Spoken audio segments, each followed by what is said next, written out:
The Kingdom of Stormwind stood as a beacon of prosperity and peace, its fertile lands transformed into a paradise under the stewardship of its people. Across the realm, Knights of Stormwind rode, dispensing justice and defending the innocent, while the clerics of Northshire Abbey brought healing and solace to the wounded and weary.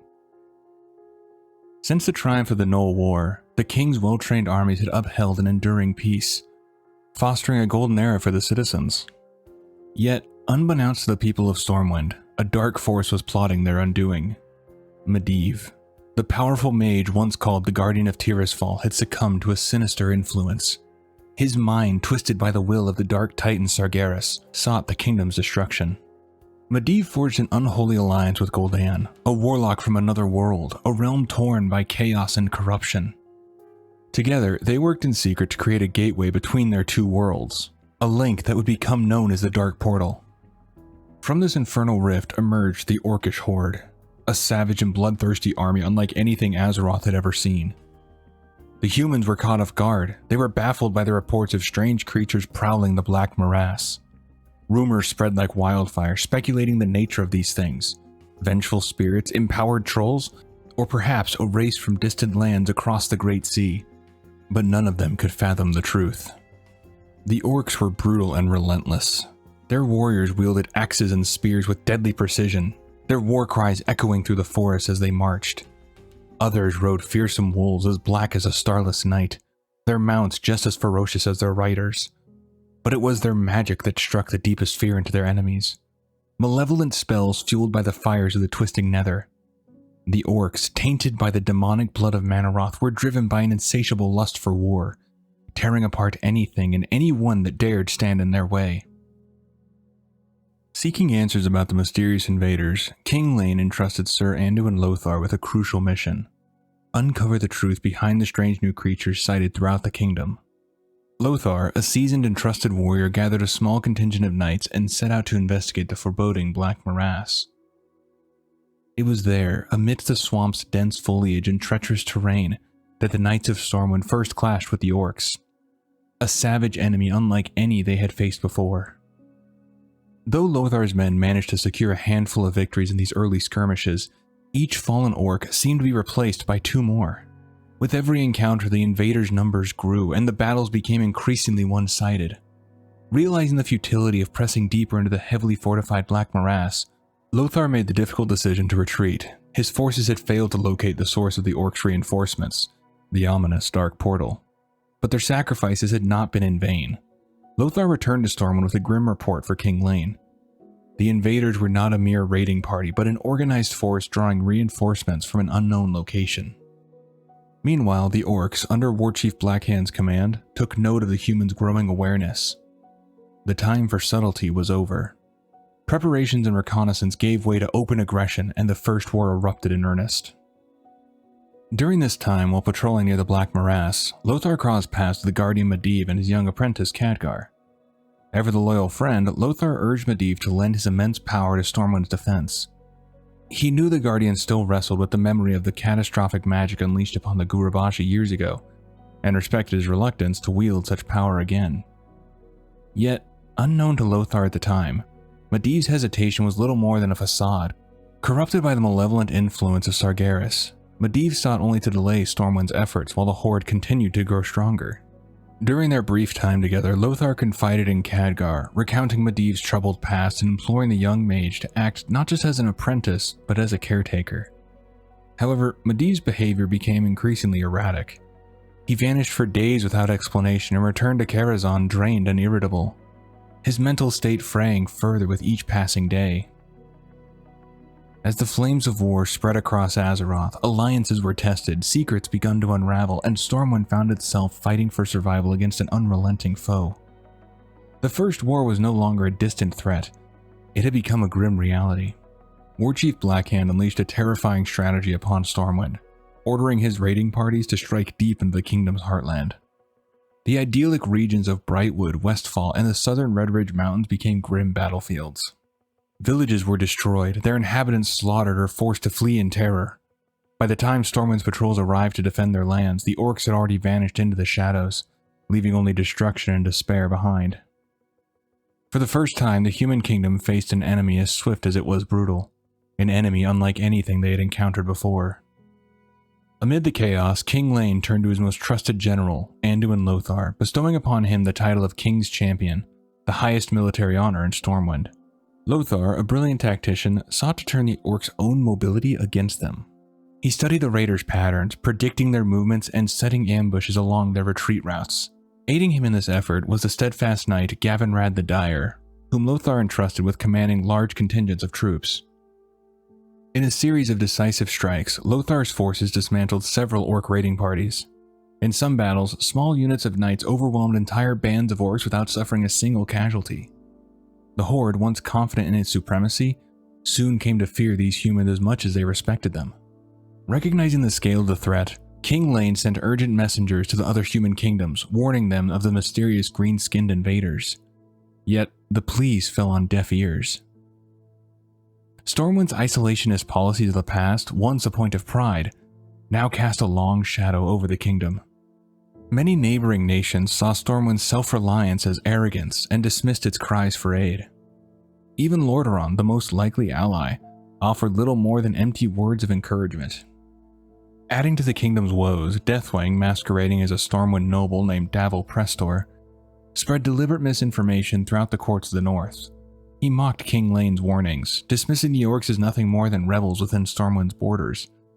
His deceitful influence ensured that no meaningful aid would come from the north. As the Horde's war machine continued to ravage the land, Stormwind stood isolated, fighting not just for survival but for the hope that their defiance might one day inspire others. Lothar and his knights, undeterred by the lack of allies, pressed on, determined to hold the line against an overwhelming foe. The battle for Stormwind had only begun, and the kingdom's resolve would soon be tested like never before. While the bulk of the Horde's forces clashed with the armies of Stormwind, Chieftain Kil'jaeden Deadeye and his Bleeding Hollow clan turned their attention southward. Drawn to the lush, untamed jungles of Stranglethorn Vale, which reminded them of the harsh beauty of their ancestral homeland, Kil'jaeden sought to carve out a dominion for his clan. However, Stranglethorn was far from uninhabited. The Gurubashi trolls, ancient masters of the region, saw the orcs as an existential threat and united in a rare display of tribal solidarity to repel the invaders. What followed was a savage conflict marked by cunning and brutality. Though the Bleeding Hollow orcs often outnumbered the trolls in open skirmishes, they fought at a grave disadvantage. The Gurubashi knew every shadowed trail and concealed ravine, exploiting the trail to deadly effect. They lured the orcs deeper into the dense jungle, ceding ground only to unleash devastating ambushes that left scores of orcs dead. Despite their ferocity, the Bleeding Hollow clan suffered horrific losses, their strength steadily whittled away by the trolls' relentless guerrilla tactics. When word of the mounting casualties reached Warchief Blackhand, his patience ran dry, deeming the Stranglethorn campaign a needless drain on his forces. He commanded Kil'jaeden to abandon the jungle and rejoin the war against the humans. The trolls, he decided, would be dealt with another day. As the wider conflict spread across Azeroth, the clerics of the Brotherhood of Northshire emerged as unsung heroes. Armed with little more than their faith in the light, those devoted healers ventured fearlessly onto battlefields to aid the wounded. In the past, the Brotherhood's willingness to treat gnolls and trolls had occasionally granted them mercy during conflict, but with the orcs, there was no such reprieve. Once the Horde learned of the clerics' abilities, they became prime targets. Orc warriors hunted them relentlessly, slaughtering the unarmed healers without mercy. Even so, the clerics refused to abandon their sacred duty. Their bravery, often paid for in blood, became the stuff of legend among Stormwind's soldiers. Elsewhere, Warchief Blackhand faced a different kind of problem within his own ranks. The Twilight's Hammer clan, notorious for its defiance and erratic behavior, had become a thorn in his side. Many clan members ignored orders outright, while others vanished entirely, drawn toward unknown fates. Blackhand considered wiping out the insubordinate clan to set an example. However, an unlikely figure stepped forward to offer a solution. Cho'Gall, the mysterious and power-hungry ogre mage. Acting as the Twilight's Hammer de facto leader, Cho'Gall proposed that he officially take control of the clan and bring it to heel.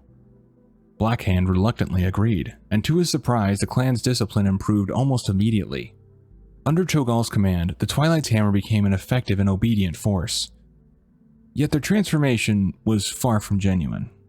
Cho'Gall had tapped into the clan's obsession with dark energies, channeling the whispers of the old gods that echoed through Azeroth's shadowed corners. To his followers, Cho'Gall preached that the hour of twilight, the apocalyptic event foretold by their masters, was drawing near, and that the Horde's victory was essential to its arrival. Until that day came, he urged them to maintain the facade of loyalty to Blackhand while secretly serving a far darker agenda. As the war spread across Azeroth, alliances formed in the open while darker plans took shape in the shadows. The stage was set not just for a clash of armies, but for the unfolding of far more insidious schemes, where every player, knowingly or not, served as a piece in an ancient and malevolent game. 3 years after the Dark Portal's ominous opening, the Orcish Horde had left Stormwind's countryside in ruins. Farms were scorched, villages destroyed, and bustling trade houses reduced to ashes. The kingdom's economy, once thriving, now stood on the brink of collapse.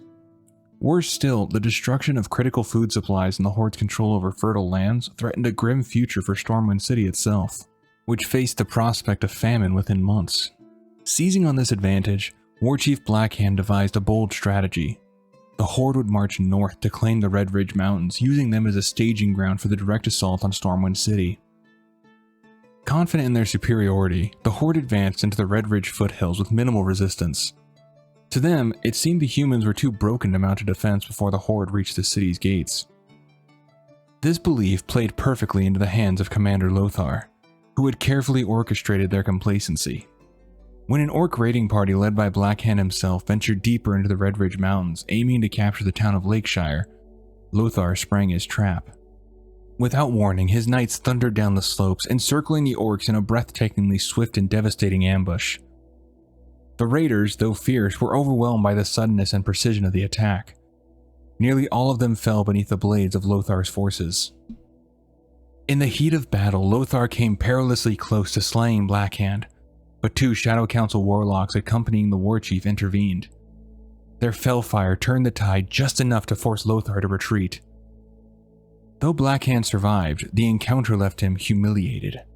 His close brush with death gnawed at his pride, and his fury quickly turned toward the Shadow Council warlocks who had saved him. Blaming them for failing to detect the ambush, he executed the 2 spellcasters on the spot, an act of rage that deeply angered Gul'dan. The loss of his subordinates, already limited in number, weakened the Shadow Council's influence and planted new seeds of tension within the Horde. Despite the Horde's initial setback, they returned weeks later with a far greater force. This time, they crushed the human defenders and seized Lakeshire along with its surrounding lands. While Blackhand had claimed his prize, the cost of his arrogance and the growing discord within his ranks hinted at fractures forming beneath the Horde's seemingly unstoppable advance. With Brightwood, Westfall, and the Red Ridge Mountains already under Horde control, the Orcs turned their attention toward the heart of the Kingdom of Stormwind, Stormwind City itself. Their numbers so vast, they encircled the city and cut off all access except by sea. Warchief Blackhand entrusted the assault to 2 of his fiercest lieutenants, Kil'jaeden Deadeye of the Bleeding Hollow clan and Cho'Gall of the Twilight Hammer.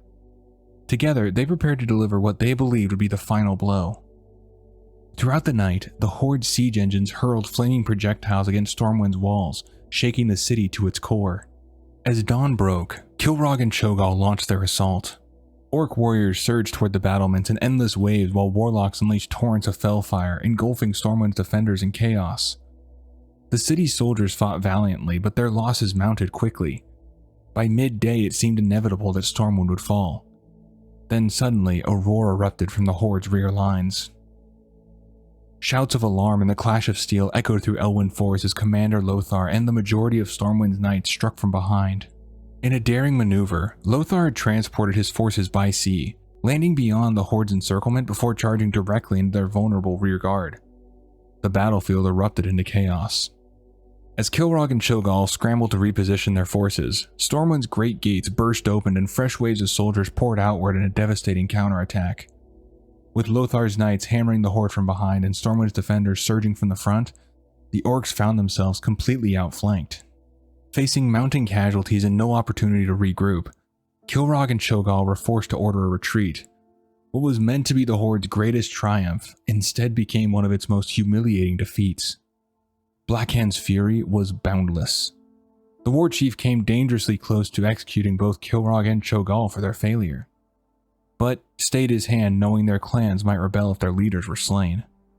Instead, he ordered the horde to withdraw to Redridge, where they would regroup and prepare a new strategy. But Stormwind's victory had not been mere chance. Khadgar, the young apprentice of Medivh, had uncovered the horde's battle plans through Garona, the half-orc spy whose loyalties were wavered between her people and her human allies. Armed with this intelligence, Lothar and Kil'jaeden had turned what should have been Stormwind's darkest hour into a rare moment of defiance. After the Orcish horde's initial assault on Stormwind Keep, they had learned enough about human tactics to refine their strategy. Warchief Blackhand was determined to strengthen the horde's position, so he entrusted Orgrim Doomhammer with establishing a forward outpost in the Swamp of Sorrows. The orders were simple. He was to build farms to sustain the horde and then construct a barracks to protect the settlement and create a lasting foothold in the region. The outpost, named Kairos, would serve as a launching point for Orgrim's next campaign. From this swampy stronghold, Orgrim led his forces with unrelenting determination, crushing any opposition that stood before them. Their first major target became Grand Hamlet. Under Blackhand's command, Orgrim constructed a makeshift outpost nearby in preparation for the assault. When the attack finally came, the horde struck with ruthless efficiency. Grand Hamlet was razed to the ground, and no survivors were spared. Its destruction served as a chilling testament to the horde's growing dominance. Amid this campaign of conquest, internal strife threatened the horde's cohesion. A messenger soon arrived bearing grim news. Blackhand's rebellious daughter Griselda had fled with the outlaw Turok and his band of ogres. Furious at this betrayal, Blackhand ordered Orgrim to deal with the matter personally. He finally tracked the fugitives deep beneath the dead mines. Orgrim led a small warband into the dark labyrinth below. Turok and his ogres fought savagely, but they were no match for Doomhammer's might. Griselda herself fell alongside them, bringing a bitter end to her rebellion. Upon returning from the dead mines, Orgrim was met with yet another crisis.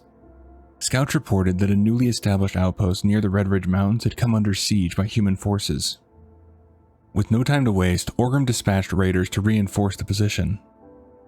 Together, they drove back the attackers and secured the outpost, but he refused to stop there. Determined to eliminate the source of the assault entirely, he ordered his troops to scour the surrounding region. When the humans' encampment was finally discovered, Doomhammer launched a decisive attack and utterly annihilated it, ensuring the threat would never rise again. Blackhand's ambitions only continued to grow. The warchief next ordered Orgrim to lead an army towards Sunnyglade, a prosperous human town known for its mage tower. Blackhand hoped to plunder the tower's secrets and learn how humans wielded arcane magic. Sunnyglade's citizens were complacent in their prosperity. They were utterly unprepared for the horde's ferocity. The town's defenders crumbled beneath Doomhammer's assault, their armies shattered by the horde's overwhelming strength. Yet despite the destruction surrounding it, the mage tower itself was spared. Blackhand had ordered that it remain standing, believing it could one day become a valuable source of arcane knowledge for the horde. Through ruthless conquest and unwavering discipline, Orgrim Doomhammer carved a path of destruction across the lands of men. But with each victory, the horde's ambitions grew ever greater. They no longer sought simple conquest. They intended to reshape the world itself. The Kingdom of Stormwind grew desperate for a resolution to the horde's relentless assault. In hopes of ending the bloodshed, emissaries were sent to parley with the orcs. But if any returned at all, it was only in gruesome fragments. The message was unmistakable. The horde had no interest in peace. Stormwind's mages soon turned to the Kirin Tor of Dalaran for aid against the growing threat. But the archmages dismissed the orcs as little more than a local nuisance, unwilling to divert their attention toward what they believed was a distant conflict. Amid the kingdom's growing turmoil, Kil'jaeden sought to test the leadership of one of his most trusted champions, the Defender of the Crown. He granted the Defender authority over a small parcel of land, tasking him not only with governing it, but with preparing it for war. Under the Defender's stewardship, the settlement quickly transformed into a thriving farming center. New farms were established to sustain Stormwind's wary armies, while a barracks was constructed to defend the region against growing orc incursions. Reports of horde patrols nearby soon proved true. Though small in number, the orc raiders were swiftly eradicated by the Defender's forces, securing the area for the time being.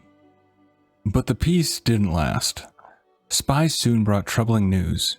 The orcs near Grand Hamlet were assembling a far larger army, one prepared to strike directly at the town. In response, Kil'jaeden dispatched the Defender of the Crown alongside a small contingent of soldiers to rally the townsfolk and prepare for the coming battle.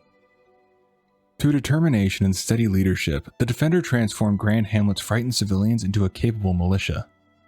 When the Horde finally arrived, they were met with fierce resistance, and against all odds, the town held. Blackhand's raiding parties were decisively driven back. With Grand Hamlet secured, attention turned toward eliminating the source of the attacks altogether, the outpost of Kairos. Determined to destroy the Horde's foothold in the region, the Defender established a nearby encampment and gathered troops for a final assault.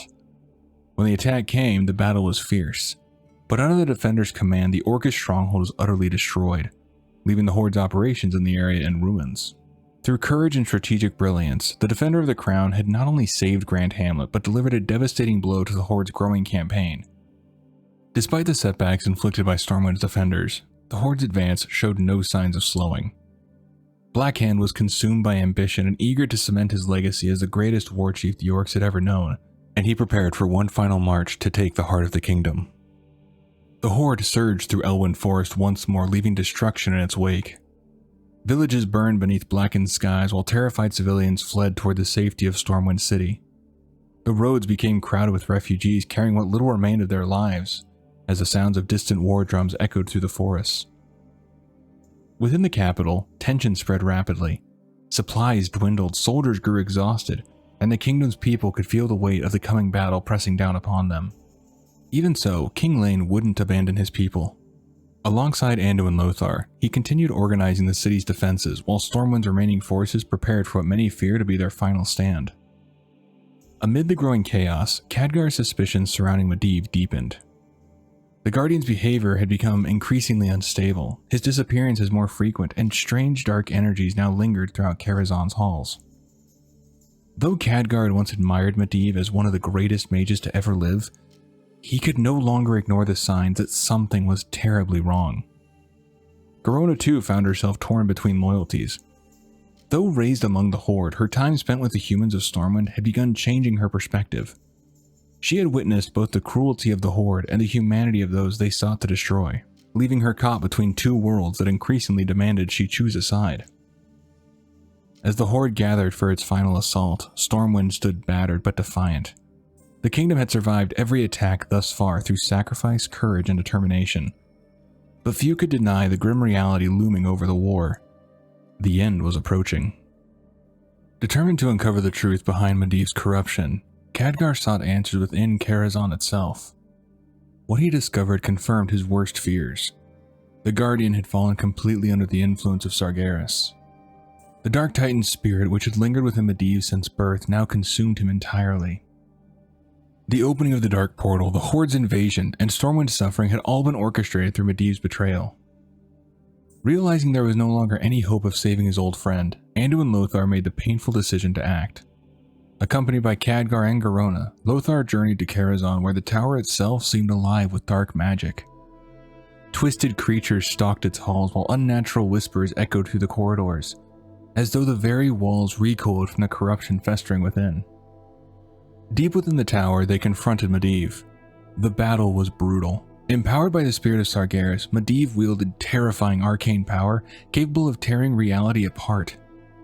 Yet despite his immense strength, the combined efforts of Lothar, Khadgar, and Garona slowly overwhelmed the former Guardian.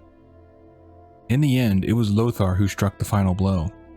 Khadgar had managed to stab Medivh in the heart, and then Lothar came in to truly finish the job, and with one clean slice, he cut Medivh's head off, and it fell to the floor, followed by the rest of his body. The last Guardian fell within the halls of Karazhan, bringing an end to the Guardian whose corruption had doomed Azeroth to war. Yet even in death, the damage had already been done. The Dark Portal remained open, the Horde still marched across Azeroth, and Stormwind stood on the brink of destruction. Though Medivh's death removed one of the greatest threats facing the kingdom, it came far too late to stop the war already consuming the world. For Lothar and Khadgar, the victory brought little comfort. The cost had been too great, and both knew the battles ahead would only grow darker. With Medivh dead and Stormwind weakened beyond recovery, the Horde launched its final assault against the kingdom. Blackhand's armies descended upon Stormwind City with overwhelming force. Siege engines battered the walls relentlessly while warlocks rained fellfire down upon the defenders. The skies above the city glowed orange beneath smoke and flame as the sounds of battle echoed through every street. Stormwind soldiers fought desperately to hold the line. Knights clashed against orc warriors atop the battlements, while civilians hid within their homes praying the city would survive the night. King Llane himself remained within Stormwind Keep, refusing to flee while his people continued to fight and die outside its walls. But even amidst the chaos, betrayal lurked within the kingdom. Garona, still manipulated by the Shadow Council's conditioning, found herself unable to resist the commands buried deep within her mind. Though she had fought beside Lothar and Khadgar, the control placed upon her finally took hold. Within Stormwind Keep itself, Garona assassinated King Llane Wrynn. The king's death shattered what remains of Stormwind's morale. As word spread throughout the city, the defenders began collapsing beneath the Horde's assault. Fires consumed entire districts while the surviving soldiers struggled merely to buy enough time for civilians to escape. Realizing the kingdom could no longer be saved, Anduin Lothar made the agonizing decision to abandon Stormwind. Gathering the remaining survivors, Lothar led a desperate evacuation through Stormwind Harbor, while the city burned behind them. Thousands perished during the fall of the kingdom, but enough survived to carry Stormwind's legacy north to Lordaeron. As dawn broke over the smoldering ruins, Stormwind Keep stood in Horde hands. King Llane was dead, the kingdom had fallen, and the First War had come to a devastating end. Though the Horde stood victorious over Stormwind, the aftermath of the First War brought little peace among the orcs. Beneath the surface of their triumph, tensions continued to grow between Warchief Blackhand and Orgrim Doomhammer. Blackhand ruled through fear and brute strength, while Orgrim increasingly saw the corruption festering within the Horde through the influence of Gul'dan and the Shadow Council. Doomhammer had watched the Horde drift further from the warrior traditions he once believed in. The Warlocks held enormous influence over Blackhand, and fell magic continued poisoning the Horde from within. To Orgrim, victory over Stormwind meant little if the Horde itself had already begun rotting beneath the surface. As the Horde occupied the ruined kingdom, Gul'dan continued consolidating power through manipulation and fear. The Shadow Council quietly spread its influence throughout the clans, ensuring that even in victory, the Horde remained shackled to darker forces. Yet, despite the growing unrest, the Horde had achieved what once seemed impossible. The kingdom of Stormwind had fallen, its lands conquered and its people scattered across the sea. For many orcs, the victory only fueled their ambition further. Azeroth no longer felt like a world to survive upon. It felt like a world waiting to be conquered. Still, not all among the Horde celebrated so freely. Some chieftains questioned the cost of war and the increasing dependence upon fell magic. Others whispered that the humans had fought with a strength and resilience that the Horde hadn't expected. Even in defeat, Stormwind had inflicted heavy losses upon the invading clans. These fractures would only continue to grow in the months ahead, setting the stage for conflicts within the Horde itself. Though the First War had ended in victory for the orcs, the seeds of future betrayal and bloodshed had already been planted. For the survivors of Stormwind, the end of the First War marked the beginning of exile. Under Anduin Lothar's leadership, the remaining refugees fled north across the Great Sea toward the Kingdom of Lordaeron. Behind them, their homeland smoldered in ruin. Entire towns had been wiped from existence, countless families had been torn apart, and one of humanity's greatest kingdoms had fallen beneath the Horde's invasion. The emotional scars of the war ran just as deep as the physical destruction left behind. Those who survived carried with them horrifying memories of burned villages, shattered homes, and loved ones lost amidst the chaos of the Horde's assault. King Llane Wrynn's death left Stormwind without its ruler, but his bloodline endured through his young son, Varian Wrynn. Too young to understand the full weight of what had happened, Varian was carried north alongside the refugees while the kingdom his father died protecting lay broken behind him. Upon arriving in Lordaeron, Anduin Lothar pleaded before King Tyrannus Menethil II and the leaders of the northern kingdoms, warning them that the Horde would not stop with Stormwind. The fall of the southern kingdom was not the end of the conflict, but merely the beginning of a far greater war. Though many had once thought Stormwind's warnings as nothing to worry about, the sight of the battered refugees arriving from across the sea made the threat impossible to ignore. The destruction of an entire human kingdom shook the foundations of Azeroth itself. In the aftermath of the First War, humanity slowly began to realize a terrifying truth. If the kingdoms of men continued standing alone, they would fall alone. The road toward the alliance of Lordaeron had begun. Orgrim Doomhammer was driven by a vision to reshape the Horde into an honorable and unified force, and he sought to root out the corruption festering within its ranks. His suspicions eventually turned toward Garona, whose dual heritage made her a pawn to powers beyond her control. Capturing her, Orgrim subjected her to relentless interrogation. Her mixed blood made her less resilient to pain than her orcish kin, and it wasn't long before she broke under the strain, where she revealed the Shadow Council's existence and its secret location. Armed with this knowledge, Orgrim wasted no time. He stormed into the Council's clandestine meeting, his fury as unrelenting as his hammer. The warlocks who had wielded power from the shadows for so long suddenly found themselves powerless against him. One by one, Orgrim struck them down, their twisted magic no match for his might. Only a handful were able to survive the slaughter. Among those that survived were Cho'Gall, the cunning ogre mage, and Gul'dan, the mastermind behind the council. Though Orgrim despised Gul'dan, he recognized the necessity of compromise. The Horde's future demanded strength, and Gul'dan's dark power could still be of use. Reluctantly, Orgrim struck an uneasy alliance with the warlock, binding him under strict terms meant to keep Gul'dan's ambitions leashed, at least for now. With the Shadow Council dismantled and Gul'dan brought to heel, Orgrim turned his gaze outward. The foundations of a new Horde were laid, one shared by his vision of strength and discipline. Preparations for the Second War began in earnest, the echoes of the first conflict still fresh in the minds of those who had survived it. As the drums of war began to beat once more, Orgrim Doomhammer stood at the helm of the Horde, determined to lead it into an era of conquest and perhaps redemption. The road ahead would be fraught with peril, betrayal, and bloodshed. But for Orgrim, the dream of a united and honorable Horde was worth every sacrifice. With Stormwind in ruins and the Horde's forces overwhelming, Anduin Lothar faced a grim reality. There was no victory to be had. The kingdom of Stormwind was lost. Yet even in the face of such despair, Lothar wouldn't surrender entirely. Rallying the battered remnants of the army and as many civilians as he could, he led a desperate exodus across the sea. Their destination was the northern kingdom of Lordaeron, where Lothar hoped to gain the aid of King Tyrannus Menethil II. The retreat was fraught with peril. Not all survivors escaped in time, and among the pursuing horde was the orcish hunter Zigris, who became a dark legend for his ruthless pursuit of fleeing refugees.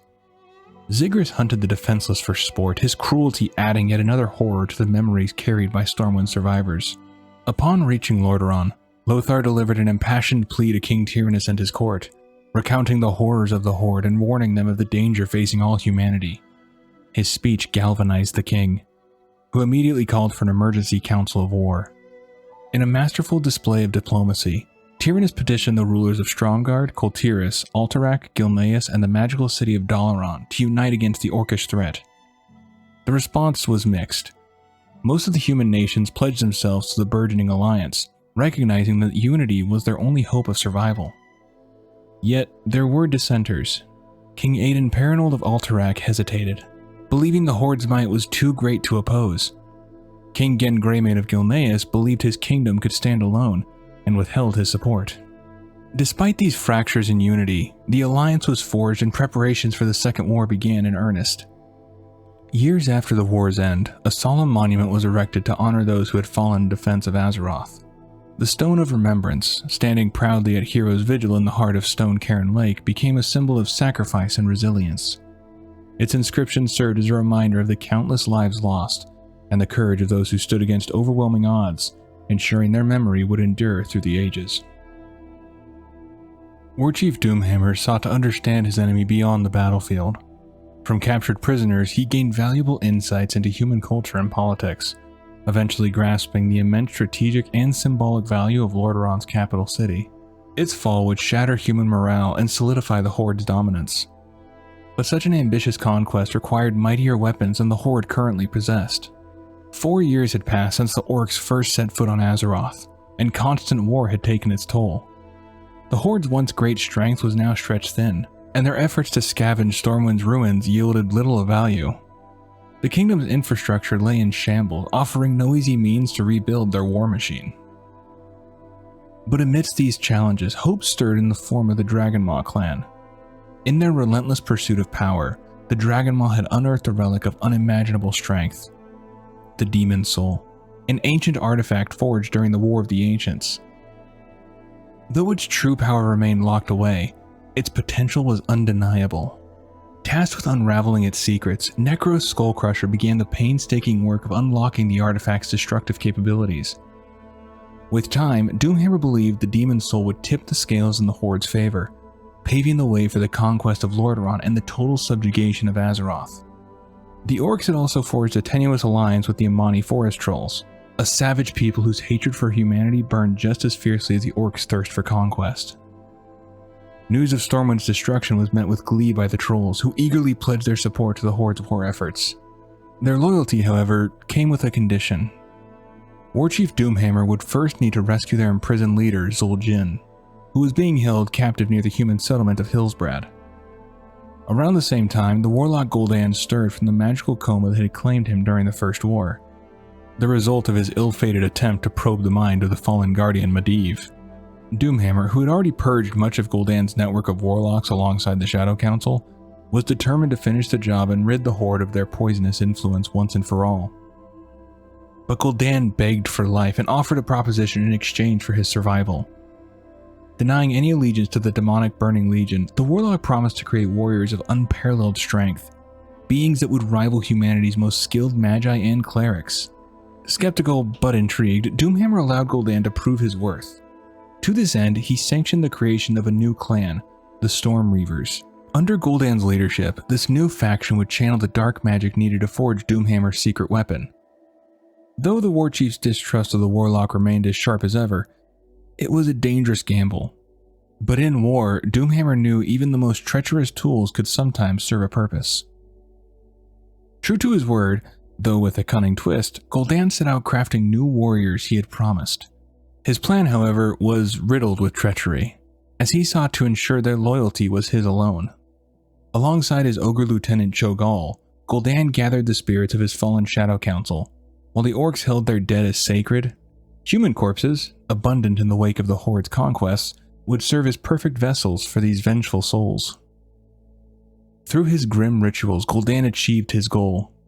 The spirit of Terran Gore, once a powerful Orc warlock, was bound to the body of a fallen human knight.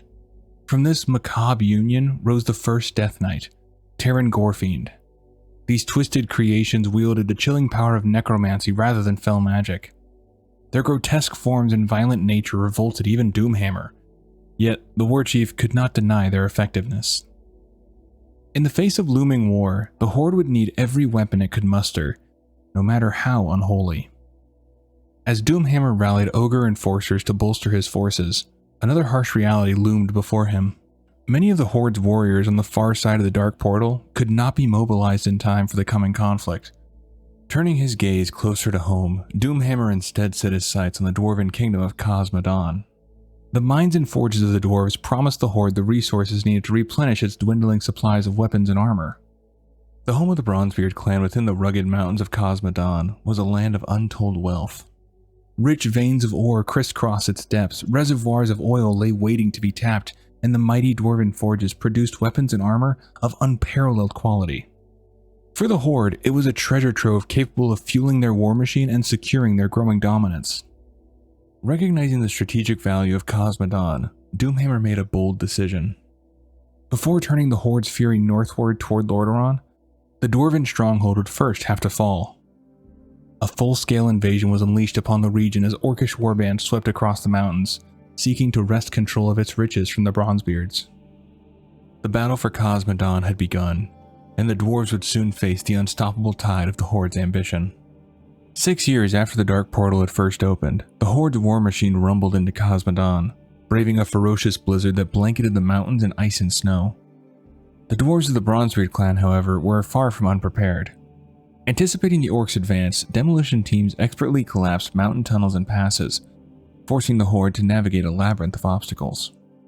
At the same time, the dwarves called upon their steadfast allies, the gnomes of Gnomeregan, to join the defense.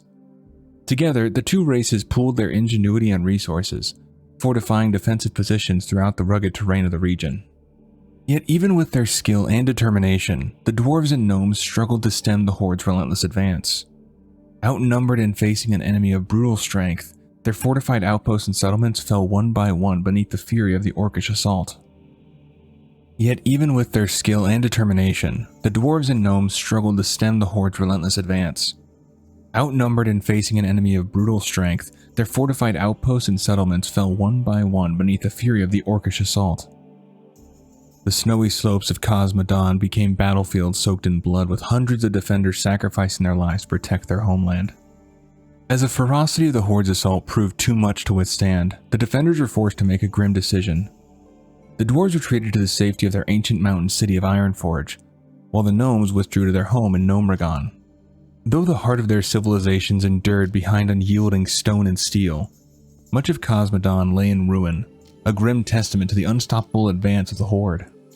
Doomhammer soon turned his full attention toward Ironforge, the impenetrable mountain bastion of the Bronzebeard dwarves. To him, the dwarves posed the greater threat, and he believed their destruction would break the remaining resistance in Khazad-dûm. The horde quickly laid siege to the subterranean stronghold surrounding the mountain city in a brutal campaign of attrition. Within Ironforge, the dwarves knew this would be their final stand. Determined to defend their ancestral home to the last, nearly the entire population took up arms. Miners, blacksmiths, and warriors alike transformed the city into an unyielding fortress. When the horde's forces stormed Ironforge, they met ferocious resistance. Every step forward came at a staggering cost. 10 orcs fell for every dwarf brought down. The siege dragged on, and the toll on the horde soon became unsustainable. Reluctantly, Doomhammer was forced to concede defeat, ordering his forces to withdraw.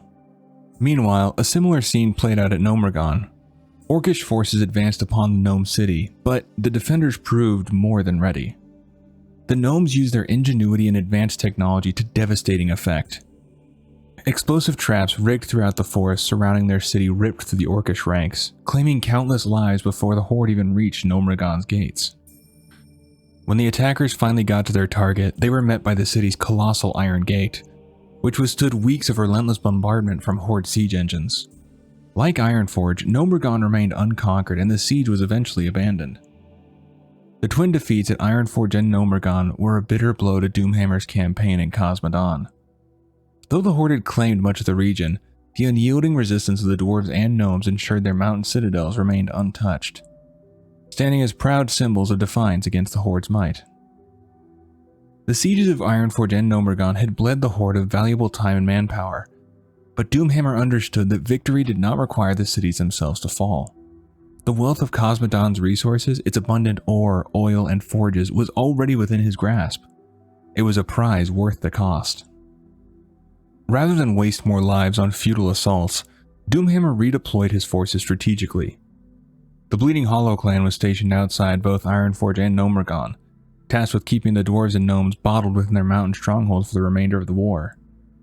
This blockade ensured the defenders could not interfere with the horde's greater plans. Meanwhile, horde smiths set to work exploiting Khazad-dûm's riches to forge vast quantities of weapon, armor, and siege engines. Beneath the relentless heat of commandeered forges, the orcish war machine roared back to life stronger than ever.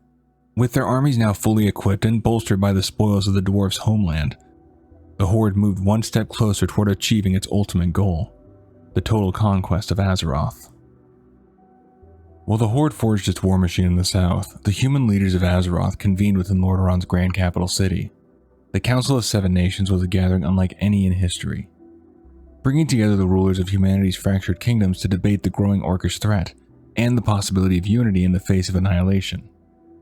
In attendance were King Tyrannus Menethil II of Lordaeron, King Gen Greymane of Gilneas, Lord Admiral Dalen Proudmoore of Kultiris, King Aiden Perinold of Alterac, Archmage Antonidas of Dalaran, and King Thoris Trollbane of Stromgarde. Representing the fallen kingdom of Stormwind was Sir Anduin Lothar, the Lion of Azeroth, whose grim warnings carried the weight of a nation lost to the horde's wrath. As the council deliberated, refugees from Khazad-dûm arrived bearing news of the horde's brutal invasion of the Dwarven lands and their inevitable push northward. The reports painted a dire picture, shocking the gathered rulers and adding new urgency to the discussions unfolding within Lordaeron. King Tyrannus and Anduin Lothar pressed relentlessly for unity, arguing that only a united alliance could hope to stand against the horde. Their appeals found strong support in Lord Admiral Proudmoore, whose friendship with Lothar made him one of the Alliance's staunchest advocates, as well as King Thor's Trollbane, whose close ties with Lordaeron reinforce his commitment to the cause.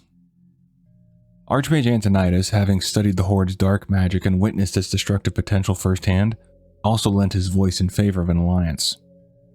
Yet, the path forward was not without obstacles.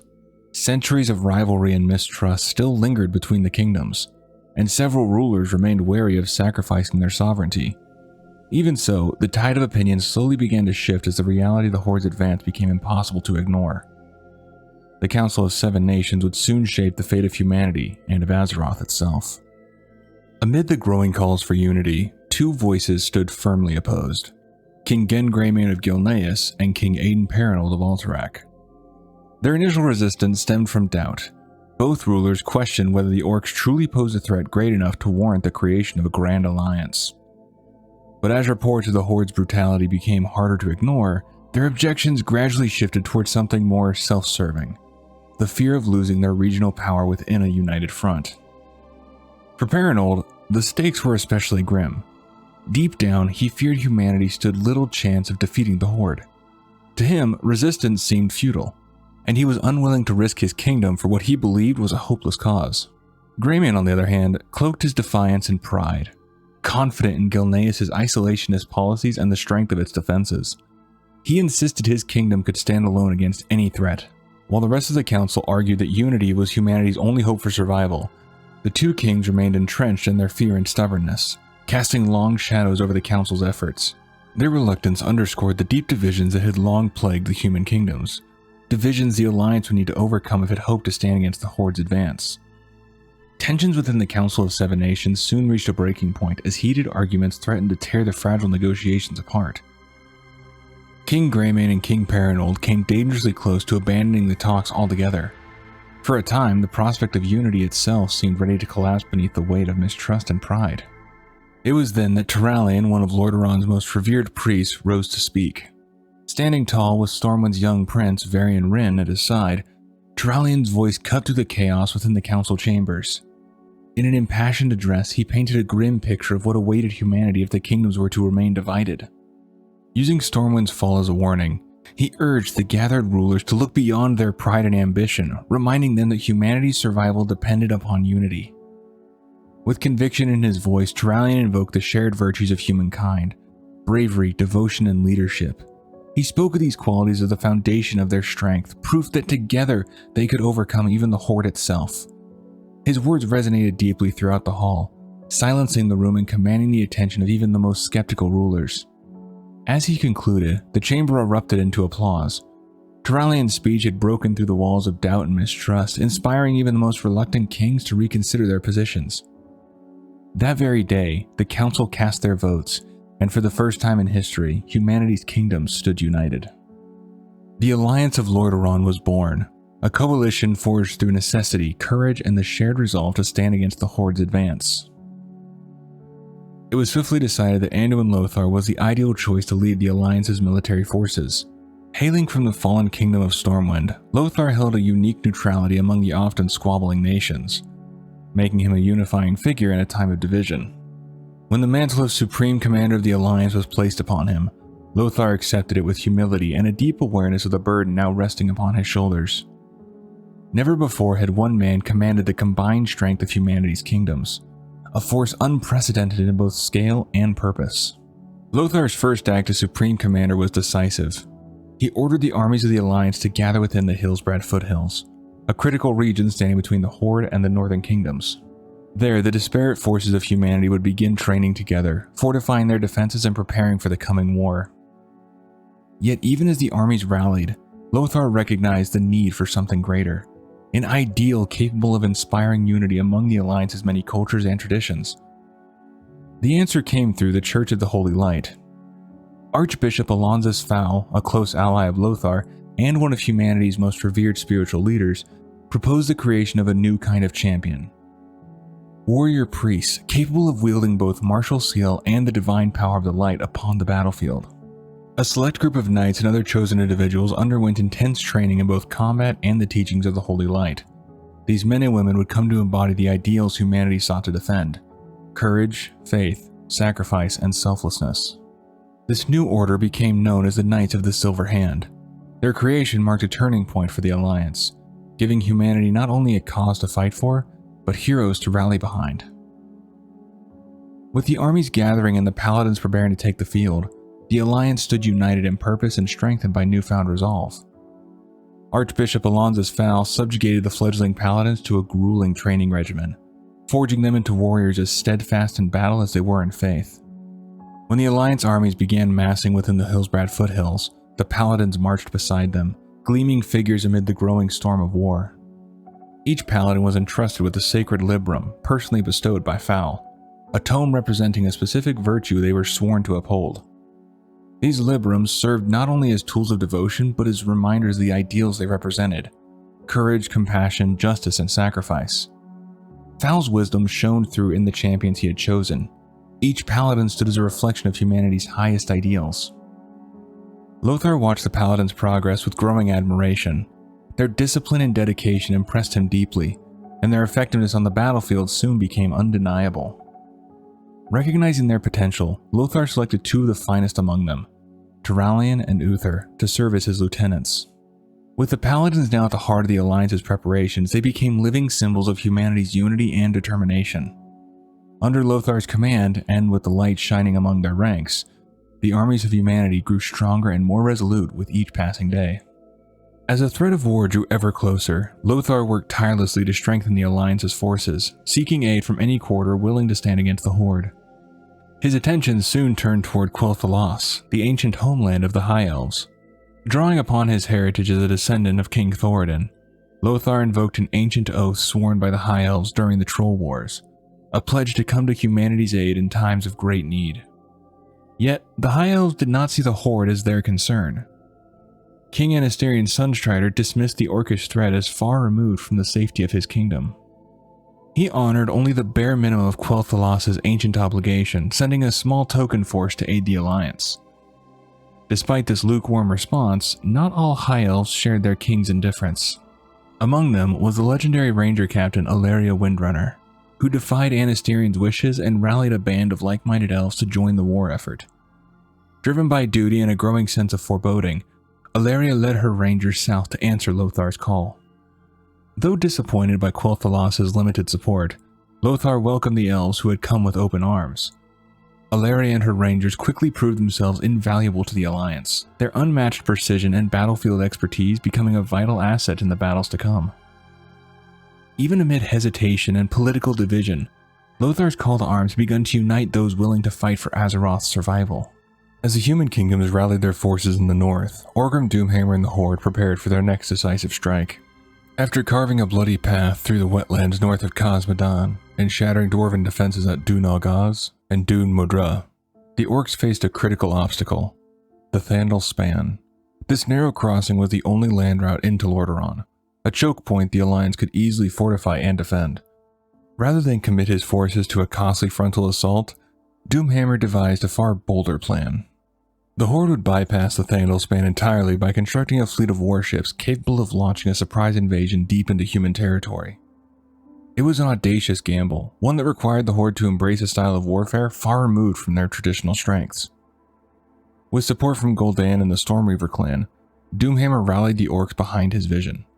Construction of the fleet soon began along a secluded bay in the southwestern wetlands, a location that would later become known as Menethil Harbor. Though the orcs possessed little experience with naval warfare, they adapted quickly with guidance from their allies. The ogre's immense strength and the Amani troll's maritime knowledge proved invaluable, and together they forged a crude but formidable armada. As the fleet took shape, so too did the promise of a devastating attack that could strike directly at the heart of the Alliance.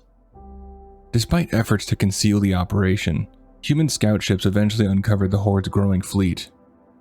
Even so, the orcs pressed onward undeterred, completing their vessels with tireless determination. Doomhammer remained convinced the Horde could reach Lordaeron before the fledgling Alliance could organize a proper defense. His gaze remained fixed upon Lordaeron's capital, believing its fall would shatter the Alliance before it could fully unite. When the fleet was finally ready, hundreds of ships laden with orcish warriors, supplies, and siege engines departed from the wetlands and sailed across the Great Sea toward human territory. Their advance, however, didn't go unnoticed. Naval forces under the command of Admiral Dalen Proudmoore intercepted the horde near the island of Zuldar. The battle that followed revealed the vast difference between the two fleets. The horde's hastily constructed warships struggled against the speed and discipline of Kultiris' seasoned navy. Proudmoore's forces unleashed devastating cannon volleys that tore through the horde's wooden hulls with brutal precision. One by one, Orcish vessels splintered apart and vanished beneath the waves, dragging countless warriors into the depths below. Seeing an opportunity to end the threat entirely, Proudmoore pressed the attack relentlessly, determined to annihilate the horde fleet before it could ever reach Lordaeron's shores. But Doomhammer had anticipated such a possibility, and ordered the Dragonmaw clan to unleash their newly enslaved red dragons upon the battle. Though their training as war mounts remained incomplete, the dragons descended upon the conflict under the command of Necros Skullcrusher. Their fiery breath engulfed Alliance ships in towering infernos, and within moments the battle's momentum shifted dramatically. Unable to counter the aerial assault and suffering mounting losses, Admiral Proudmoore was eventually forced to order a retreat. Though battered, the Horde fleet survived and continued its march toward Lordaeron.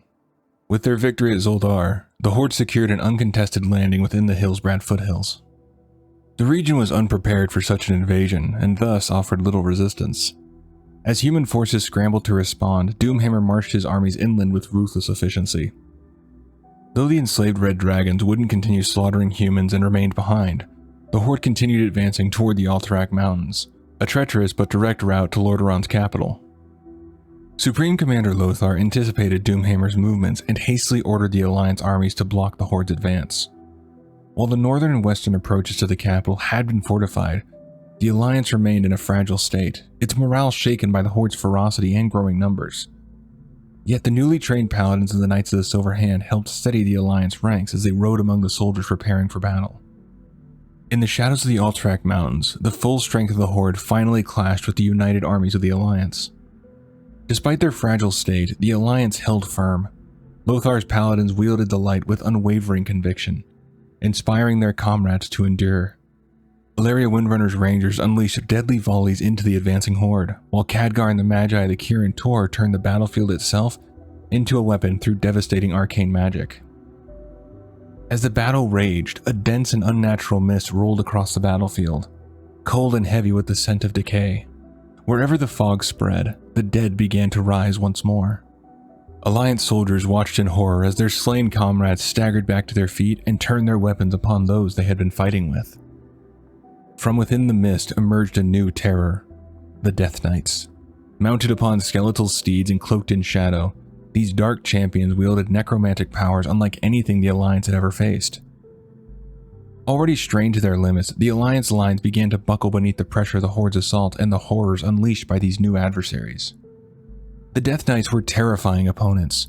Their necromantic magic twisted the battlefield itself against humanity, raising the dead and spreading fear throughout the Alliance ranks. The sight of these mounted horrors advancing through the mist was enough to shake the soldiers' resolve entirely. But as despair threatened to spread through the battlefield, the paladins of the Silver Hand charged into the fray, wielding the radiant power of the Holy Light. Turalian, Uther the Lightbringer, and their fellow paladins moved through the chaos with unwavering purpose. Their healing magic restored the wounded, while their courage steadied the faltering Alliance lines. Holy power cut through the undead ranks and dispersed the vile necromantic mist surrounding the Death Knights. Inspired by the paladins' example, the soldiers of the Alliance rallied once more. With their ranks reformed and their morale restored, the Alliance launched a renewed counterattack against the Horde. What had once seemed moments away from collapse transformed into a hard-fought victory for the Alliance, marking the first time the Horde's advance had truly been checked. As the conflict dragged on, the fierce clashes across Hillsbrad slowly devolved into a grinding stalemate. Skirmishes continued to erupt throughout the region, but neither side could gain a decisive advantage. Though the Horde remained a formidable force, Doomhammer understood that time was no longer working in his favor. With each passing day, the Alliance grew stronger as reinforcements arrived from across the human kingdoms. Determined to outmaneuver his enemies, Doomhammer began searching for an alternative route toward Lordaeron's capital, one that would bypass the heavily defended front lines altogether. His answer lay to the east, through the dense forests and untamed lands bordering the territory of the Amani Trolls. But navigating such dangerous terrain required allies who knew the region well. The Amani trolls, long consumed by hatred for both humanity and their ancient High Elven rivals, agreed to guide the Horde on one condition. The orcs must first honor their promise to free the captured Amani warlord Zul'jin. When Horde scouts discovered Zul'jin imprisoned near Ner'zhul Keep, Doomhammer acted swiftly. A raiding party of seasoned warriors descended upon the prison camp with ruthless efficiency, overwhelming the defenders before they could properly respond. Zul'jin's chains were shattered and the Amani warlord stood free once more.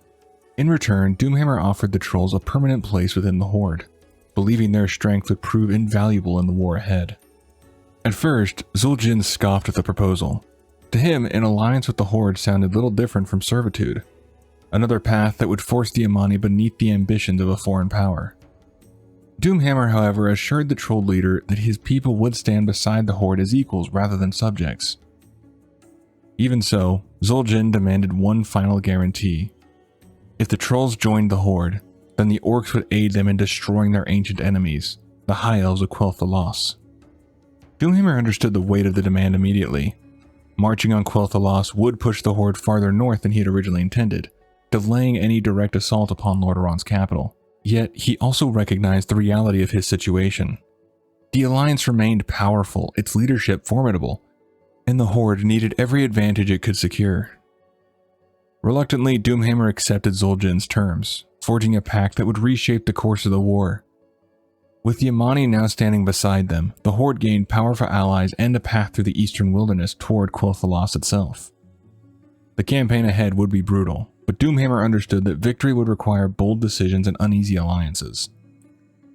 As the Horde marched northward once more, its ranks swelled with warriors driven by vengeance, ambition, and the promise of conquest. With their preparations complete, the Horde began its eastern march, the path ahead filled with both danger and opportunity. A Blackrock rearguard led by Varrock Sourfang protected the main Horde force as it crossed the mountain passes into the hinterlands. Guided by the Amani trolls, the Horde moved swiftly through the dense forest toward Quel'Thalas. Along the way, Zul'jin called upon nearby Amani warbands, rallying his people to join the march against their ancient enemies.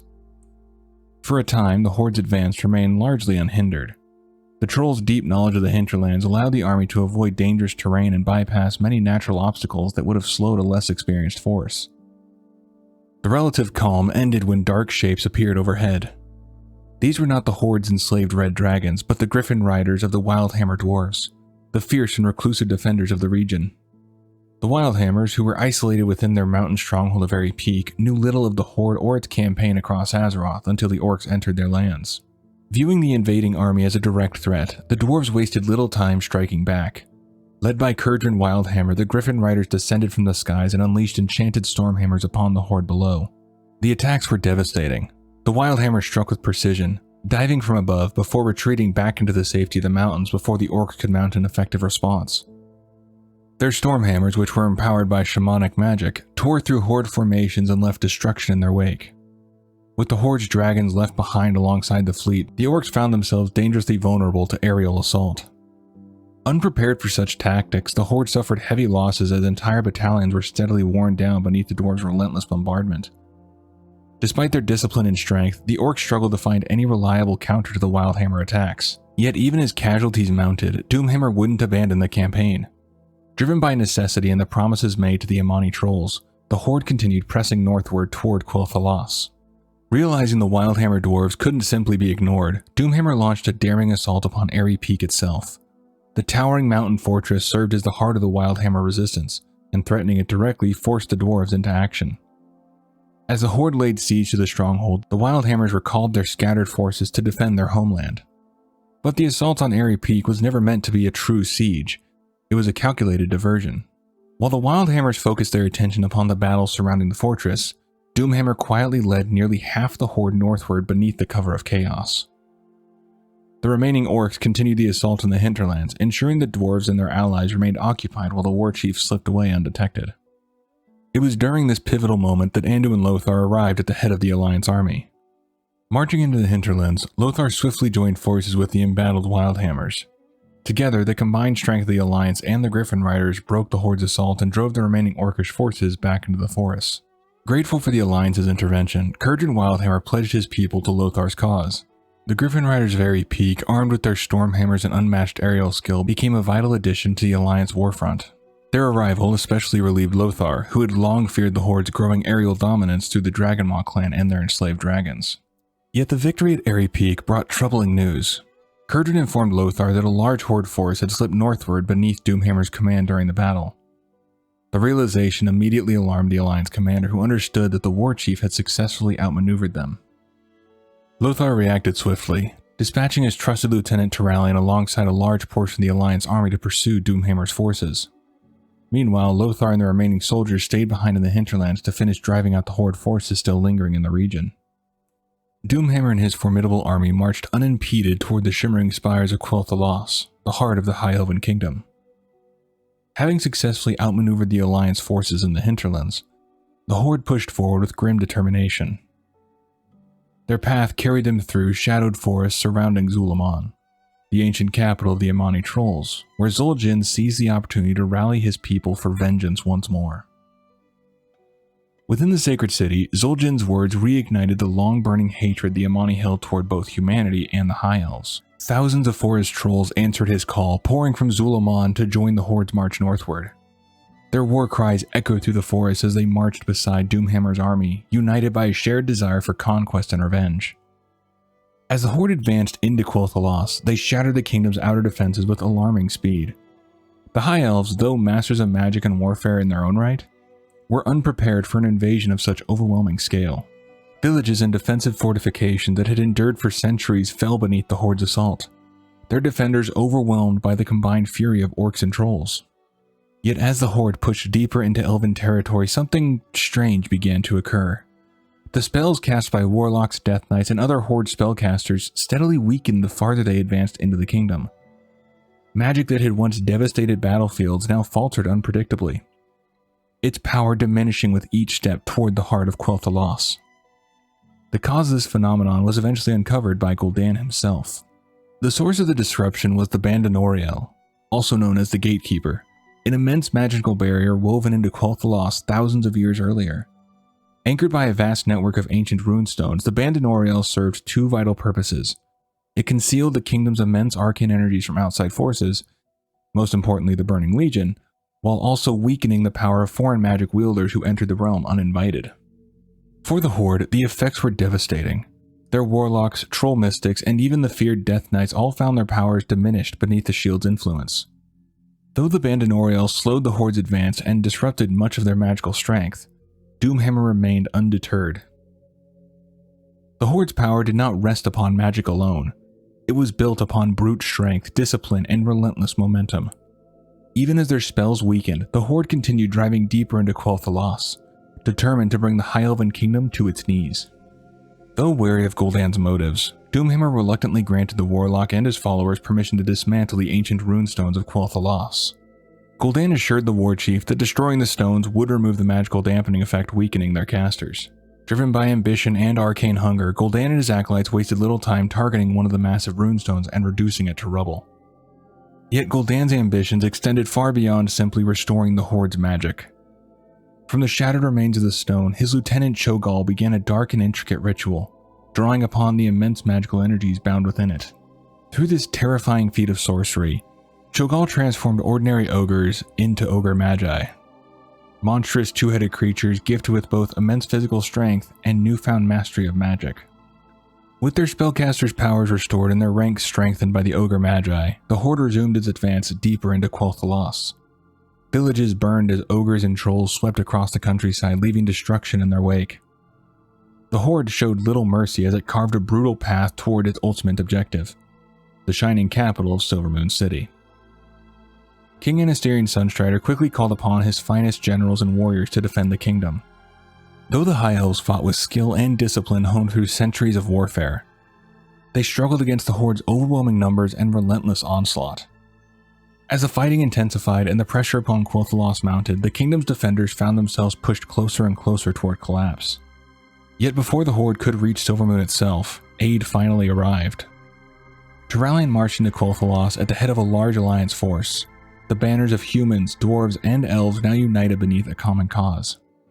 With reinforcements finally at hand, the Alliance and the High Elves prepared to make their stand together, determined to halt the Horde's advance before Quel'Thalas was lost entirely. As Tyrellian deployed his forces against the advancing Horde, Alleria Windrunner rode swiftly to Silvermoon City to rally her people. Arriving before the convocation of Silvermoon, the Ranger Captain made her entrance unforgettable. In a dramatic display, she cast the severed head of a slain forest troll warrior at the feet of King Anasterian Sunstrider.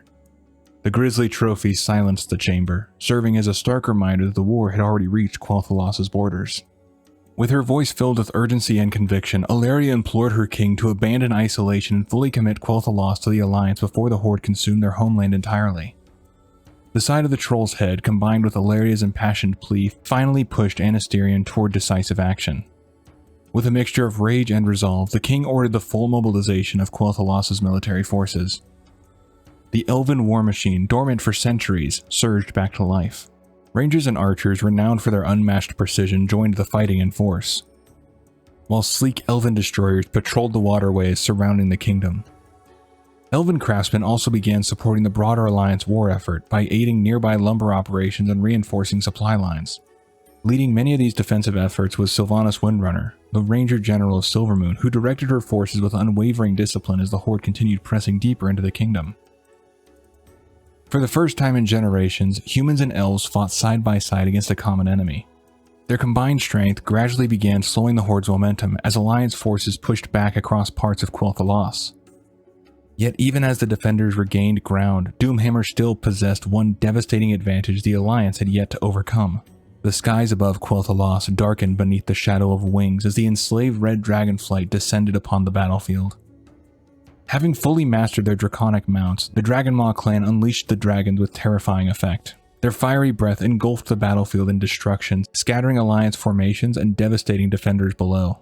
The Wildhammer Griffin Riders, despite their courage and skill, found themselves hopelessly outmatched in the skies.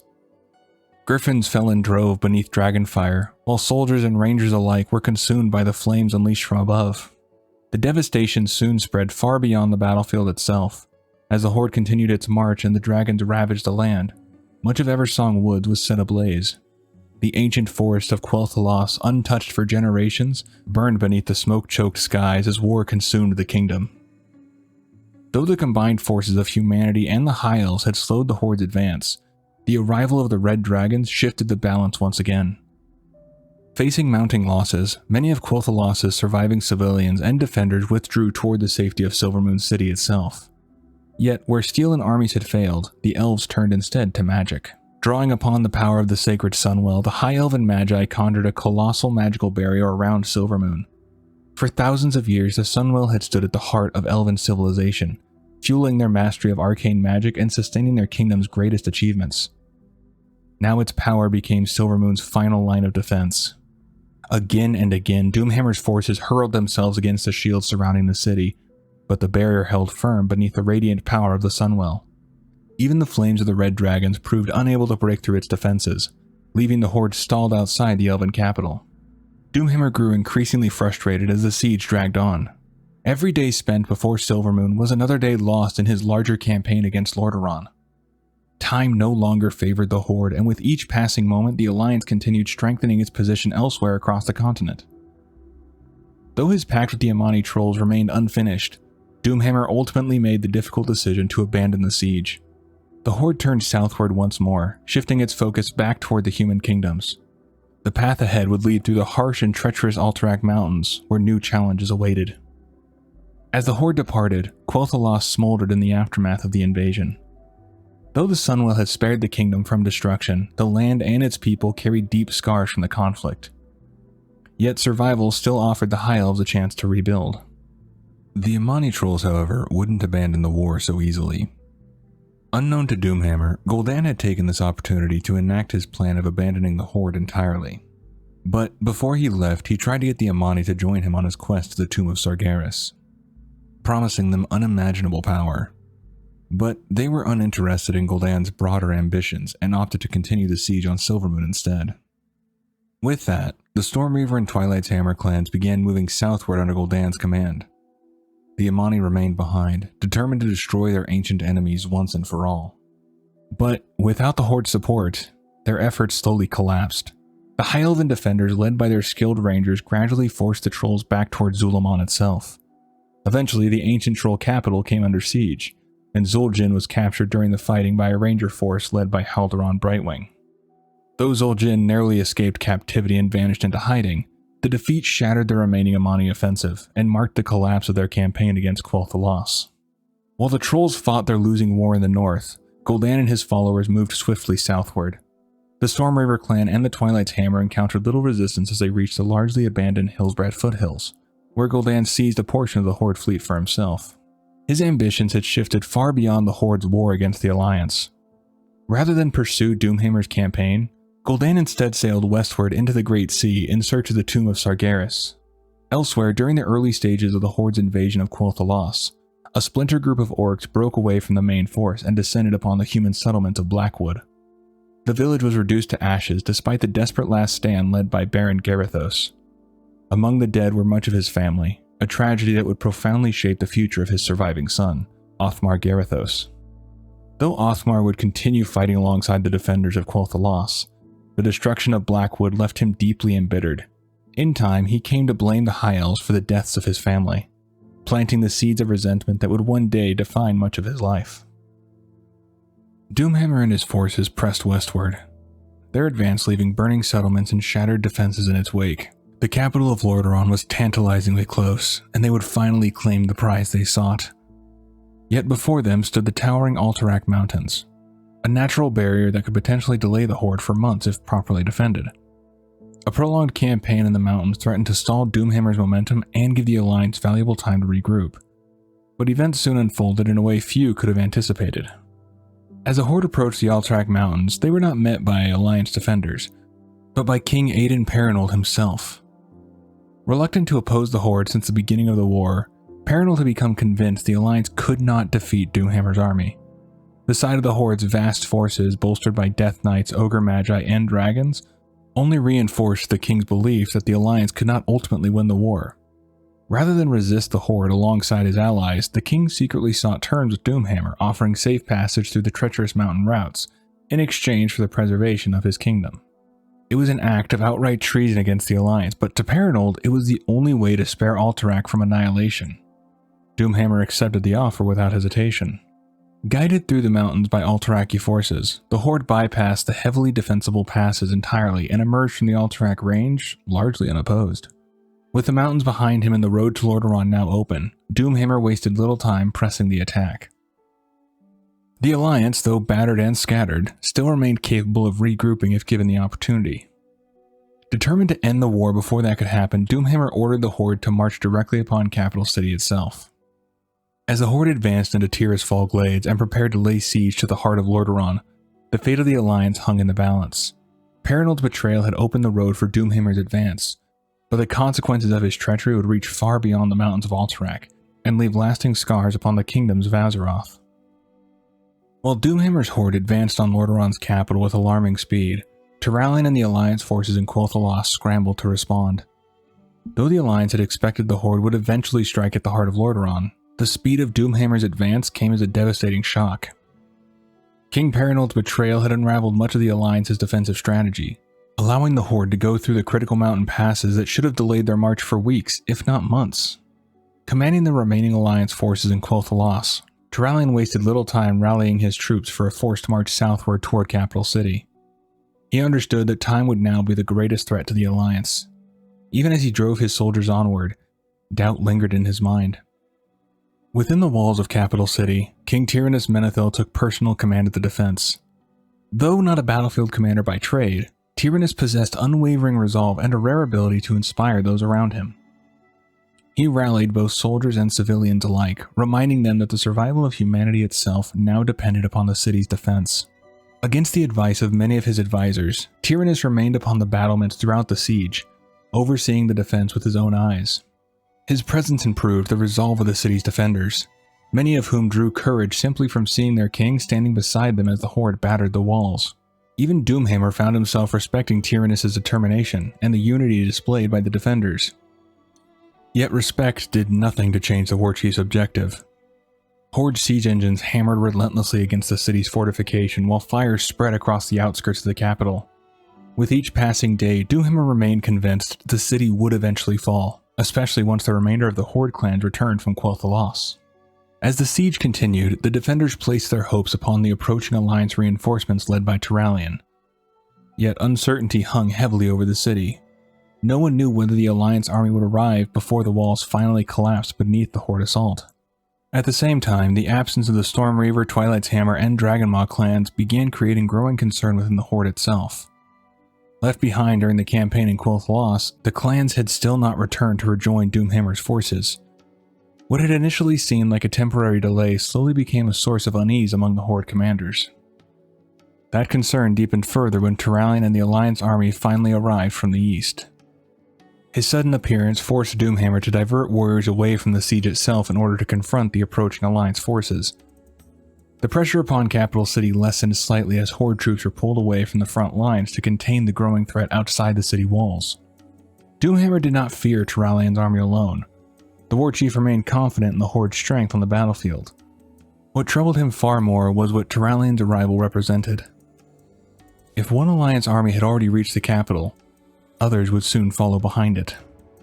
For the first time since entering Lordaeron, Doomhammer found himself fighting against time. The Horde still possessed formidable weapons in the form of Death Knights, Ogre Magi, and Dragons, but without the missing clans, the siege had become far more difficult than Doomhammer had anticipated. Every failed assault upon the battlements risked giving the Alliance precious time to regroup and strengthen its defenses. As the siege dragged on, the balance of power slowly began to shift. What had once appeared to be an unstoppable Horde advance was becoming a prolonged struggle for survival on both sides. The fate of Capital City, and perhaps the future of the Alliance itself, would soon be decided beneath its battered walls.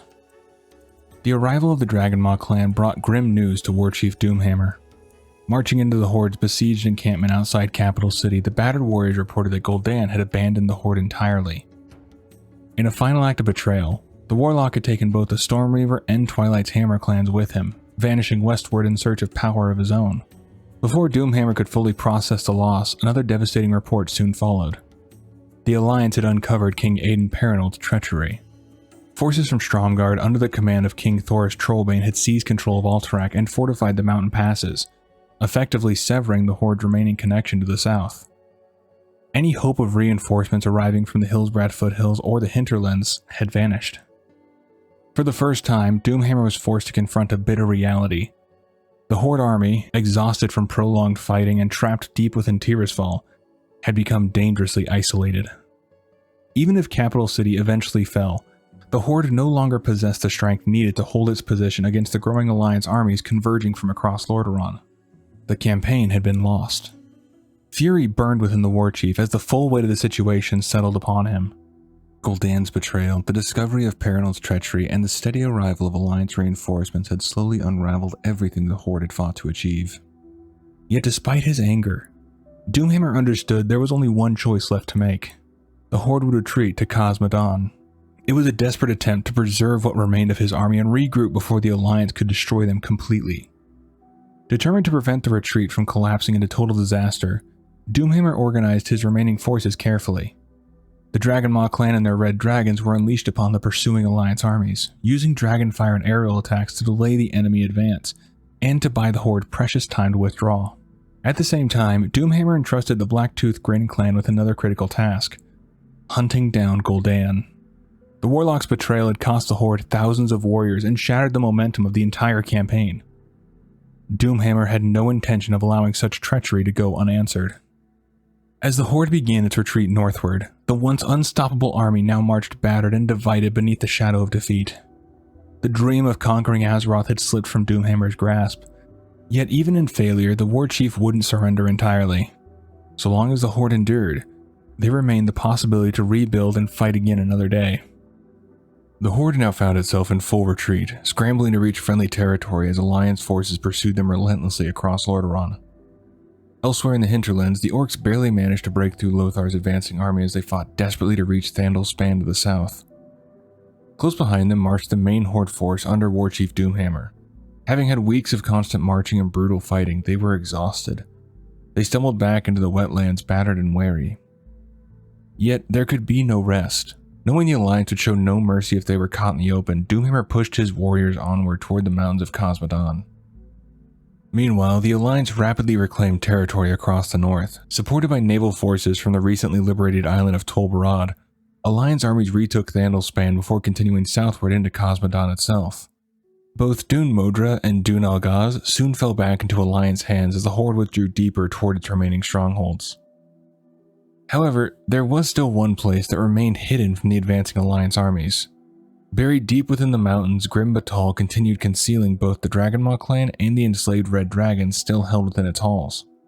Far across the Great Sea, Gul'dan's betrayal finally came to its end. Upon the storm-lashed island housing the tomb of Sargeras, the Warlock's reckless pursuit of power proved fatal. Gul'dan and many of his loyal followers perished within the tomb at the hands of the demonic horrors guarding its depths. The surviving members of the Storm Reaver and Twilight's Hammer clan were then hunted down by the Blacktooth Grin clan under the command of Rend and Maim Blackhand. Acting on Doomhammer's orders, the Blacktooth Grin clan slaughtered nearly all who had followed Gul'dan into treachery, ensuring few escaped alive. When Horde Dragon Riders later intercepted the returning Blacktooth Grin fleet, they carried word of Gul'dan's death back to Doomhammer. The War Chief greeted the news with grim satisfaction, regretting only that it had not been his own hand that killed the Warlock. Even with Gul'dan dead, the Horde situation continued deteriorating rapidly. The forces returning by sea would arrive far too late to restore the Horde's failing campaign, and the once mighty army that had invaded Lordaeron had now been reduced to less than half its original strength. Doomhammer understood the grim reality before him. Cosmodon could no longer be held, especially once the Dwarves of Ironforge and the Gnomes of Gnomeregan fully rejoined the war effort. Determined to make one final stand, Doomhammer ordered the Horde to regroup at Blackrock Spire deep within Blackrock Mountain. There, he intended to force the Alliance into a costly battle where the Horde could trade territory for time and bleed the advancing enemy with every step forward. Messengers were immediately dispatched through the Dark Portal to Draenor, calling for reinforcements from the clans that had remained behind. Every available warrior would be needed for the battles ahead. At the same time, Doomhammer issued urgent orders to Zulahed of the Dragonmaw clan. The chieftain was commanded to gather every surviving Dragon Rider and transport Alexstrasza, the Demon Soul, and the remaining captive Red Dragons from Grim Batal to Blackrock Mountain. Their power would be essential in the coming confrontation. Meanwhile, the Bleeding Hollow clan, which had remained entrenched in Cosmodon since the early days of the war, received a grim assignment of their own. They were ordered to delay the advancing Alliance armies for as long as possible, buying Doomhammer precious time to fortify Blackrock Mountain. Despite the Horde's worsening situation, Doomhammer's resolve remained unbroken. Though battered and increasingly outnumbered, the War Chief still believed the Horde could survive if it endured long enough to regroup. Supreme Commander Lothar, however, drove the Alliance army steadily southward. He was determined not to give the Horde time to recover. After months of brutal campaigning, the possibility of final victory now seemed within reach. Much of the Alliance army's endurance during the pursuit could be credited to the Paladins of the Silver Hand. The Holy Warriors marched tirelessly beside the soldiers, healing the wounded, strengthening morale, and restoring hope to exhausted ranks that otherwise might have collapsed from attrition alone. The Alliance advance through Cosmodon soon culminated in the defeat of the Bleeding Hollow clan. With the Horde driven back, the long-besieged Dwarves and Gnomes finally emerged from their mountain strongholds. Though their celebrations were brief, both peoples pledged their full strength to the Alliance's final campaign against the Horde. Hunting parties led by Paladins swept across the region, eliminating scattered Horde resistance, while the main Alliance army continued preparing for its march south toward Blackrock Mountain. At sea, northwest of Cosmodon, the surviving Blacktooth Grin clan fleet attempted to return safely to Horde-controlled territory. But when Rend and Maim Blackhand learned of the Horde's retreat toward Blackrock Mountain, they instead redirected their course towards Stormwind, which still remained under Horde occupation. Their journey was ultimately cut short near the island of Crestfall, when the Alliance fleet under Admiral Proudmoore finally intercepted them. The battle that followed became one of the war's final great naval engagements. Proudmoore's fleet unleashed devastating cannon fire upon the Horde's vessels, while at the same time, Wildhammer Griffin Riders descended from above to support the Alliance navy. Having learned from earlier encounters with the Dragonmaw clan, the Dwarven Riders maneuvered far more effectively against the Horde's Red Dragons than they had in previous battles. Even so, the fighting remained brutal as the dragons inflicted catastrophic damage upon the Alliance fleet, destroying nearly the entirety of the Third Fleet in fire and chaos. Among those killed was Derek Proudmoore, son of Admiral Dalen Proudmoore, whose death would haunt his father for years to come. Despite the losses, the Alliance ultimately emerged victorious at Crestfall. most of the Horde fleet was destroyed beneath the waves, securing Alliance naval supremacy and ensuring that few additional reinforcements would ever reach Doomhammer's remaining forces. Though Rend and Main Blackhand escaped with a small number of survivors, the majority of the Horde fleet now rested at the bottom of the Great Sea.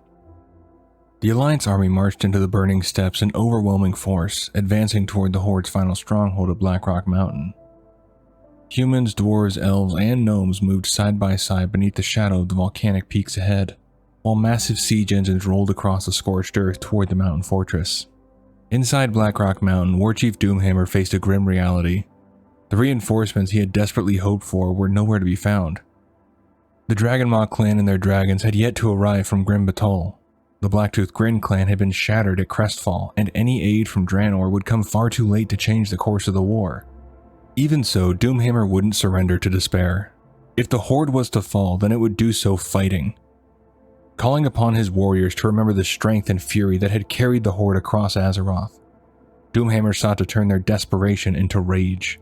He framed the coming battle not simply as a defense of Blackrock Mountain, but as vengeance against the Alliance that had driven them to the brink of destruction. As the Alliance siege engines approached the mountain gates, Doomhammer made a decision few had expected. Rather than remain behind the fortress walls and endure a prolonged siege, the Warchief ordered the gates of Blackrock Mountain thrown open. From within the mountain poured thousands of Horde warriors, their war cries echoing across the battlefield as they charged directly into the advancing Alliance army. At the forefront of the assault rode Doomhammer himself, clad in black plate armor and wielding the massive warhammer that had become his symbol throughout the war. Though the Horde no longer possessed the strength to overwhelm the Alliance through sheer numbers, Doomhammer believed victory might still be seized through one decisive blow. His target was Supreme Commander Anduin Lothar. Doomhammer believed that if Lothar fell on the battlefield, the Alliance armies might collapse into confusion, just as the Horde itself would fracture without its warchief. The sudden assault caught portions of the Alliance army off guard, and for a brief moment chaos spread through the front lines as Horde warriors crashed into them with reckless ferocity. Amid the carnage, Doomhammer and his elite warriors carved a brutal path toward the center of the battlefield where Lothar commanded the Alliance forces. It was a desperate gamble, but one the Warchief pursued with complete conviction. Through fire, steel, and blood, Doomhammer fought toward the man he believed would decide the outcome of the war. The clash between the two leaders now seemed inevitable, a confrontation that would determine the fate of both the Alliance and the Horde. The battlefield trembled as Anduin Lothar and Orgrim Doomhammer finally met in single combat. Amid the chaos of clashing armies and the roar of battle surrounding them, the two commanders faced one another in a duel that seemed to embody the fate of the entire war. Soldiers from both the Horde and the Alliance couldn't help but pause to watch as steel clashed against iron across the burning slopes beneath Blackrock Mountain. Lothar, a towering warrior even by Orcish standards, fought with the discipline and precision earned through decades of battle. Yet Doomhammer matched him blow for blow, younger, stronger, and wielding tremendous raw power. The Warchief steadily forced the aging commander backward beneath the weight of his assault. At last, Doomhammer struck with devastating force, shattering Lothar's great sword beneath the impact of his warhammer. Fragments of the broken blades scattered across the battlefield as the Supreme Commander fell to one knee. For a brief moment, the fighting around them seemed to pause entirely before Doomhammer delivered the final blow, crushing Lothar's skull with a final swing of his weapon and ending the life of the Lion of Azeroth. The reaction across the battlefield was immediate. Horde warriors roared in triumph at the sight of their warchief standing victorious, while shock and despair rippled through the Alliance ranks. The death of Anduin Lothar threatened to break the Alliance entirely, and for a moment it seemed like the Horde might reclaim the momentum of the battle through sheer fury alone. But amid the chaos, Turalyon stepped forward, overcome with grief yet unwavering in his faith. The Paladin unleashed the full force of the holy light around him. Radiant energy burst across the battlefield, momentarily halting the frenzy of combat as soldiers from both sides recoiled beneath the sudden brilliance. Within the glow, Turalyon lifted the shattered remains of Lothar's broken sword from the blood-soaked ground and charged directly toward Doomhammer. Before the Warchief could react, Turalyon struck him with tremendous force, smashing the broken blade across him and knocking Doomhammer unconscious. In an instant, the momentum of the battle shifted once again. Though Lothar's death had dealt a devastating blow to the Alliance, Turalyon's defiance reignited the resolve of the soldiers fighting beneath Blackrock Mountain. Stepping forward as the Alliance's new commander, Turalyon called upon his comrades to stand firm in the face of despair. He invoked the memory of Anduin Lothar, reminding the soldiers around him that the Supreme Commander had never yielded, even in the darkest moments of the war. Those words spread quickly through the Alliance ranks as grief and exhaustion slowly gave way to renewed determination. The battered armies were formed around their new commander before surging forward once more. The counterattack crashed into the exhausted Horde forces with overwhelming force. Already shaken by the loss of Doomhammer and worn down by months of constant warfare, the Horde lines finally began to collapse. What discipline remained within the once mighty army quickly unraveled as orcs fled southward in desperate attempts to escape toward the Dark Portal. Near Blackrock Mountain, however, many warriors refused to retreat and instead chose to fight to the bitter end. Seeking justice rather than slaughter, Turalyon ordered his forces to capture as many surviving Horde warriors as possible, rather than execute them outright. When the battle finally ended, Doomhammer himself was dragged from the battlefield in chains alongside countless Horde prisoners. The defeat at Blackrock Mountain shattered the Horde beyond recovery and marked the effective end of the Second War. Yet remnants of the Horde still escaped southward under the command of the Death Knight Terran Gorfiend. Gathering what remained of the scattered Horde forces, Gorfiend led a retreat toward the Dark Portal, the only remaining path to Draenor. But the Alliance refused to let them escape unchallenged. Driven by both vengeance and the need to end the war completely, Turalyon led the Alliance in pursuit across the southern kingdoms until the chase finally reached the Black Morass itself. There, before the towering form of the Dark Portal, the remnants of the Horde made their final stand. The battle outside the portal became one of the war's fiercest clashes as Death Knights wielded dark magic across the battlefield, while exhausted Orc warriors fought savagely against the advancing Alliance. Though the Alliance pressed hard, Gorfiend and portions of the Horde managed to hold the line long enough for surviving forces to retreat back through the Dark Portal into Draenor. Though some urged pursuit, Turalyon ultimately decided against sending Alliance forces blindly into an unknown world. The risk of following the Horde into Draenor without preparation was simply too great. Instead, he chose to destroy the portal itself. To accomplish this, Turalyon turned to Khadgar and the Magi of the Kirin Tor. The spellcasters combined their arcane power in an immense ritual designed to unravel the magic sustaining the portal between worlds. As the spell reached its climax, the Dark Portal erupted in a massive explosion of energy. The towering structure shattered apart as the connection between Azeroth and Draenor collapsed in on itself. Stone and debris rained across the Black Morass while the echoes of the explosion slowly faded into silence. For the Alliance, the destruction of the Dark Portal marked the end of the Second War. It was a victory won through immense sacrifice.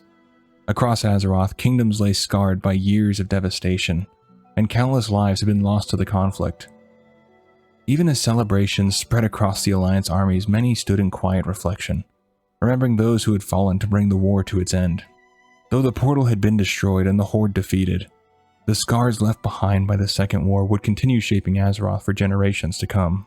Within the region of Shadowmoon Valley, an area steeped in perpetual night, where the stars burned overhead and the moon known as the Pale Lady cast its cold glow upon the land, the Orcish Shadowmoon clan made its home, led by a shaman named Ner'zhul.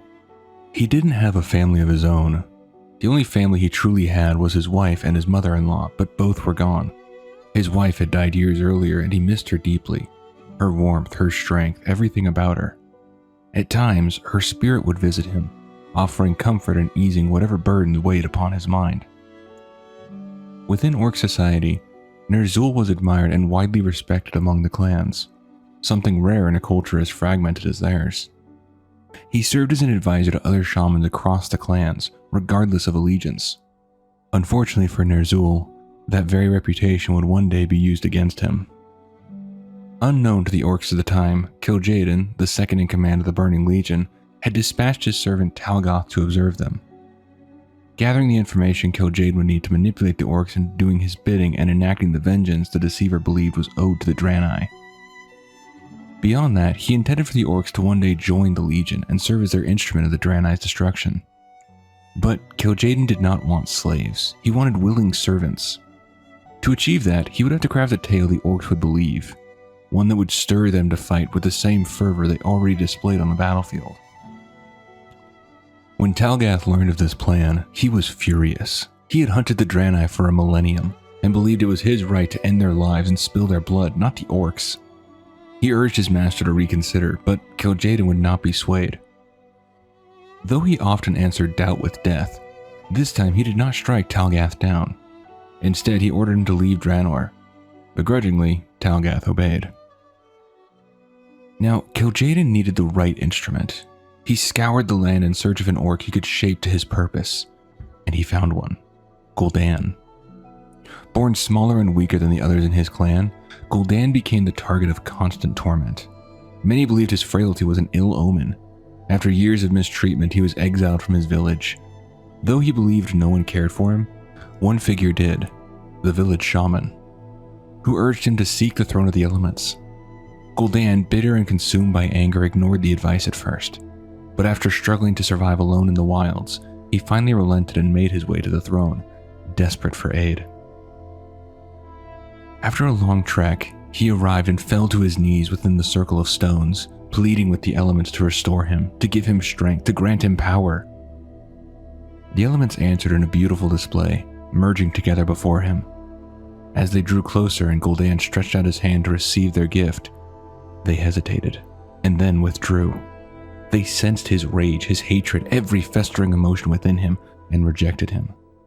In that moment of fury and despair, Gul'dan cried out, and in that moment, Kil'jaeden answered. Before this, Gul'dan had believed he was nothing, that he would always be nothing, but now he was offered something unimaginable. As Kil'jaeden put it, "You will become a god." And with that promise came the chance to punish all who had ever wronged him. He would become too powerful for anyone to shame or look down upon. All he would have to do was serve the Burning Legion and use the orcs as the axe that would cleave through the Draenei and bring about their end. Gul'dan had no love for his people, no love for their traditions or customs, and he accepted the bargain without hesitation. He was taught the ways of Fel, how it fed upon life itself, and how to conceal its growing power.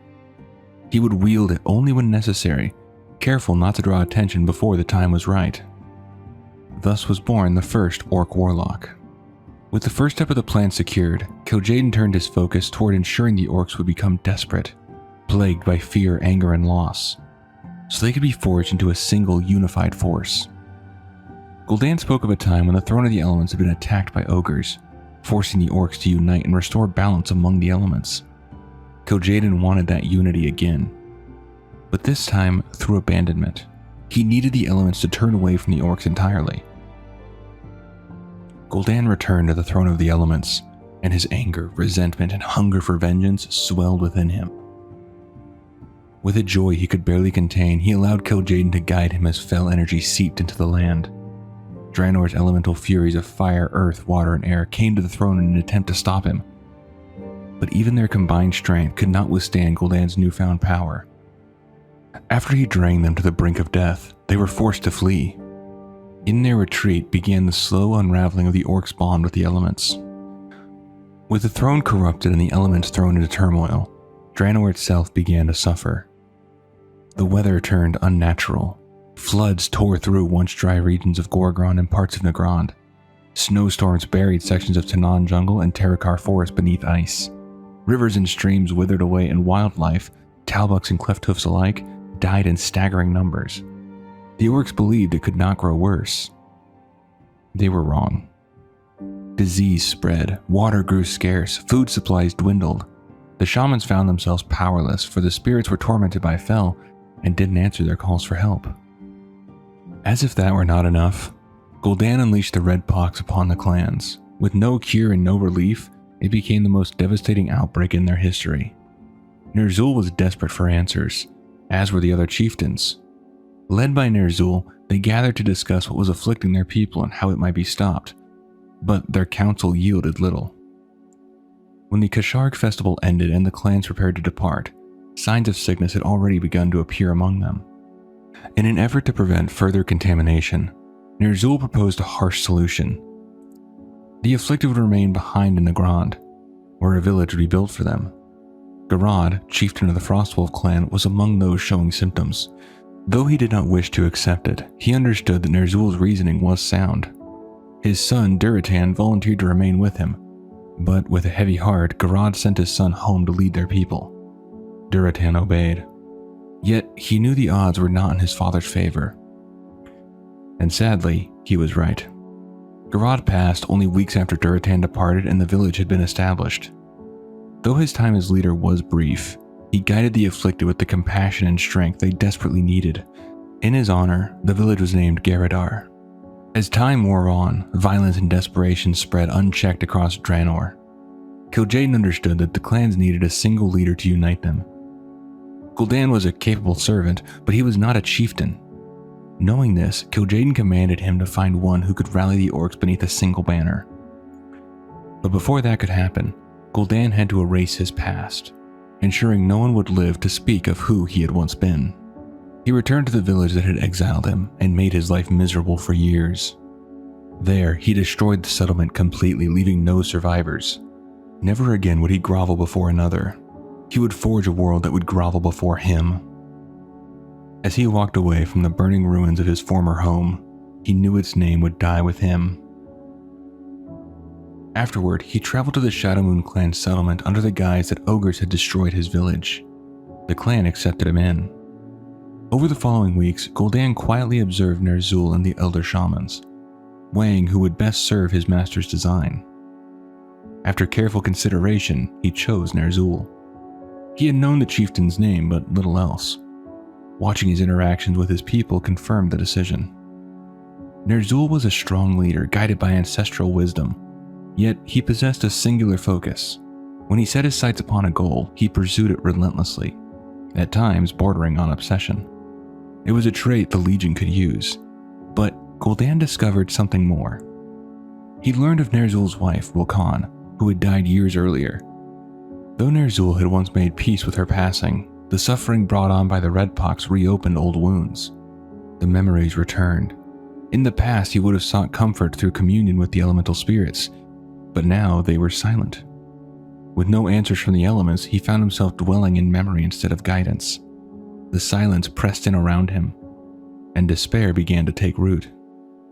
It was in this vulnerable state that Gul'dan moved closer, weaving himself into Ner'zhul's trust.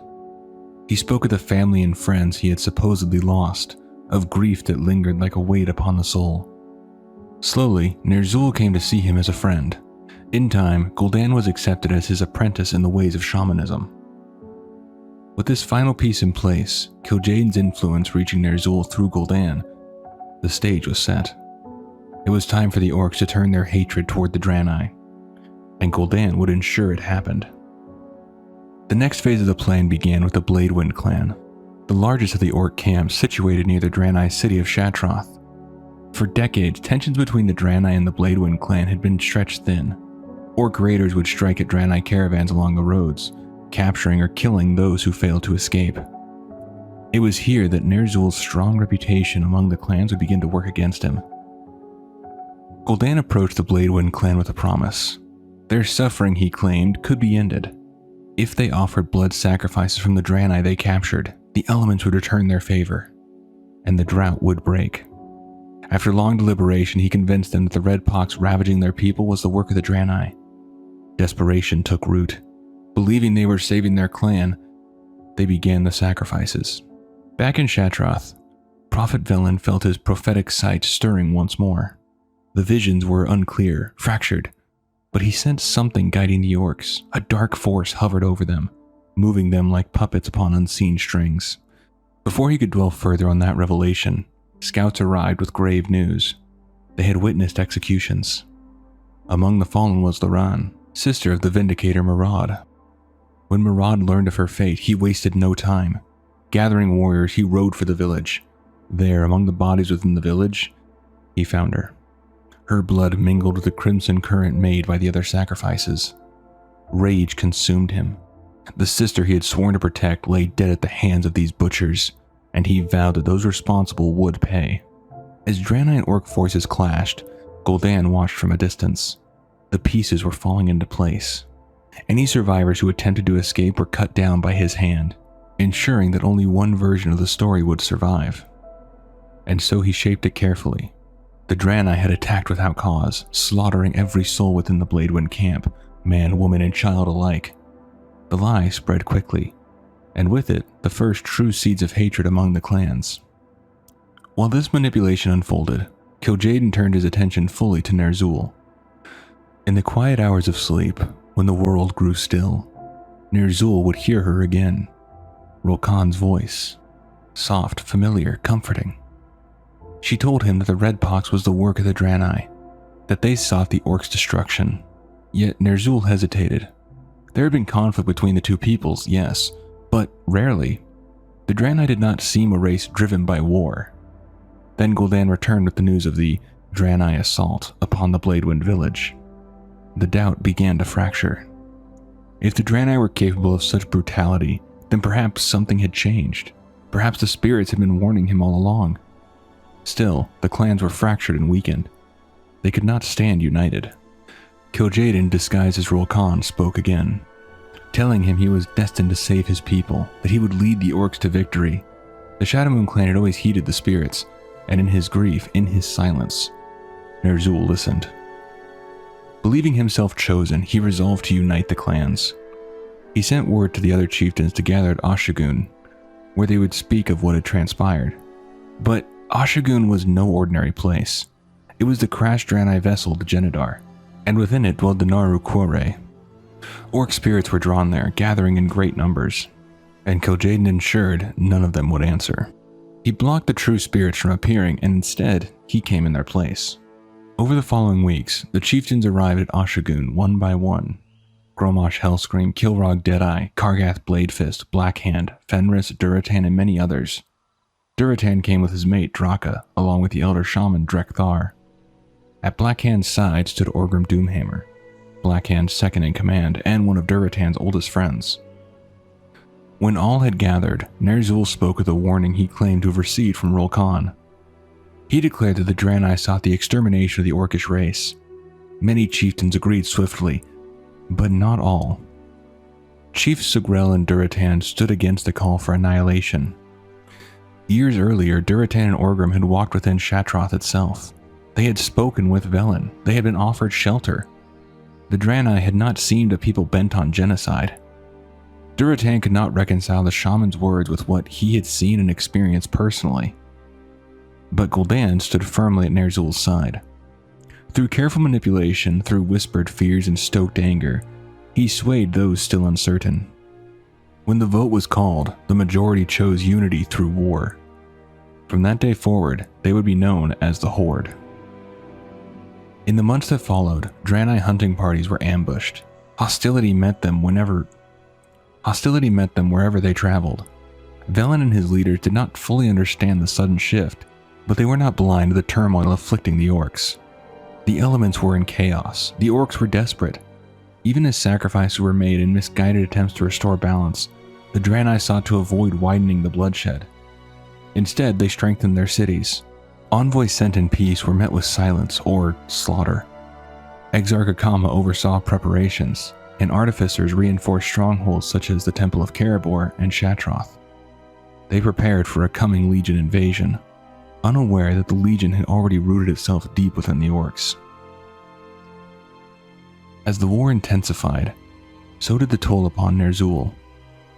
Doubt crept in. Rolkan's guidance had seemed righteous, but what had it achieved? The orcs were more violent than ever. The elements remained silent. No matter what sacrifices were made, nothing changed. The world felt wrong. Kil'jaeden sensed the fracture forming within the shaman and altered his approach. In the quiet of night, Ner'zhul once again heard Rolkan's voice. She spoke of powerful beings who could restore balance and grant the orcs victory. Desperate, Ner'zhul pleaded for audience. She agreed, and the following night his wish was granted.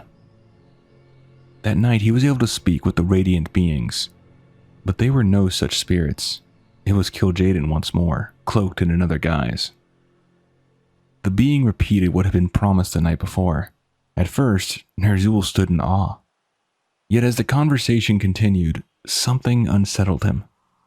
The spirit before him carried a violence unlike any ancestor he had ever known. Its presence felt wrong. When the vision ended, Ner'zhul made his choice. He would go to Oshagun in secret and attempt to commune with other spirits. Kil'jaeden knew of Ner'zhul's journey. Though the shaman believed he traveled in secrecy, he was never beyond the Demon Lord's sight. It was clear now that Ner'zhul would not be as easily manipulated as once hoped. Doubt had taken root, and doubt was dangerous. So Kil'jaeden shifted his approach. Gul'dan began seeking new allies. At Kil'jaeden's command, he searched among the Shadowmoon for those desperate enough to listen. The first he approached was a shaman named Ner'zhul. Gul'dan preyed upon his desire to save his people, demonstrating the raw power of Fel and offering to teach him its ways. Ner'zhul hesitated, but the elements had grown silent, and his clan was suffering. In the end, desperation won. He accepted the offer and became the next Orc warlock. And he was not the last. Gul'dan moved quietly among the clans, recruiting others who felt abandoned by the spirits. Those who turned were bound not to the clans, but to Gul'dan alone. And this group that he now led would be known as the Shadow Council. Meanwhile, Ner'zhul made the long journey to Oshagun. Upon his arrival, he attempted to commune with the spirits gathered there. Knowing someone would try to commune with the spirits, Kil'jaeden had erected barriers to silence them. But Ner'zhul's connection to the ancestral spirits was strong, and he was able to break through. And the truth came flooding in. The real spirits stepped forward, including Rolkan. Not the false voice he had been hearing, but the true spirit of his mate. They told him he had been deceived. The Draenor were innocent. The true enemy was Kil'jaeden. The Legion's goal was corruption, the annihilation of the Draenor, and the recruitment of the Orcs themselves. The revelation shattered him. Then the spirits withdrew, turning their backs on him. Their silence was absolute and crushing to him. Shame consumed Ner'zhul. He had led his people to ruin. He had been manipulated. There was nothing left but regret and the desperate hope that he might yet undo what he had begun. He turned back towards Shadowmoon Valley, head hung low, but hoping he could find some way to stop Kil'jaeden, sabotage him somehow, but he never arrived home. Gul'dan and his followers ambushed him along the road, taking him somewhere no wandering orc would find by accident. Many warlocks argued for his execution, but Gul'dan carried strict orders from Kil'jaeden. The shaman was to live. He would witness what would become of his people, and if he vanished, suspicion would follow. So instead, they broke him. Torture ensured his obedience. Weeks turned into months. The once proud chieftain grew timid, fearful of death.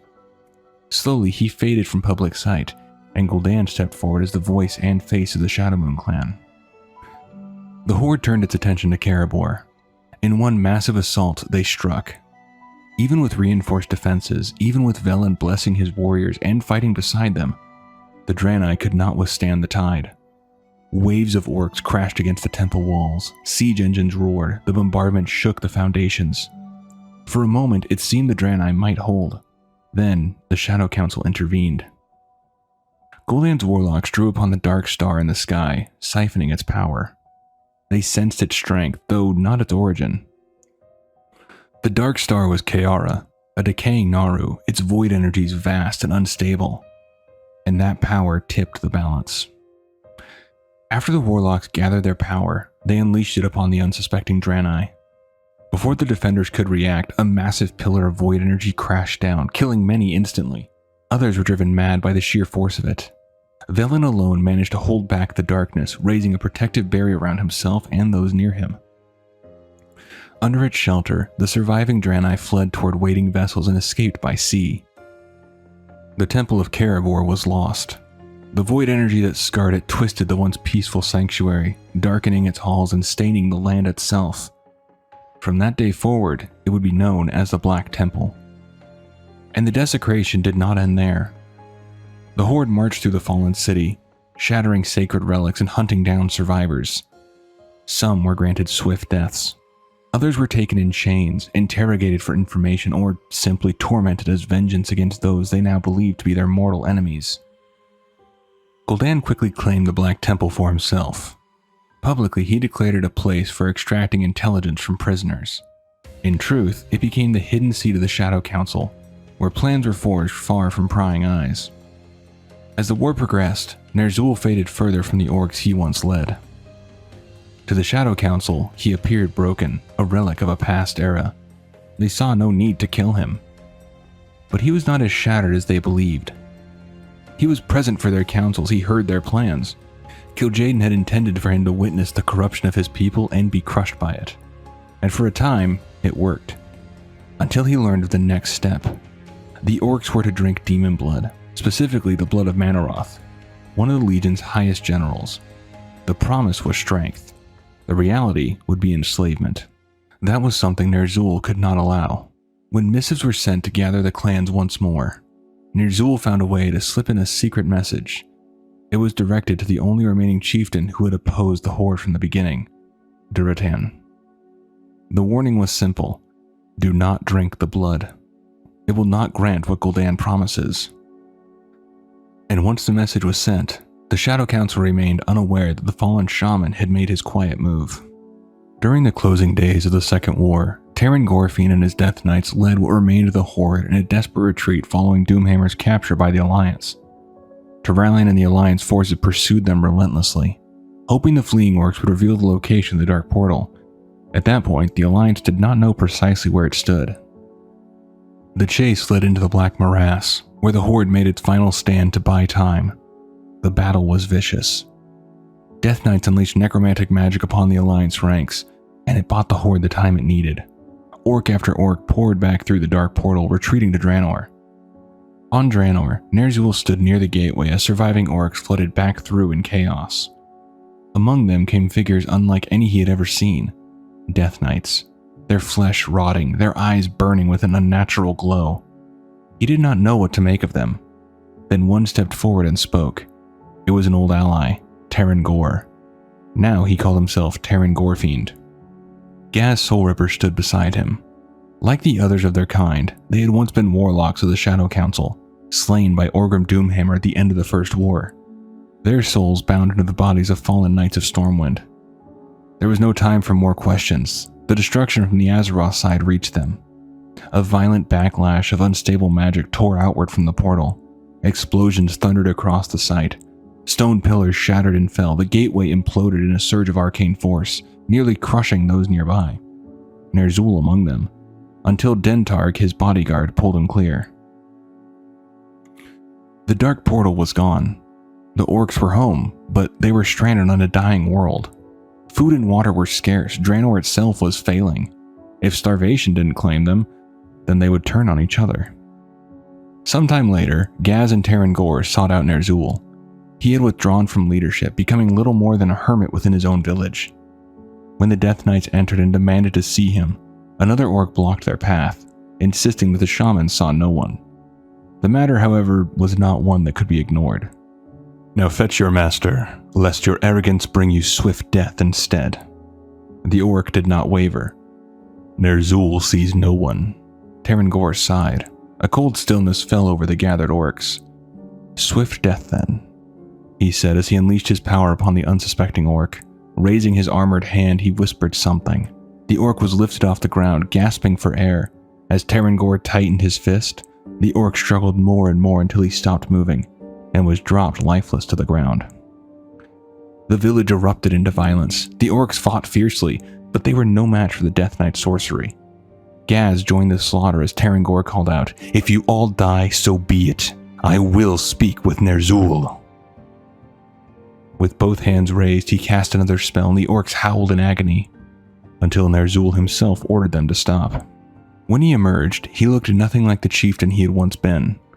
He admitted that he had been plagued by dreams of death, dreams of Gorfyn, and whatever hope he once held for the orcs had withered. Guilt weighed heavily upon him. In mourning and shame, he had painted his face with the image of a white skull. At first, Ner'zhul believed the Death Knights had come to kill him. They had not. They had come to restore him. The last time he had led the orcs, it had ended in annihilation and servitude to the Legion. He had no desire to take up that mantle again. But Teyrn Gor brought a new proposal. Reopen the portal to Azeroth, send a small force to recover powerful artifacts, and use them to escape Draenor entirely.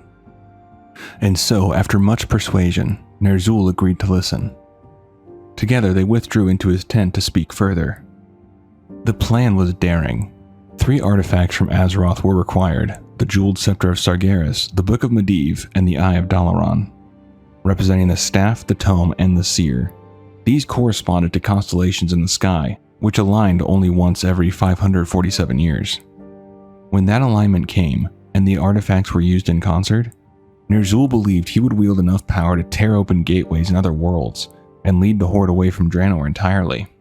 But to begin, they needed the skull of Gul'dan. The skull found its way back onto Draenor, in the possession of Hur-Khan's skull splinter, chieftain of the Bone Chewers.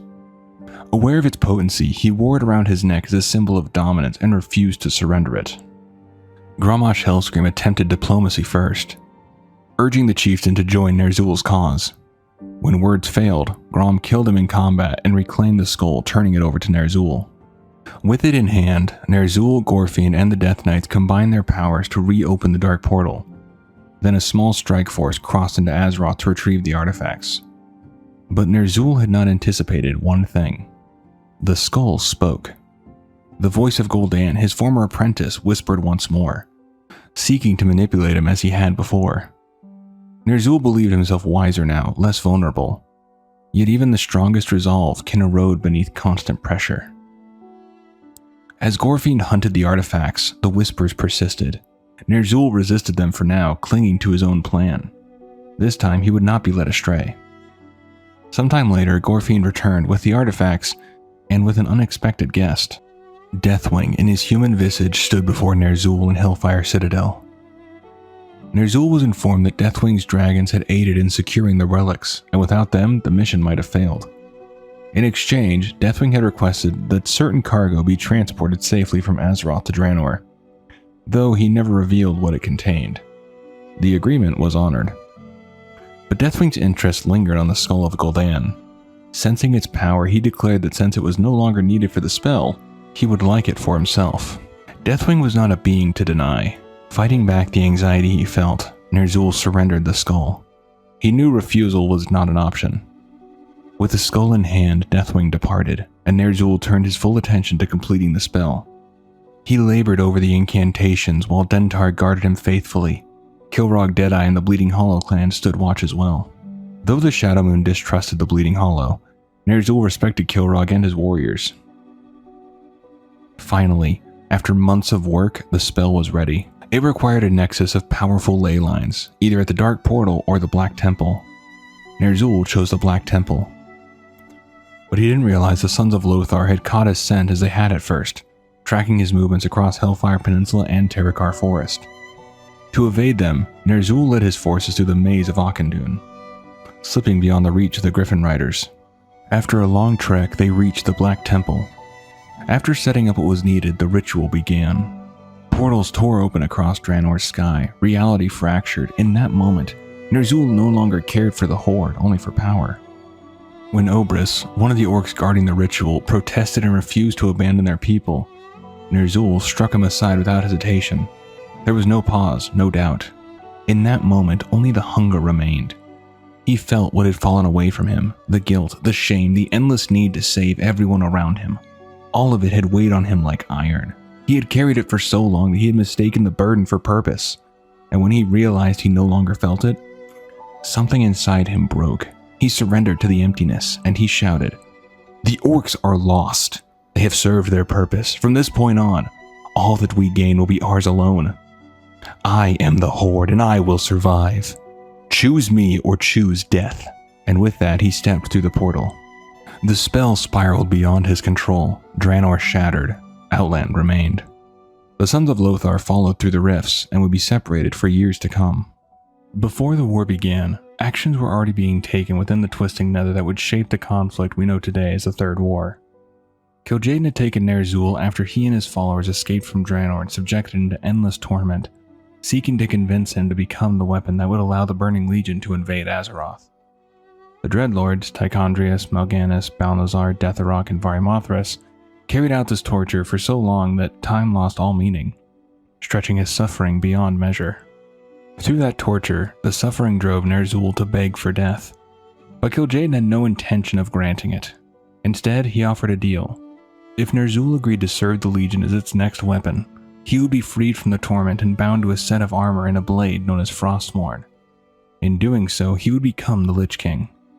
Finally, after being informed of Kil'jaeden's plan for the Lich King to unleash a plague that would cause the dead to rise, Ner'zhul was cast out of the Twisting Nether and sent crashing into Azeroth, where he struck the Icecrown Glacier. Over time, the citadel from which the Lich King would rule over Icecrown and all of Northrend began to take shape. eventually becoming known as Icecrown Citadel. He first secured control over Icecrown itself, and once the region was firmly under his control, he spread the plague throughout Northrend. But it was not an easy victory. While many races fell to his control with little resistance, the Nerubians were a different story.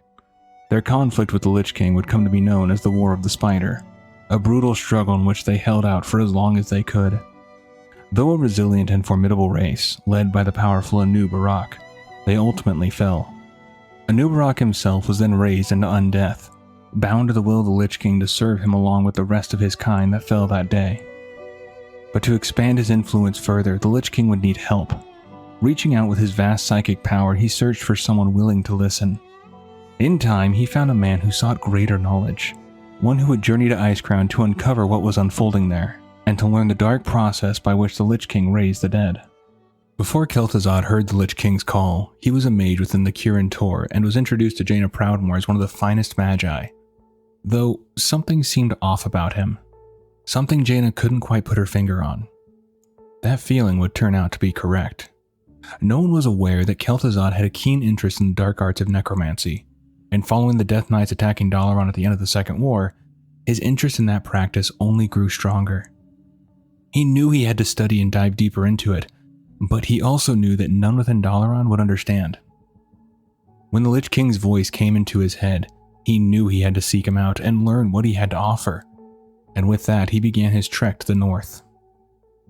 Arriving in Northrend with snow falling around him and the wind cutting across the frozen landscape, he saw what remained of the kingdom of Azul Ner'zhul.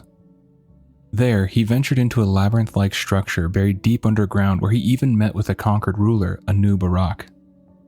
The Crypt Lord led the shivering mage deeper into the structure, showing him the various wings where different trainings and experiments were taking place. Eventually, he was led to a wing where he would see how the plague worked in action. And it was something he wasn't prepared for. He walked into a room with the smell of death in the air. Inside a cage were two villagers, a man holding a woman who appeared to be terribly ill. She pleaded for Kel'Thuzad to end her suffering with one bolt of flame and just let her rest in peace. But if he wouldn't do that, then at least let her husband go. But her husband refused, saying, "Hush, sweetheart. I will not leave you." All of her talking was getting on Kel'Thuzad's nerves, so he quietly asked Anu-Barak if he could silence her. Without hesitation, the Crypt Lord skewered her with his claw, shaking her free as her body crumpled to the floor. It would not take long for her to begin reanimating, but it seemed as though part of her humanity remained intact for a moment. As her skin turned a faint greenish gray, she cried out for the guards to take her husband away, but her pleas were ignored as her humanity slowly gave way to the craving growing inside. The man tried desperately to help her, but she pushed him away. Finally, the cravings got too much and she attacked him, scratching and clawing at him as she tore him apart. Kel'Thuzad couldn't watch. Turning his back, he heard the gnawing and chewing sounds of the woman devouring her husband, his screams echoing in the chamber. It was too much for him.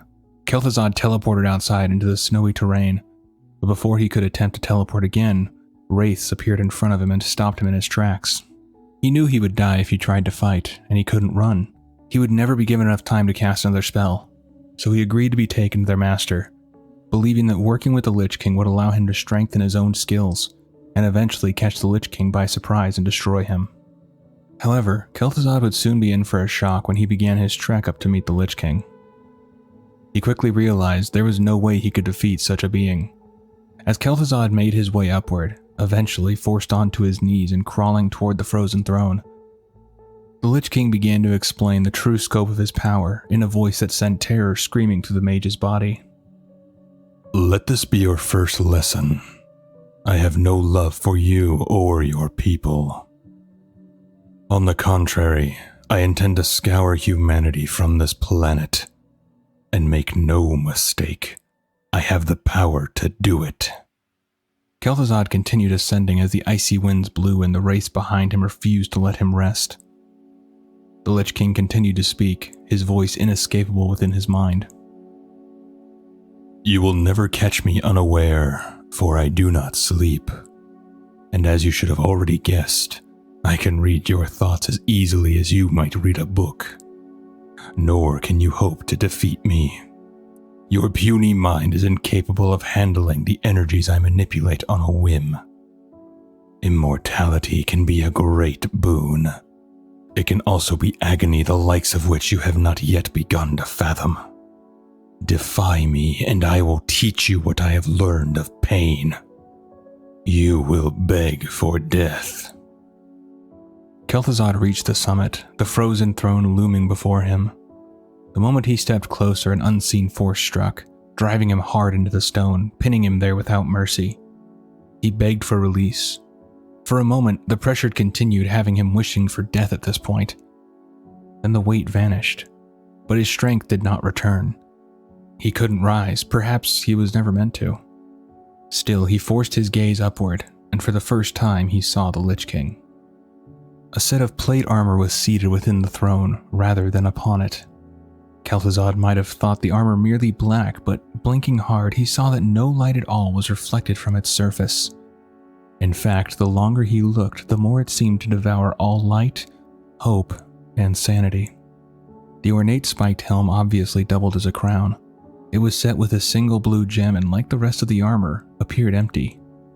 In one gauntlet, the figure clasped a massive sword whose blade had been etched with runes. Here was power. Here was despair. The Lich King continued speaking to the broken mage. As my lieutenant, you will gain knowledge and magic to surpass your most ambitious dreams. But in return, living or dead, you will serve me for the rest of your days. If you betray me, I shall make you into one of my mindless ones, and you will serve me still. Kel'Thuzad had heard enough and knew he was going to help the Lich King. Upon the agreement being made, Kel'Thuzad was shown a vision of casters in black robes standing in a circle chanting. Though he could not understand what they were saying, he knew the ritual was powerful as the ice beneath them cracked open. The massive ziggurat he had explored earlier began rising into the air, and that was when he truly laid his eyes upon Naxxramas. The Lich King spoke once more. You will go forth and bear witness to my power. You will be my ambassador to the living, and assemble a group of like-minded people to further my plans. You will establish my hold upon Azeroth, and this will be your vessel. Within the floating necropolis, Kel'Thuzad made his way back to Lordaeron. He donned a disguise and began recruiting for the Cult of the Damned. He used his charisma, wealth, and intellect to persuade people to join his cause. This process was not fast, but over a span of 3 years, he built the cult to impressive numbers, recruiting people from all walks of life and many different backgrounds. Many followers came from the lower classes, such as overworked laborers and peasants. He mainly aimed his message at those who felt abandoned by society. He made various promises to try to get people to join the cult, such as immortality, equality, and freedom from suffering, and it worked. Kel'Thuzad was even able to convince some who once wielded the light to abandon it entirely and pledge themselves to Ner'zhul. He recruited the upper class of Lordaeron in the same way, and 2 examples of him doing that is the wealthy landowner Baron Rivendare joining the cult, and the family on the island of Cardero, where he convinced the Barrow family to allow use of their manor. But they were not aware that Kel'Thuzad was with the cult when they made the deal. Their greed just got the better of them, and the desire to live forever took hold. Over time, the estate became known as Scholomance, and nearly the entire Barrow family joined the Cult of the Damned in one way or another. Scholomance would serve not only as a training ground for the cult, but also as a place where they tested the plague of undeath on the family's servants to ensure it worked as intended. Finally, the time had arrived to distribute their creation. To accomplish this, Kel'Thuzad infused cauldrons with the plague, which were then sent to cult-controlled villages where members would guard them closely. From there, the plague began working its dark and terrible magic upon the citizens of Lordaeron. The cultists themselves had no fear of dying from the plague. To them, death was simply the fulfillment of the promise of immortality through undeath. In a short time, many northern villages were turned.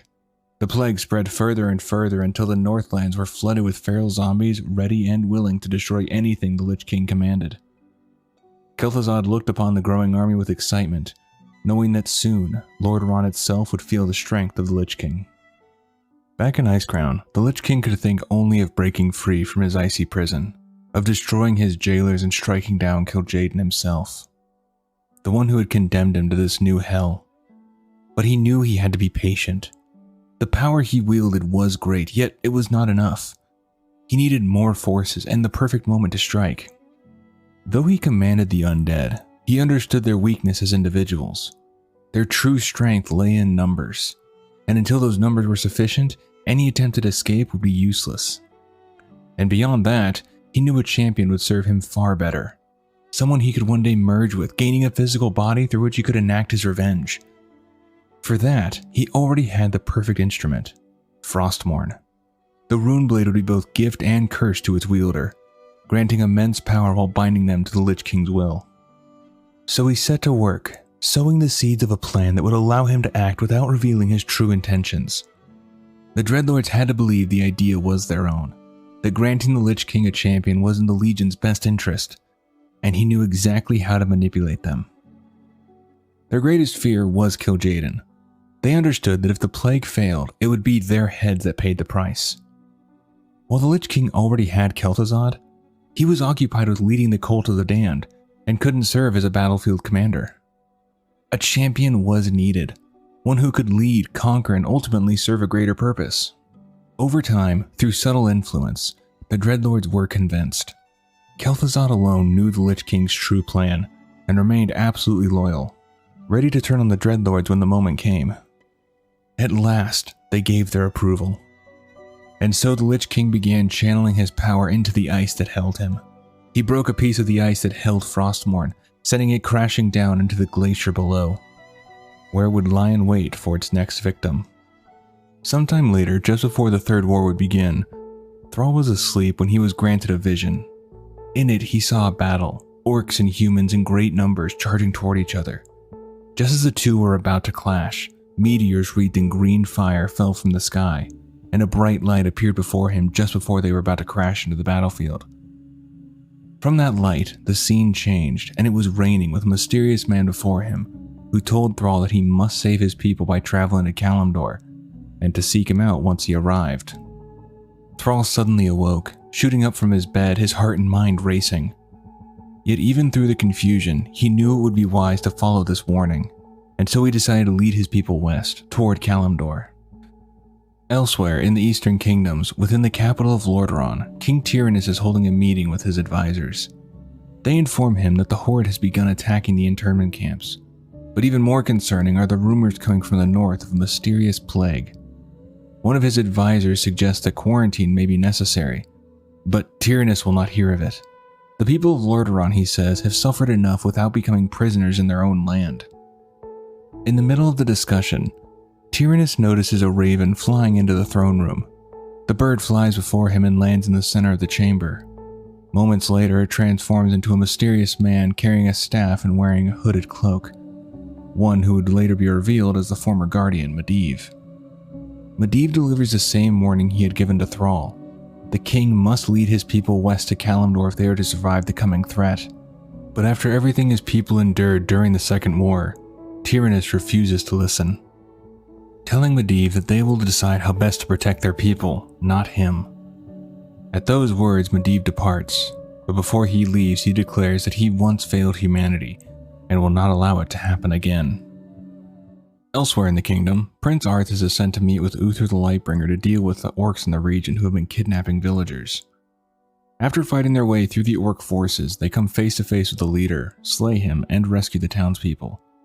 Yet, Arthas had seen the orcs sacrificing some of the villagers. For what purpose, he had no idea, but he feared they might be attempting to summon demons back to Azeroth. Uther approaches Arthas and assures him that the demons were destroyed long ago, and that he need not trouble himself with it. Arthas nods in agreement and the two begin the journey home. But even as they ride, Arthas cannot shake the quiet voice in the back of his mind warning him that something far worse may be coming. Upon returning home, King Tyrannus informs his son of troubling rumors from the northern villages of the kingdom and tasks him with investigating them. Along the way, Arthas will meet an old friend, Jaina Proudmoore, who has been sent by the Kirin Tor to investigate the rumors of the spreading plague. While in Dalaran, Jaina overheard someone speaking with Archmage Antonidas, warning him of a great evil coming to the continent and urging him to lead his people west, toward Kalimdor. But Antonidas dismissed it outright, saying he had no interest in such nonsense. Begrudgingly, the man transformed into a raven and flew from Dalaran, hoping to find someone else who might heed his warning. Jaina believed herself unseen, and she was, but Antonidas could still sense her presence nearby. He calmly told her she could reveal herself, and Jaina stepped forward, apologizing for eavesdropping. But Antonidas only chuckled, remarking that her inquisitive nature was something he had come to rely on. Paying little mind to the warning, Antonidas instead tasked her with investigating rumors of a plague spreading through Lordaeron, one that might be magical in nature. He hoped she could confirm whether the rumors were true and, if possible, discover a way to cure it. He also informed her that a special envoy would be meeting her to assist in the task. Arthas and his men waited for Jaina to meet them. When Jaina arrived, they set out together, heading north toward Brill. As they passed by farm after farm with no one tending to them, an eerie quiet settled over the land. Falric, one of Arthas' captains, informed the prince that he had grown up in the area. The people here were isolationists. They would bring their produce and livestock into the villages, sell what they needed, and then return home. They lived simple lives, removed from the rest of the kingdom, and perhaps this time, that isolation had cost them. Falric confirmed there was no bad blood. This was simply how things were done here. Jaina pointed out that if that were the case, then it was highly likely that they would not call for outside aid when they fell ill. They would not think it was anything new or anything they couldn't handle. They pressed further down the road, hoping to find some sign of life. Instead, they found only absence. A smashed gate, missing livestock, and still, no people. A chill crept down their spines. Something was not right. Falric admitted he was surprised that no one had come out to greet them, or even to challenge them. Arthas considered that perhaps the villagers were simply being cautious, hiding indoors out of fear. So he called out to anyone within earshot. "Greetings to you all. I am Arthas, Prince of Lordaeron, and my men and I mean you no harm. Please, come out and speak with us. We have questions concerning your safety." No answer. Only the wind rustling through the leaves. The faint creak of armor as the men shifted uneasily, eyes scanning the empty fields. Jaina stepped forward, her voice steady. "Arthas, we must go and at least see. They could need our help." They all knew she was right. Although none of them wanted to enter a farmhouse that could hold an unknown number of infected, but they had sworn to protect the people of the kingdom, and that oath still held weight. Slowly, they began to move toward the farmhouse. They approached with caution. Arthas turned to Jaina, telling her to stay back, but she refused. "I told you, I'm not a fragile little figurine, Arthas. I was sent to investigate the plague, and if there are indeed victims here, I need to see them for myself." Arthas sighed, unable to argue, and nodded. "All right then." Together, they continued forward. As they reached the garden in front of the house, the wind shifted, and with it came a stench so foul it struck them all at once. It hit like a physical force. Jaina covered her nose. Arthas fought back the urge to vomit. One of his men wasn't so lucky, doubling over where he stood while the others recoiled, gagging and covering their faces. Something terrible was waiting behind that door. Jaina moved to step forward, determined to help anyone she could, when suddenly a cry rang out from inside. Not a cry for help, though. A guttural, unnatural roar, like nothing any of them had ever heard. And then, something emerged. It shambled into view. The creature stood on two legs, its skin a sickly green-gray, a pitchfork clutched in its hand. Flesh hung loose from its frame, and its clothing, what remained of it, marked it as a farmer. The sound they had heard had come from this thing. Arthas stood frozen for a moment, trying to understand what he was seeing. This had to be one of the villagers. It was the only explanation, and yet walking corpses were not something he had ever known to exist. The creature lunged.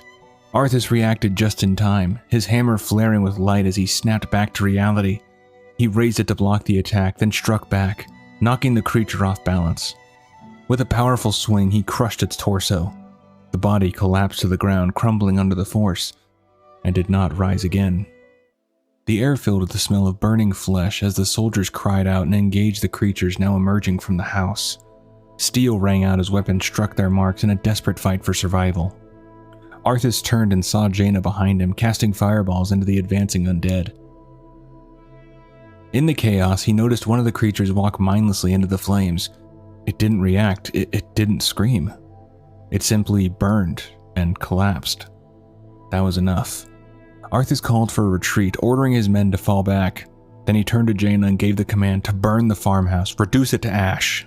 The soldiers withdrew, forming a defensive line as Arthas stepped back beside them. He watched Jaina, seeing a new determination in her expression. She began to channel her magic, forming a fireball as large as a man before hurling it into the house. Light engulfed the structure. Arthas raised an arm to shield his eyes.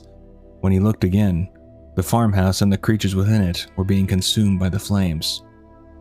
None of them could look away. The inferno was mesmerizing. And as they stood there watching it burn, the realization began to take hold of what this meant, and what would happen if this spread beyond to Brill and on to the rest of the kingdom. The fire blazed before them, and the crackling of wood and the bones of the dead were the only sounds for some time as everyone tried to process what had just happened. Arthas turned to Jaina, about to ask what those creatures were, hoping she might have some idea. She did. She said they were called undead. Falric spoke up. "Light preserve us. I'd thought things like this were just stories to scare children."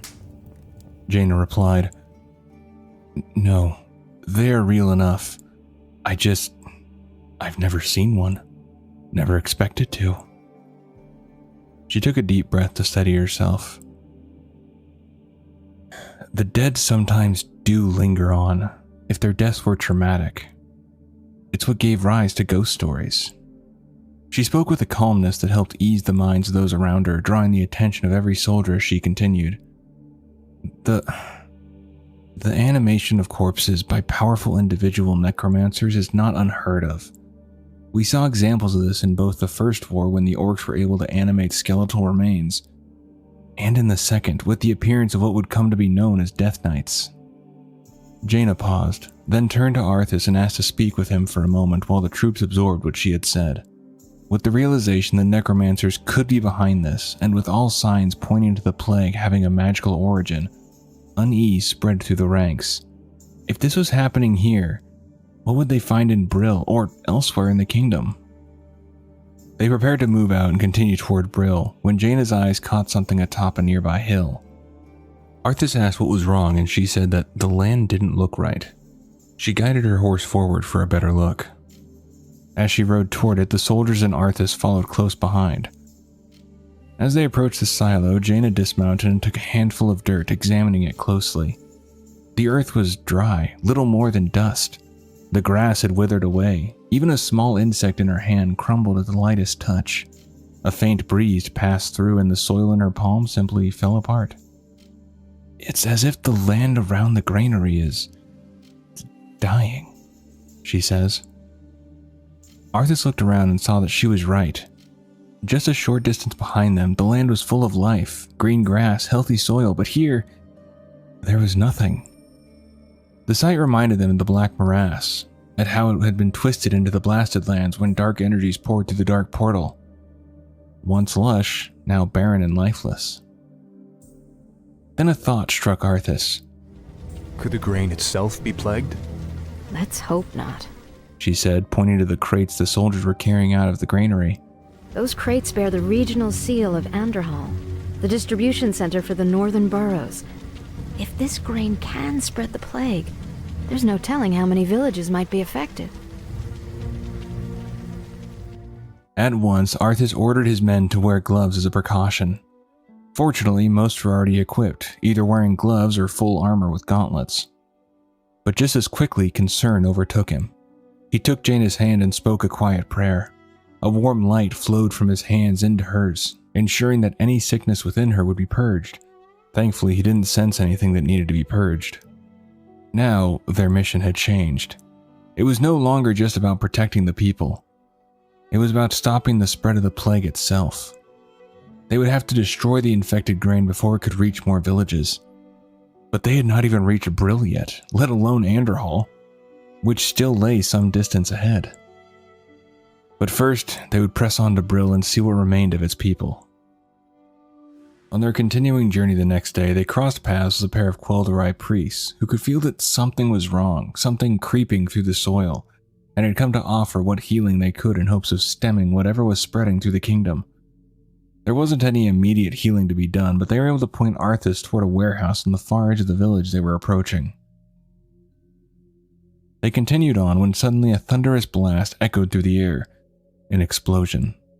They raced ahead and soon found a group of dwarves fighting off the undead. The village was crawling with skeletons, and the source of the explosion became clear as the dwarves fired their cannons into the advancing horde. Another volley gave a brief reprieve, and Arthas seized the moment to approach them, asking for their help in destroying the warehouse. When the dwarves questioned why a warehouse mattered while the town was overrun, Arthas, nearing his wit's end, responded, "What's in the warehouse is killing these people, and when they die..."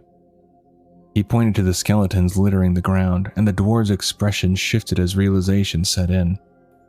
They were on the same page now, and together they began making their way toward the warehouse, still a good distance away and with many enemies in between. Jaina and the soldiers followed behind, finishing off any undead that had survived the last volley of cannon fire. During a brief lull on the road, one of the dwarves asked for Arthas' name, to which he replied, "Arthas, Prince of Lordaeron." The dwarf hadn't recognized him at first, and was taken back for a moment before introducing himself as Dargul. As they drew closer to the warehouse, more undead appeared to block their path, and without hesitation, Arthas leapt from his horse and charged into the fray. Frustration burned within him, and he focused it entirely on the enemies before him, cutting them down one after another as the group followed close behind. Jaina casting fireballs left and right, while Dargul and his dwarves joined the fight as well. As he fought, Arthas couldn't help but think about the difference between these creatures and the orcs they had faced before.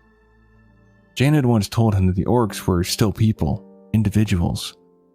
But these things were nothing more than walking corpses, jerking around like marionettes, activated by some twisted necromantic puppeteer. They fell like puppets with the strings cut too. Arthas began to notice that these undead were further decayed than the others they had fought before. Some appeared closer to mummified, while others wore scraps of armor or tattered clothing. Perhaps the villagers had tried to defend themselves. Perhaps they couldn't escape, whether from fear or the sheer number of undead in the area.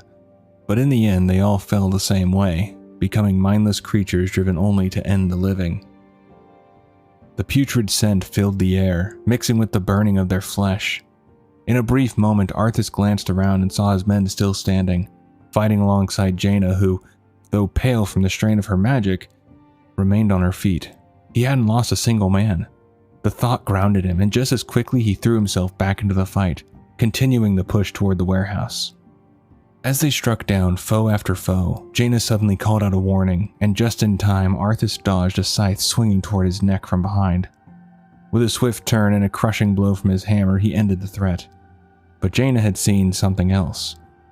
With a fireball ready in one hand, she pointed with the other toward a cluster of figures ahead. They were human, alive, but clearly not villagers or soldiers. Clad in black robes, they moved with deliberate gestures like spellcasters. Arthas immediately shifted his focus and called out to Dargul to fire on them, and without hesitation the dwarves unleashed another volley. When the casting stopped, the undead still moved, but without direction, and Dargul and his men took the opportunity to cut down as many as they could. Arthas charged forward, closing the distance, while his soldiers and Jaina dealt with the remaining undead behind him. But he was too slow. The ritual was complete and the portal opened. What emerged was a towering monstrosity, its flesh stitched together in thick, uneven seams, like something crudely sewn back into existence. It loomed over the battlefield, 3 weapons in its grasp, its lone working eye settling on Arthas. Jaina reached his side and remarked that it looked like multiple corpses stitched together, to which Arthas replied, "Let's study it after we kill it, okay?" The battle began immediately. The creature swung an axe as large as Arthas himself, but he dodged, circling behind it and striking from the rear alongside 3 of his men. 2 drove their spears into it as Arthas delivered the final blow, and the creature collapsed. But the victory was short-lived. The necromancers had escaped.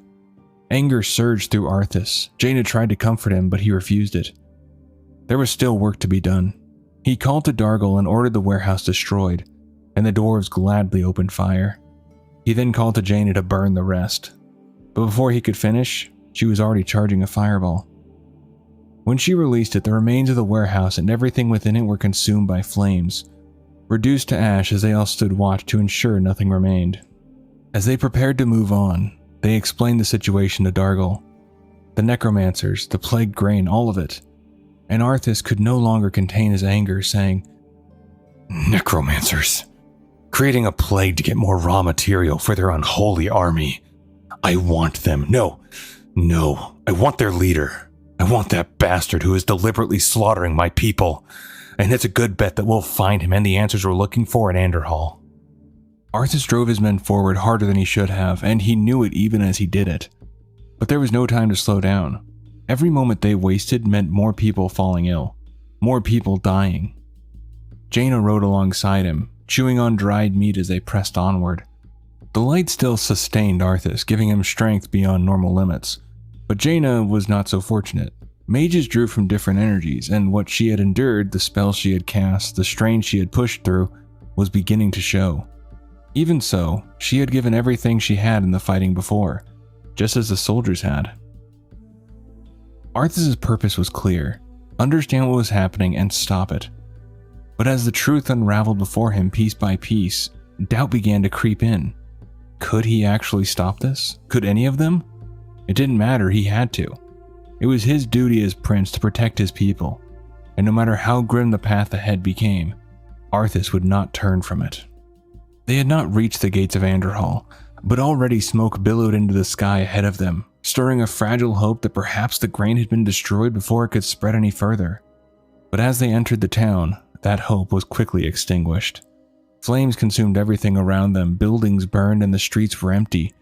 No villagers, no one dead, only fire. A voice broke the silence behind them. I believe you have come looking for me, children. You have found me. I am Kil'jaeden. Arthas turned sharply, gripping his hammer tightly as he faced the robed figure. His hood cast shadows over most of his face, leaving only his beard and the lower half of his features visible. Jaina gasped, her hand rising to her mouth as recognition struck her, but Arthas only glanced at her briefly before returning his focus to the man before them. Kil'jaeden continued. I've come to deliver a warning. Leave well enough alone. Your curiosity will be the death of you. Jaina's voice trembled, not with fear but with anger. I thought this magic taint felt familiar. You were disgraced, Kil'jaeden. Precisely for your experiment along this line. We told you it would lead to disaster and you have learned nothing. Kil'jaeden remained completely unfazed. Lady Jaina Proudmoore. Looks like Antonidas' little apprentice is all grown up. And quite the contrary, my dear. As you can see, I have learned a great deal. Jaina had uncovered his earlier experiments, his work with rats, the beginning of his descent into necromancy, the very actions that led to his exile from Dalaran. To them, it was horrifying. To him, it was perfection. Arthas had no patience for it. He needed answers. Was this his doing? Was he the one behind the cult? Kil'jaeden turned to him. I ordered the Cult of the Damned to distribute the plagued grain, but the sole credit is not mine. Arthas moved further to press, but Jaina spoke first. I serve the Dreadlord Mal'Ganis. He commands the scourge that will cleanse this land and establish a paradise of eternal darkness. Arthas demanded to know what they were trying to purge. Why, the living, of course. His plan is already in motion. Seek him out at Stratholme if you need further proof. That was enough. Arthas charged, swinging with the intent to end it in a single blow, but Kil'jaeden vanished in a puff of smoke. In the next instant, two undead seized Arthas' arms, dragging him down, but he broke free and brought his hammer down, crushing one where it stood before dispatching the second just as quickly. There was no time to dwell on it. They rushed to the granaries perched atop the hill, untouched by the flames, and Arthas clung to the hope, however desperate, that the grain was still inside, that it had not yet been distributed. But when they forced the doors open, they were met with emptiness. The granary stood bare, and with that, the truth settled in. The grain was already out there, villages across the land already consuming it. Rage consumed Arthas, at the cult, at Kil'jaeden, at Mal'Ganis, and even at himself. His hands trembled as he stepped away from the granary, his thoughts spiraling. He had failed. The leader of the cult had stood right in front of him, and he had let him escape. All he could think about was how many would die because of that, how many already had. For a moment, the weight of it threatened to crush him, but he forced it down. He still had a duty to fulfill. He knew who was responsible now, and he would do everything in his power to stop them, even if it cost him his life. North. That was where Kil'jaeden was going, and Arthas would follow. They mounted up, and Arthas rode like a man possessed. The nightmares they had witnessed had begun to dull, replaced by a singular focus. End this. End him. A large group of undead surged forward to stop them, but Arthas didn't slow. He drove his steed onward, shouting as he swung his mace in wide, brutal arcs, each strike fueled by the anger building within him. Bodies fell beneath him, heads crushed, limbs torn away as he carved a path through them. In a brief lull, he saw him, a figure standing in the distance, watching. Kil'jaeden. Arthas called out, and without hesitation the others followed. Jaina blasted a path forward, fireballs tearing through the undead as they advanced. Arthas saw nothing else, only his target, nothing else mattered. He finally reached his prey, and Arthas let out a raw, primal yell as he swung his hammer, striking Kil'jaeden at the knees. His men joined him, cutting and striking in a fury of their own. When it was over, Kil'jaeden lay broken before them, his robes torn and soaked in blood. Even then, he spoke. His death would change nothing. The scourging of the land had already begun. They did not linger. They turned toward Hearthglen. If there was still time to warn anyone, if anything could still be saved, they had to try. The sky was overcast early that morning as they neared Hearthglen, the clouds hanging low over the deceptively peaceful hills. Then, cutting through the quiet, came the sound of gunfire. Fear gripped them instantly, and without hesitation they charged forward, riding hard through the rolling terrain. The land looked calm, almost welcoming, but the sound of battle told a different story. Cresting the hill, they saw men and dwarves ahead, armed with rifles firing into the distance. For a moment, a single thought struck them all at once. Were they too late? Arthas rode forward and called for them to hold their fire, demanding to know what was happening and why they were so heavily armed. The defenders quickly explained that they had seen undead in the surrounding area and had armed themselves in preparation, but the town itself was still safe. Before relief could settle in, a scout shouted out to Arthas, warning that an undead army was heading straight for Hearthglen. Arthas turned to Jaina. She looked exhausted, far more than she had let on. The rest they had taken through the night had done little to restore her strength. Even so, she remained steady, but he could see the toll it was taking. There was no time to hesitate. He told her to leave, to find Uther and bring reinforcements. He would stay and defend the village. Jaina tried to protest, but Arthas wouldn't hear it. Every second mattered now. He ordered her to go. Reluctantly, she complied, conjuring a portal and stepping through it before vanishing from sight. Arthas watched it close, knowing full well what he had just done. The force they had might be enough to handle scattered undead, but not an army. Before he could give further orders, Falric called out to him, drawing his attention to several crates nearby. As Arthas approached, a sense of dread settled over him. He hoped he was wrong. He asked what the crates contained. A villager answered without hesitation. "Just a grain shipment from Anderhall. There's no need to worry, my lord. It's already been distributed among the villagers. We've had plenty of bread." The words hit harder than any weapon. As Arthas began to piece together the full scope of Kil'jaeden's plan, the man he had just spoken to suddenly doubled over in pain. Others followed almost immediately. A strange glow pulsed through their bodies before they collapsed, clutching their stomachs as blood poured from their mouths. One reached desperately toward Arthas for healing, but the horror of what he was witnessing left him frozen in revulsion as the man convulsed and died within moments. Arthas stood frozen, shocked, not just by what he was witnessing, but by his own reaction. For a fleeting moment, a thought crossed his mind. Could the light even heal this? He tried to call out an order, but no words came. The dead man's eyes snapped open, his body lurched upright, and in that instant, everything became clear. This was how Kil'jaeden had built his army so quickly. The villagers began to rise. Arthas reacted immediately, shouting for his men to defend themselves as he brought his hammer down on one of the corpses before it could fully stand. Around him, more bodies began to stir, rising not just nearby, but throughout the village. The only advantage they had was that these newly risen undead were clumsy, unfamiliar with their weapons. Those who had rifles fired wildly, their shots missing more often than not. It didn't make it any easier.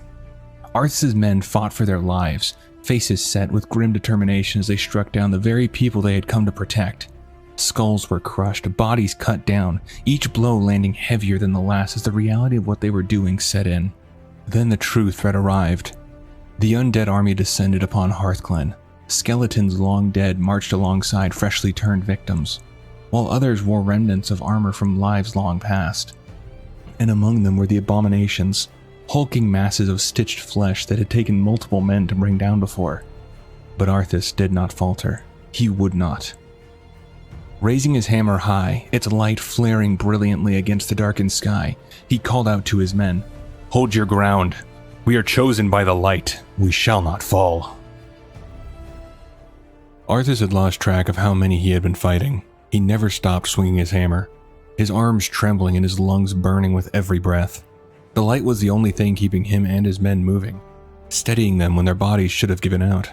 It was their one true advantage. The undead were vulnerable to it, and a clean, decisive strike could stop them where they stood. But still they came. Wave after wave crashed against them, ghoul after ghoul, relentless and unending. These had once been his people, and even as he lifted his hammer again, that truth lingered in the back of his mind, until a familiar voice broke through the chaos.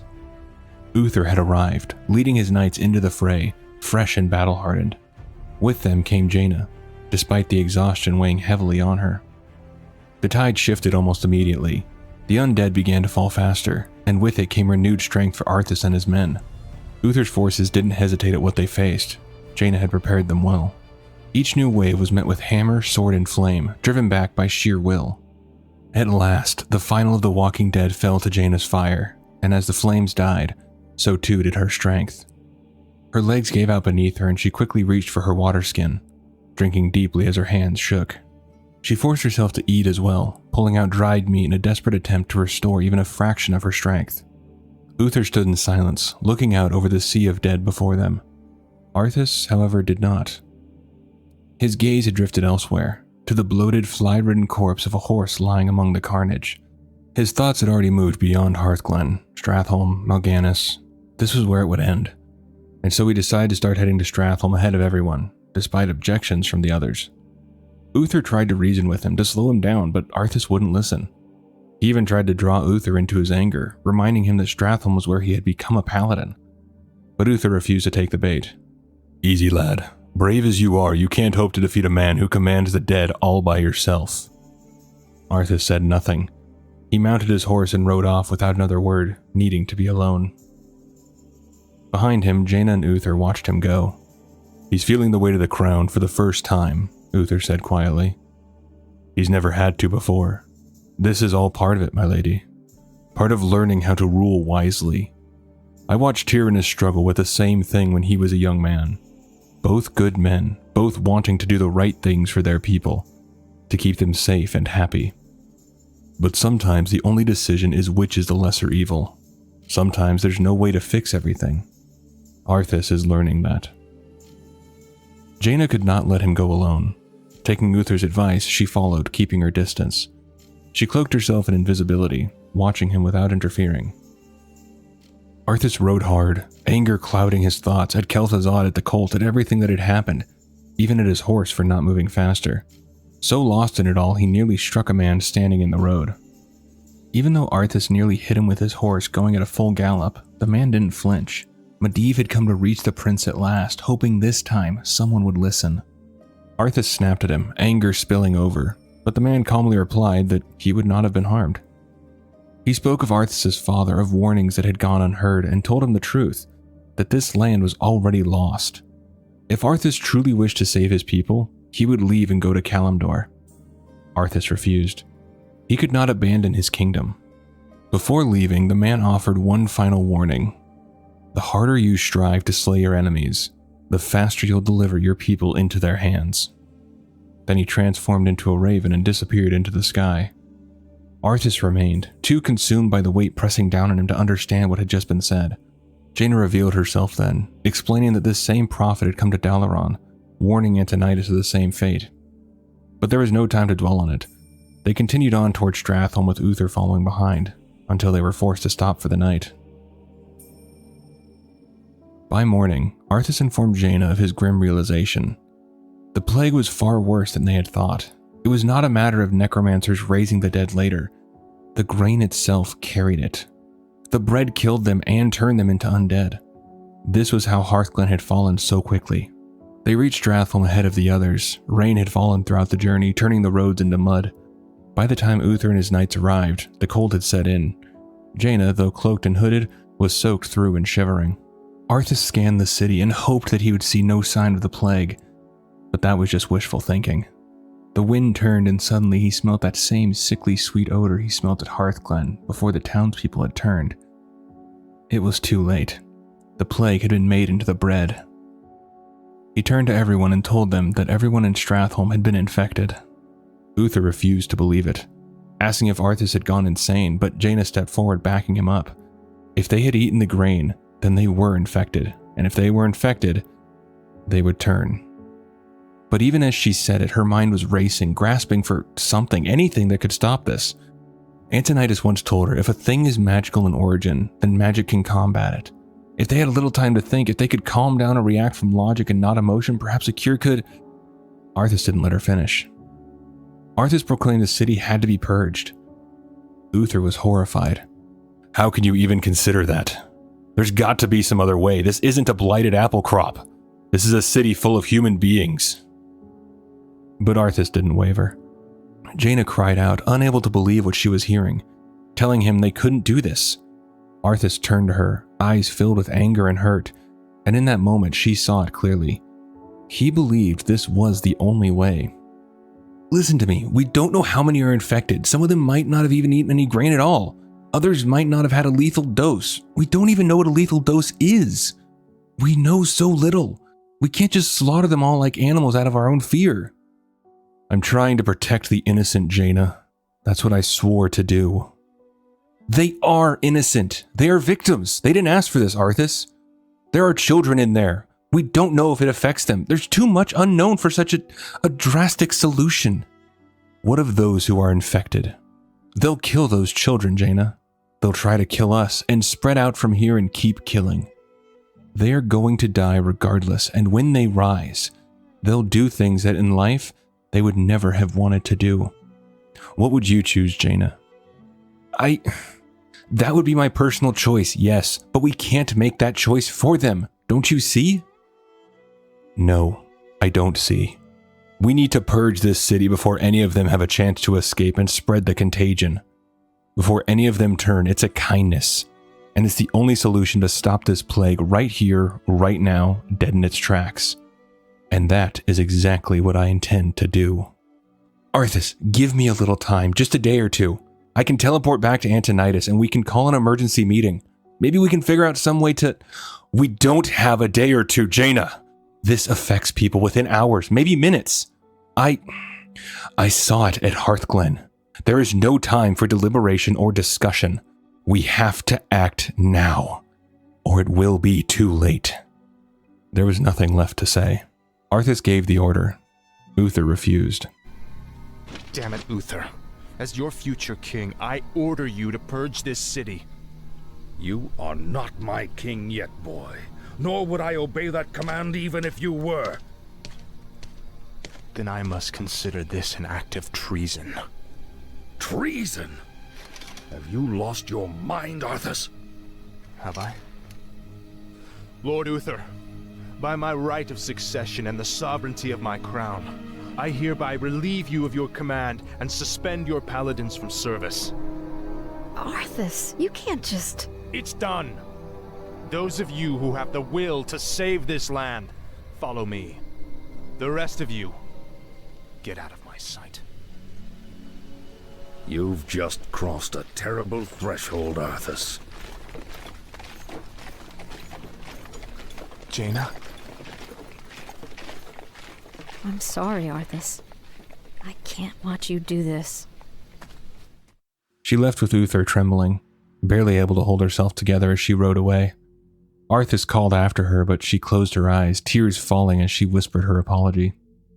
He was alone, but still he could not understand. How could she agree with him and still leave? Doubt crept in. Was she right?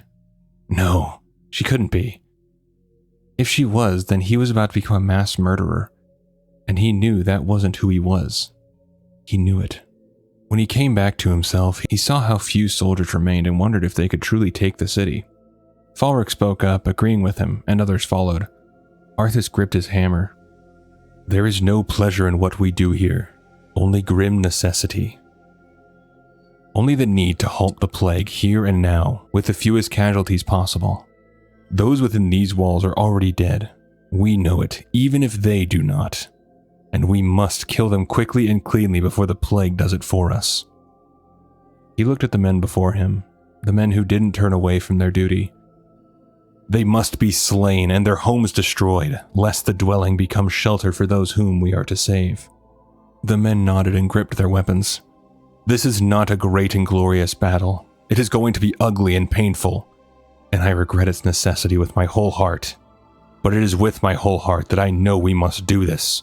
For the light! The order was given, and the culling began. The risen were easy, the living were not. The people did not even reach for their weapons at first, unable to comprehend what was happening. The first to fall to Arthas' hammer was a child, a young boy. As the boy tried to speak, Arthas cried out and struck him down, crushing his chest. His mother watched in horror, but she wasn't able to move, and then she was next. It didn't get easier. The screams, the pleading, the questions. It only became harder. His helm became his shield, hiding everything beneath it as he pressed forward. The city burned around them, homes set ablaze with people still inside, cries echoing through the streets. For a moment, when some of the townspeople fought back, he found a hollow justification. But the guilt remained. Then a voice called out behind him. I've been waiting for you, young prince. I am Mal'Ganis. Arthas turned but saw no one, but he could sense a dark presence near him and felt something like relief. At last, the one behind all this death in the kingdom was here. Voices sounded from behind every door, and villagers who had been hiding from the carnage stumbled out, but they had already turned. Their bodies silhouetted by the green, sickly glow Arthas had already seen in Hearthglen. The voice continued. As you can see, your people are now mine. I will now turn this city household by household until the flame of life has been snuffed out forever. Mal'Ganis said with a laugh. Arthas shouted back that he would not allow it. Better that these people die by my hand than serve as your slaves in death. Mal'Ganis' laugh trailed off, and Arthas wanted to try to find him, but he was busy fighting for his life as a group of undead 3 deep charged at him. And Arthas was forced back into battle.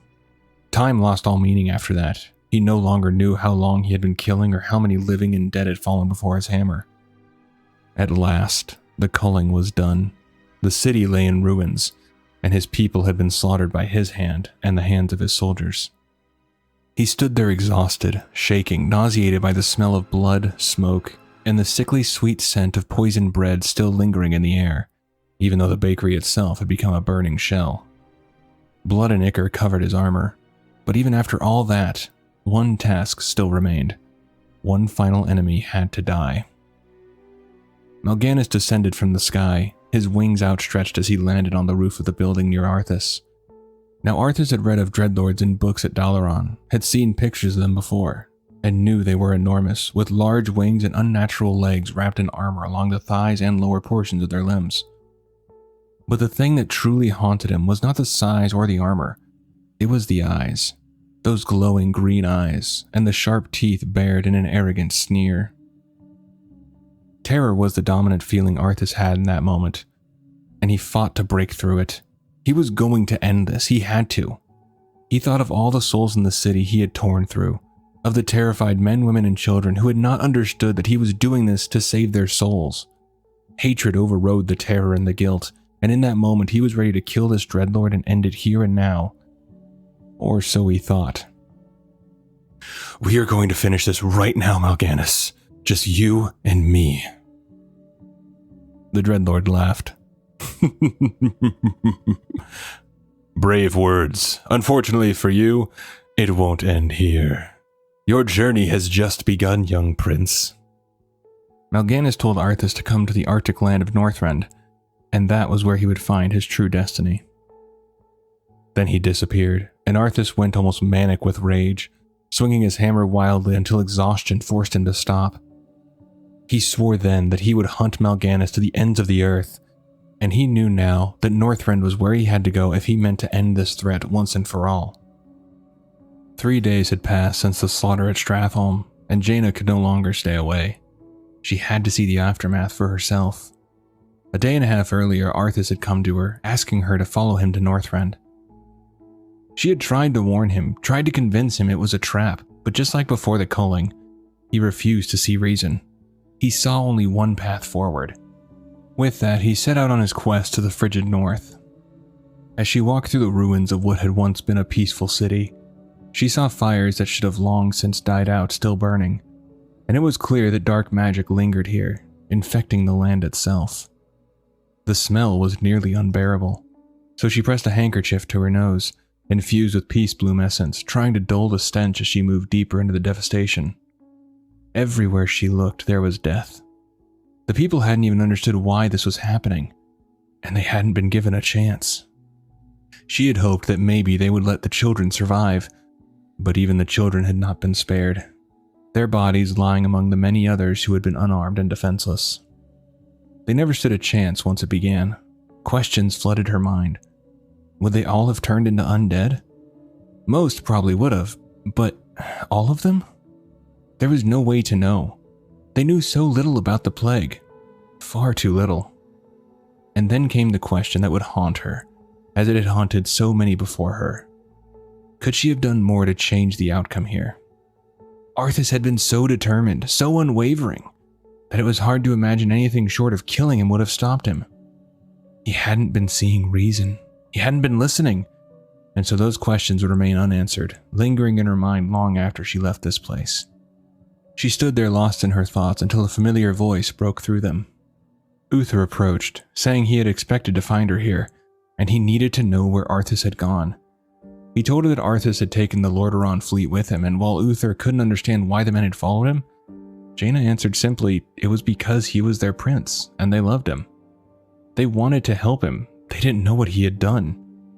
She finished by saying that Arthas had gone to Northrend.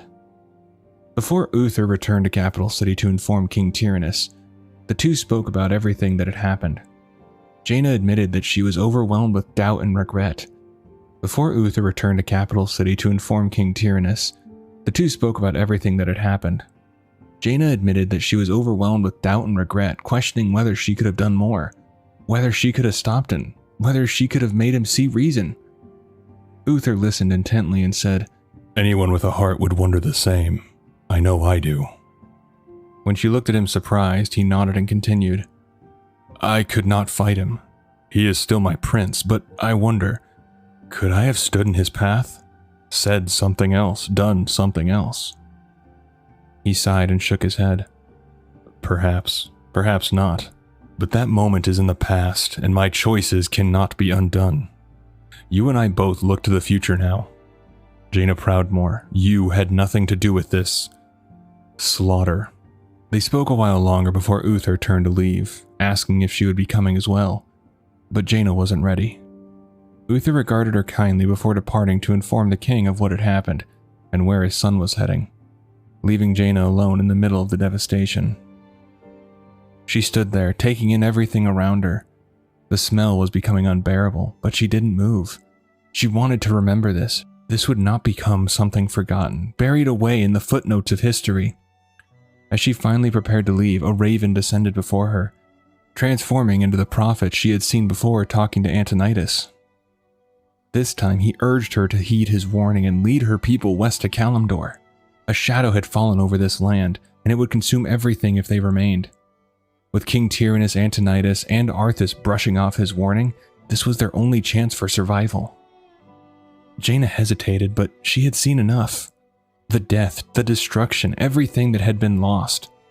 She could not deny it any longer. After a moment, she agreed and said she would do what she could to lead her people to Kalimdor. The prophet warned her not to delay, then departed. Leaving her alone once more, she began to feel something she hadn't felt in what felt like forever. Hope. Within the frigid land of Northrend, Arthas and his fleet arrived in an area known as Daggercap Bay. It was an ideal landing point, as the cliffs and surrounding trees provided a natural barrier, allowing them to unload their gear and establish a camp nearby. As they arrived, the soldiers shivered, rubbing their hands together in a futile attempt to stay warm. All except Arthas. Though he felt the cold, he did not shiver or react as the others did, standing still while the rest of the crew struggled against the biting cold. After the camp was set up, the soldiers turned in for the night in preparation for their hunt for Mal'Ganis the following day. But Arthas was not given rest. He had a strange dream, one he had seen before. The moment he had been forced to kill his favorite horse, Invincible, after a devastating fall. Only this time, something was different. In his hands was a different weapon, a large, two-handed blade, its surface etched with runes that seemed to glow with an unnatural light. He didn't understand what it was, but he could feel it. This weapon held the power to turn the tide for his people. The next morning, as Arthas and his soldiers began exploring the area, they came across an old friend and former mentor, Muradin Bronzebeard. The dwarf later explained that he and his expedition had come to Northrend in search of a blade known as Frostmourne, believing it could be used against the undead. But before they could make any progress in locating it, an emissary arrived from Lordaeron, bearing orders from King Tyrannus. The expedition had been cancelled. Arthas and his forces were to return home at once. Their camp lay some distance from the shore where their ships awaited. The main roads back had been blocked by the undead, forcing the troops to carve a path through the forest in an effort to reach the fleet. But Arthas could not return, not yet. Mal'Ganis was still out there. Everything he had done, everything he had sacrificed, would mean nothing if he turned back now. So while he outwardly agreed to the emissary's orders, he had no intention of following them. Arthas knew his men would obey the king without question. They would follow the chain of command to the letter. If he wanted them to stay, he would have to ensure they had no choice. And so, he devised a plan. One that would make retreat impossible.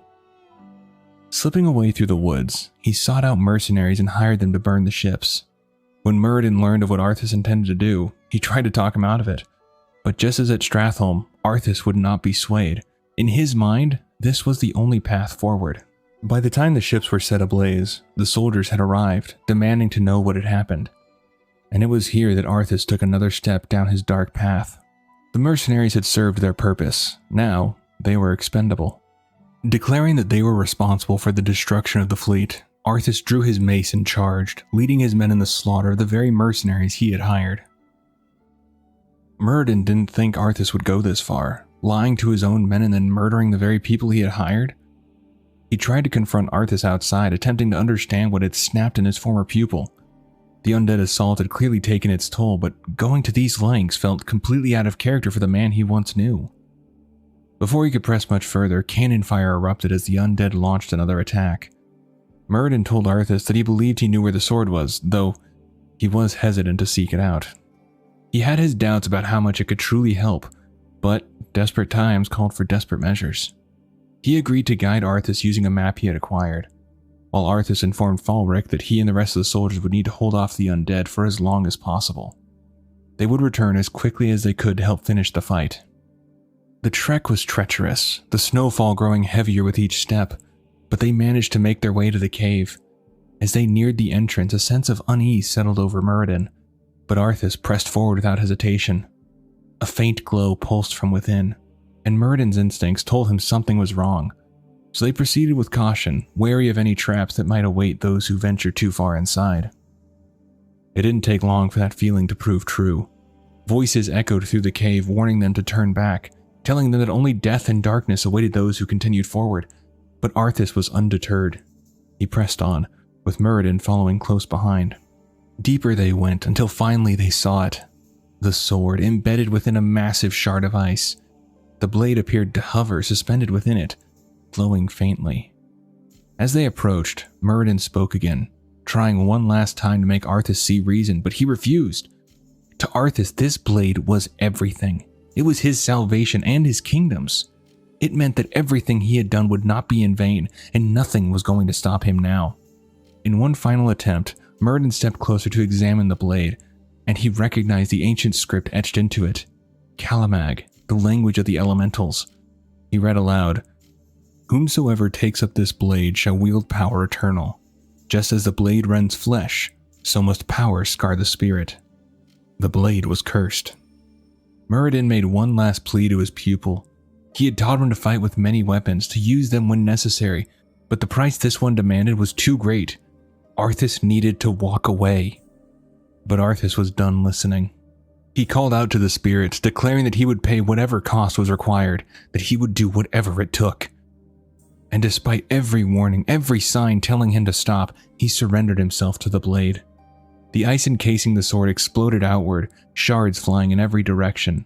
Arthas managed to shield himself, raising his arms to block and avoid the debris, but Muradin was not so fortunate.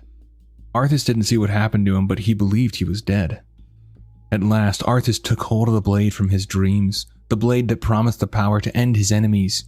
He let that power flow through him, feeling it seep into every part of his body, until it finally settled within his heart.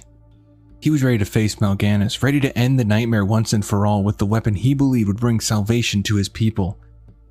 But in truth, it would be their undoing. Arthas arrived back at camp, Frostmourne in hand and ready to end the undead threat to his soldiers. He saw his troop numbers had shrunk, which he expected, but there were no undead in camp. That didn't surprise him honestly, as his men would know to kill those who fell to ensure they didn't rise again. Falric approached Arthas, saying they had tried to hold them off, but his next question came quickly, asking about Muradin. Arthas flatly told him that he had died and quickly moved on, throwing himself into the fray. The blade's power was incredible, far better than his hammer that now lay in the cave that once held Frostmourne. In his hands, it sliced through them with little effort, and while Arthas felt extreme joy from finally being able to take revenge on the undead who had made his homeland a living hell, he caught sight of Falric watching him. His expression caught somewhere between fear and something else. Excitement, perhaps, at having a weapon on their side capable of cutting through the threat with such ease. Whatever the reason, Arthas pushed it out of his mind. His focus was singular, carving the undead into nothing but fragments, and finally ending the Dreadlord who had led him here. The bodies piled up around Arthas and the camp as he carved through the battlefield. And when it finally seemed that the undead threat was done, he called out to Mal'Ganis, telling him to stop hiding and show his face so they could finish their little dance they had been having. He heard a laugh first, then the Dreadlord appeared, wings outstretched, with that arrogant smile and those glowing green eyes. This time, the Dreadlord's appearance didn't affect Arthas, and he was ready to end this. But something he didn't expect was for Mal'Ganis to say that the Dark Lord knew this would happen, that Arthas would forsake his comrades. And then Mal'Ganis told him that the voice of Frostmourne he was following and the Dark Master that Dreadlord served were one and the same. Arthas was initially shocked, but his new master's next instruction was what he craved most of all, to kill Mal'Ganis, and so he had no problem following that order. Mal'Ganis, on the other hand, clearly wasn't aware of that part of his master's plan, and while he tried to fight off Arthas' attack, it was useless. He fell to the blade that would claim so many more in the days and years to come. The end of Mal'Ganis was only the beginning for Arthas' new journey, as he walked off into the wintry landscape, leaving his troops to fend for themselves while his new master explained the plan to his new champion. Months passed, and Arthas returned to Lordaeron a changed man. Certainly not how his father or kingdom would expect, but a very changed man indeed. He sent word to his father in a letter reading, "I would like to speak with you in private, father, and tell you of the things I have learned and seen. You have, I am certain, spoken to Jaina and Uther. I can imagine what they have said, tried to turn you against me. I assure you I have only done what I believe to be the greatest good for the citizens of Lordaeron. In the end, I have destroyed the one who began this plague upon our people, and I return home victorious, eager to begin a new era for our kingdom." Arthas' appearance would be one that brought shock to his father. His golden hair had turned stark white, and he had become far more pale. But his troops were no longer the living soldiers that had ventured out with the young prince. They were Death Knights, raised in Northrend and now serving him without question. When they arrived back home, bells rang in celebration for their returning prince and his forces who had bested the evil in Northrend. Arthas walked at the front with Falric and Marwyn, an old friend who had known him since they were kids, walking just behind him. They moved through the courtyard to the cheers of the kingdom, happy to have their enemies slain, as the flower petals rained down from above. As the petals rained down upon the soldiers, one landed in Arthas' hand. He admired its beauty, and it had him think back to when he believed he would marry Jaina, with petals falling all around them on their special day. But quickly, the petal began to decay and then turn to dust. Arthas cast away the dust that was the petal just like that memory, as he, Falric, and Marwyn continued forward to the throne room. As they entered, they knelt, with Arthas placing Frostmourne's blade tip against the ground in front of him. He watched as his father rose to greet him, excited to see his son after so long, though he moved slower now, aged by the events that had unfolded. Arthas thought only that soon it wouldn't matter. He stood, pushed his hood down, and revealed his face to Tyrannus, shocking the king. Then Arthas marched forward, forcing his father back to the throne as panic set in, and Tyrannus asked what he was doing. Arthas simply said, "Succeeding you." And with that, he thrust the blade into his father's chest, capturing his soul within Frostmourne. The slaughter began as the guards rushed Arthas and his 2 Death Knights, but they were no match for their power. In a short time, the throne room fell silent, and soon after, the slaughter of Capital City followed, ending faster than anyone could have imagined. Few escaped. The undead tore through innocent civilians without hesitation, sparing no one. Every soul that fell became another addition to the army of the Lich King and his goal of ending the living menace. But Arthas had one more goal, an old friend to raise into undeath, the same one who had been so good to him in life, his horse Invincible. He went to his steed's grave and raised him into undeath, ready to charge onward in the name of the Lich King as they cut down any who stood in their path. Following the assault on Capital City and the murder of his father, Arthas and his army set out to recover the remains of the wizard Kel'Thuzad. They returned to the place where the mage had fallen in Anderhall, but in death, his body had dissolved into a foul, soup-like substance, a result of his dabbling in necromantic magic. There was little that could be done, but an acolyte said they could use their siege machine to carry the remains of their former master. After grabbing his remains, Tychondrius, a dreadlord in service to the Lich King, intervened. He warned that the lingering energy within Kel'Thuzad's remains was slowly fading, though there was still a way to preserve it. If they wished to carry the power with them to quell the loss and restore the mage, they would need a special urn, one capable of containing what was left of him. Arthas and his undead forces caught up to the urn Tychondrius had spoken of. It was part of a funeral procession, being led down the road by none other than Uther, accompanied by a small group of soldiers. Arthas had burned down the kingdom he once fought so hard to protect, and yet, in this moment, he felt nothing. Whatever remained of that part of him was gone. He would do what was necessary to claim the urn for Kel'Thuzad's remains. Even with the undead backing Arthas up, and knowing the power he now wielded, Uther stood his ground. This would be his final stand. The anger he once held had changed. He had watched Arthas grow from a boy into a man, had dismissed his selfishness as nothing more than a child's failing. He had excused so much, believing the prince would one day find his way, but no longer. Now he stood against him. Your father ruled this land for 70 years, and you've ground it to dust in a matter of days. Very dramatic, Uther. Give me the urn, and I'll make sure you die quickly. The urn holds your father's ashes, Arthas.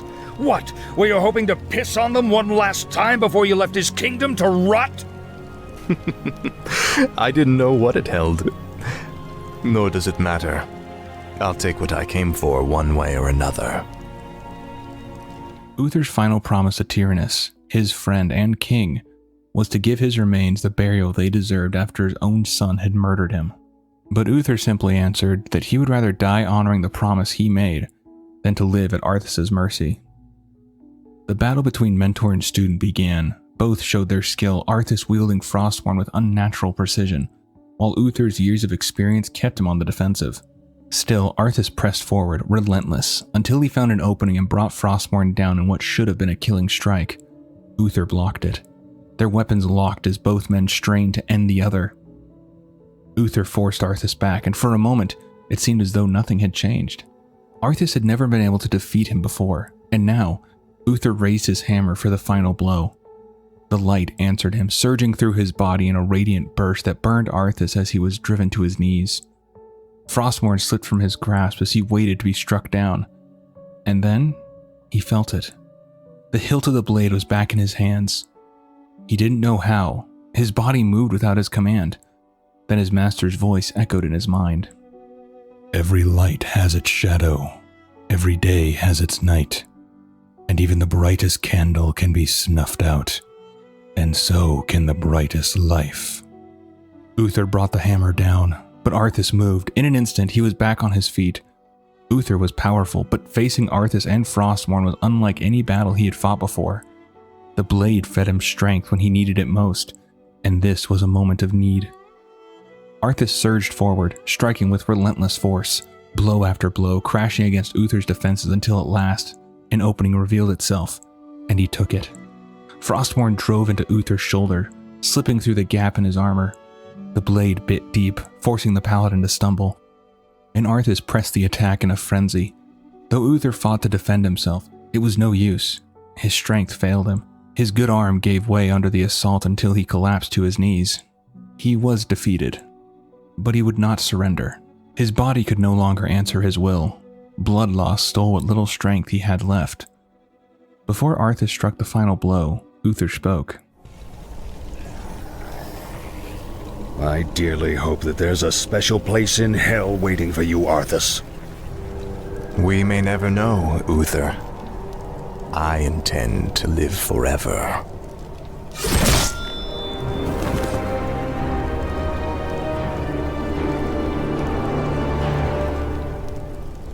And just like that, one of the brightest lights was snuffed out. But Arthas had come for the urn, and he would claim it. He lifted it from where it lay, pouring out his father's ashes beside Uther's body before placing Kel'Thuzad's remains within. With that, Arthas and the Scourge turned toward their next destination, Quel'Thalas. From Andorhal, their journey to the Elven lands was a long one. 6 days passed as Arthas and his army rained terror upon any village or people they came across. Along the way, they gathered more forces, including massive spider-like creatures known as Nerubians, sent by the Lich King to aid Arthas on his march. As he drew closer to Quel'Thalas, Arthas would occasionally catch movements in the trees. He was sure they were Elven scouts, slipping back through the forest to warn their people. But he knew they had seen him long before he ever noticed them. It didn't bother him. He had no doubt the elves possessed no defense he couldn't break. That confidence wavered when he interrogated 2 prisoners taken along the way.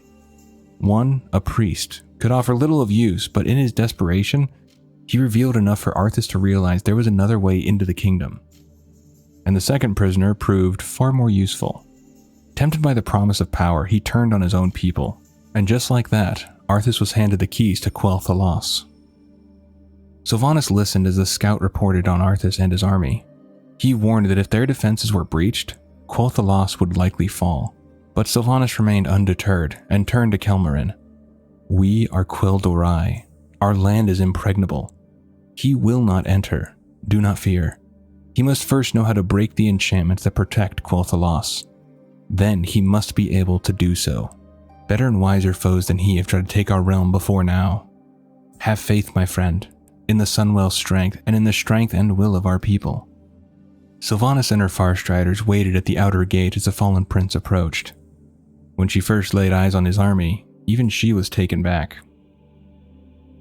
Abominations stitched together from multiple corpses, bodies barely held intact by strands of flesh, and siege machines unlike anything she had seen before. Empty, yet somehow more threatening for it. She was grateful when the wind shifted, carrying the stench away from her. She could have given the order then, could have caught Arthas unaware, but it would have been a cheap strike and her honor forbade it. They exchanged words. She urged him to turn back, to spare his forces and her people the death that would follow. She spoke of the enchantments that protected Quel'Thalas, believing that even the outer gate, though weaker than the inner defenses, would be enough to hold him. Arthas was unfazed. Sylvanas decided there had been enough talk. She gave the order, and a volley of arrows surged forward, loosed from behind her and from the archers along the wall. The aim was clear: cut down the living, then finish the rest with fire. The first volley struck true, but the charge didn't stop. The undead hurled themselves against the walls, limbs were torn away, bodies fell, but still they came. Others climbed over the broken remains, scaling the walls and cutting down the defenders where they stood. The elves fought valiantly, but their cries of pain, of fury, of desperation echoed across the battlefield. Sylvanas caught sight of one of her own, Sheldaris, standing her ground. Too far away to hear her words, Sylvanas could still see her lips moving, fighting, clinging to life for even a moment longer. Then she was overwhelmed. Sylvanas watched as she fell beneath the tide. There would be time to grieve later. Arrow after arrow flew from Sylvanas' bow, each loosed faster than the last. Even she was surprised by the speed. But then her focus shifted. A creature. It missed her by only a few feet, but seized another of her fighters instead, its talons digging deep into Vorithil's shoulder. He struggled desperately to break free as Sylvanas loosed an arrow at the creature's neck, but it struck and glanced off, as if the thing's hide were stone.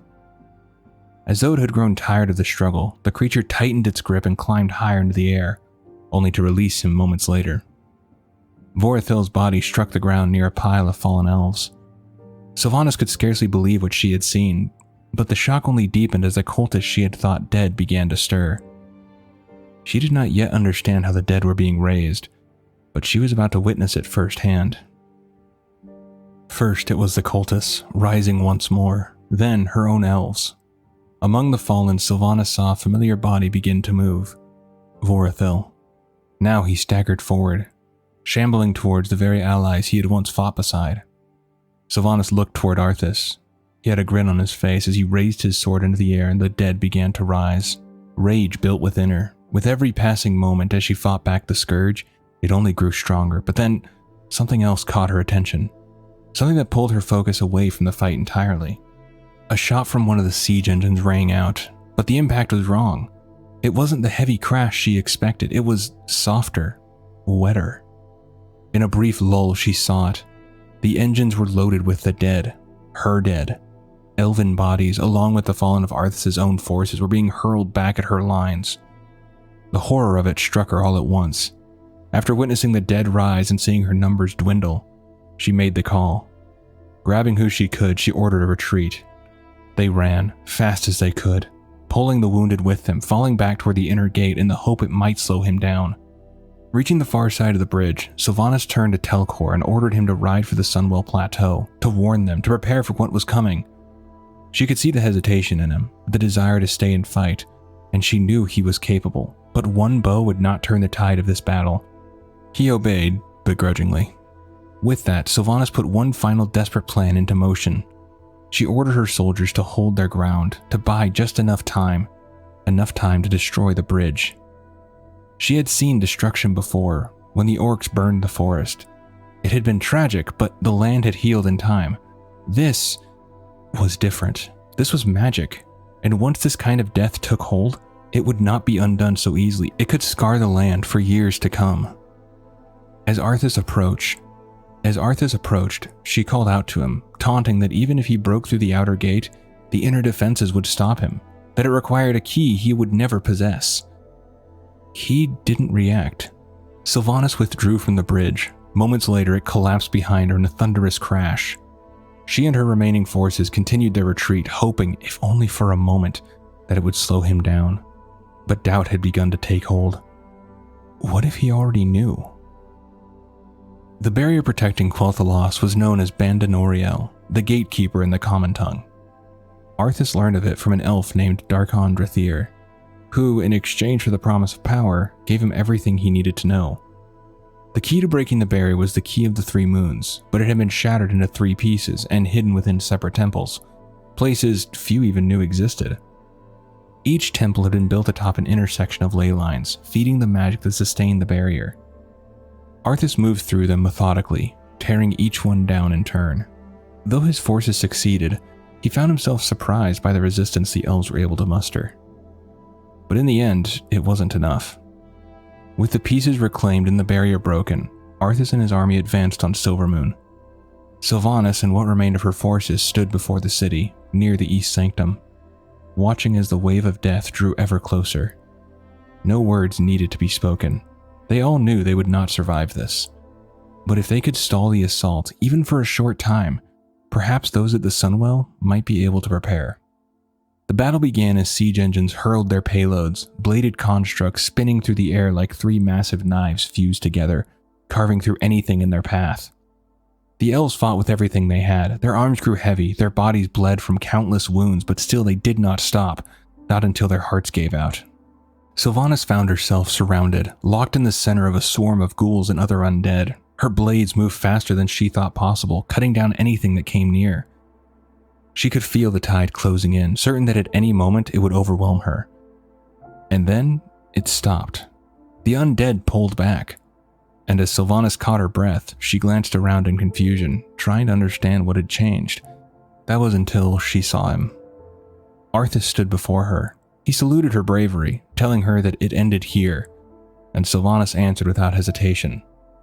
"Then I'll make my stand here, butcher. Anar Allah Balor." The battle between them was brief. They charged one another. Arthas remained atop his mount, while Sylvanas met him head-on, driven by anger, regret, and the weight of what she had failed to protect. Frostmourne rested in his right hand, the rein steady in his left. Sylvanas tried to block the strike, but it was no use. Her weapon shattered, and Frostmourne drove into her abdomen.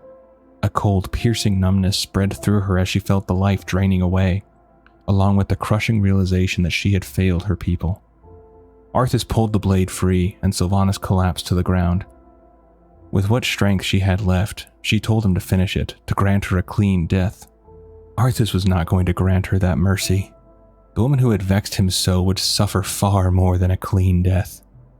He had another purpose for her, one that would ensure her pain never truly ended. With Frostmourne, he tore her soul from her body and shattered it, twisting it with the blade's dark power. The agony that followed was beyond anything she had known in life. When it was over, she had become a banshee, whose very scream would bring pain to all who heard it. With Sylvanas and her fallen people now bound to his will, Arthas continued his march toward the Sunwell. The remaining citizens of Silvermoon stood no chance. The city was all but eradicated, and with little left to oppose him, he turned his attention to Kil'jaeden. Raising Frostmourne, a rune along the blade flared to life, and at his command, the waters before him froze solid. An icy bridge stretching outward to carry the scourge toward the Sunwell. But one final obstacle remained. King Anasterian's Sunstrider stood ready, wielding Felamalorn, determined to defend what remained of his kingdom. He fought valiantly, as so many had before him, but, like Sylvanas, like the countless others who had stood against Arthas, it wasn't enough. He fell to the rune blade, his soul consumed as Frostmourne claimed yet another victim. With the king dead, Arthas approached the Sunwell and, without hesitation, cast Kel'Thuzad's remains into its sacred waters. The radiant light of the well dimmed, its brilliance twisting into something darker, something corrupted. From its depths, something rose. A towering skeletal figure, wrapped in dark vestments, its empty eye sockets burning with unnatural fire. Kel'Thuzad had been reborn into a lich. With his task complete, Arthas turned away from the ruined Sunwell. Before leaving, the Scourge ensured that any elves who still lingered were put to the sword. Their work in Quel'Thalas was finished, and the march would continue. The next leg of Arthas and Kel'Thuzad's journey led them into the snowy mountains of Alterac, where the Blackrock clan still maintained a functional demon gate. Kel'Thuzad needed to commune with the demon lord Archimonde. The surrounding region was filled with orc encampments, and to ensure nothing would interfere, the Scourge moved through them methodically, wiping each one out before finally striking the main stronghold guarding the portal. After a hard-fought battle, the Blackrock forces were broken, and the gate was theirs. Kel'Thuzad began the ritual. Within the frame of the portal, a swirling mass of green, black, and violet energy churned violently until a figure finally emerged. Towering, blue skin, and imposing beyond measure, the creature stood upon cloven hooves, his very presence radiating power, even in just this state. He told Kel'Thuzad that to fully cross into Azeroth, he would require the Book of Medivh, which is held within Dalaran. The summoning ritual would begin in 3 days' time, at twilight. Once complete, the Legion would once again unleash its full might upon the world. With their objective clear, Arthas and his forces marched on Dalaran. As they approached, Arthas called out to those within, demanding their surrender. warning that if they did not open the gates, all would fall. Instead, a familiar figure appeared before him. Archmage Antonidas declared that Dalaran would not fall so easily, and that the barriers surrounding the city would destroy any undead who attempted to breach it. With that, he vanished back within to prepare for the attack. He didn't have long. Kil'jaeden quickly uncovered how the barrier functioned. It was sustained by 3 mages channeling its power, and if they fell, the barrier would collapse with them. The Scourge moved swiftly, hunting them down one by one death bringing the defenses closer to failure until, at last, the barrier fell. With the city exposed, Arthas advanced and soon came face to face with Antonidas. The Archmage summoned a water elemental and unleashed powerful magic, arcane, frost, and fire. But it wasn't enough. Frost had little effect on Arthas, and while the other spells struck true, they did little to stop him. Frostmourne hungered. With each swing, Arthas pressed forward, breaking through the Archmage's defenses. Antonidas' strength began to fade, his magic faltering as the Scourge closed in around him until at last, the rune blade found its mark. Another soul was claimed. With Antonidas fallen, Arthas and Kil'jaeden secured the Book of Medivh and began preparations for the ritual. It would take time, 30 minutes in which Kil'jaeden could not be interrupted. The forces of Lordaeron threw everything they had at the Scourge, charging again and again in a desperate attempt to stop what was coming, but they could not break through. And when the ritual was complete, Archimonde stepped into Azeroth. His arrival was immediate and devastating. The great city of Dalaran fell within moments, its towering violet spires torn apart and reduced to rubble beneath the Demon Lord's power, as the Legion's destruction began anew. While the fall of Dalaran was a devastating blow to the Alliance, many refugees were able to escape before the attack. Led by Jaina and following Medivh's warning to take her people and leave, they set sail for Kalimdor just before the city was destroyed. While Jaina and her forces made the journey safely, the Horde faced far greater trouble. As they sailed past the Maelstrom, their fleet was scattered by a violent storm. Thrall and some other orcs were driven into a chain of islands, where they encountered the Darkspear trolls, who also had been caught in their own chaos. With the trolls' help, they were able to regroup and continue toward Kalimdor, now joined by new allies. Back in Kalimdor, Grommash Hellscream had already landed with his clan. He soon crossed paths with Jaina and her soldiers, sparking a clash between the two forces. When the rest of the Horde finally arrived, led by Thrall, he ordered Grom to stand down and leave Jaina's encampment alone. But Grom could not hold to that command. His bloodlust took over, and he continued his assault on her forces. Thrall was eventually able to rein him in, but as punishment for defying his orders, he sent Grom into Ashenvale Forest to gather lumber for their base. While Grom departed into the woods, Thrall set out to search for the rest of the scattered horde. In his search, Thrall encountered creatures he had never seen before, beings who would soon be known to him as the Tauren. There, he met their leader, Cairn Bloodhoof. Cairn informed Thrall that his people were under attack by invading Centaur and asked for his aid. Thrall agreed, and with his help, they were able to drive back the invaders. In gratitude, Cairn told him of an oracle he believed could offer guidance, located within the Stone Talon Mountains. As Thrall made his way to Stone Talon with some Taurens who joined him, he saw that Jaina was traveling there as well. They finally arrived at where the oracle was said to be, and there Jaina and Thrall encountered each other. Before the situation could escalate, a familiar voice called out, the Prophet, the one who had warned them and urged them to leave. And now the Horde and Alliance would have to set aside their old hatreds and stand together against a powerful enemy already making its way to Azeroth, one that threatened to bring an end to all life. Back in Ashenvale, Grom and his clan were gathering lumber, unaware that the Night Elf Sentinels had already reported their actions to Tyrande. Though she was angered by what she heard, there was also a sense of relief. At least it was not demons invading her forest this time. For the time being, she ordered her sentinels to watch from a distance, hoping the orcs were simply passing through and would soon be gone. But it quickly became clear they were not merely passing through. They took what they needed from the forest without hesitation, cutting down its trees with little regard for what they destroyed. To Tyrande, these newcomers were barbaric and violent, and she would not allow them to remain any longer. On Tyrande's orders, the sentinels struck at the orcs. They were skilled fighters, but the orcs were not so easily brought down. Their strength and ferocity made every clash costly, and rather than being driven back, Grom seemed to thrive in the chaos. The battle only fueled him. As the fighting dragged on, the elves called upon their demigod Cenarius. He entered the fray himself, and the tide shifted almost immediately. The orcs fought with everything they had, but it quickly became clear they could not bring him down by conventional means. To Cenarius, they were no mere invaders. He could sense the taint within them, the lingering trace of demon blood running through their veins. He also believed their skin marked them as agents of the Legion. To him, those marked them as enemies of the wilds. He would not be satisfied with driving them from the forest. Nothing short of complete eradication would suffice. Against the combined strength of the elves and their demigod, the orcs began to falter. Retreat or death, those were the only paths left for them. And then, Grom felt it. Something deeper in the forest, something calling to him. Drawn by it, he led his warriors into the woods, searching until they found its source hidden within a dense corner of Ashenvale. A pool of thick green liquid lay before them.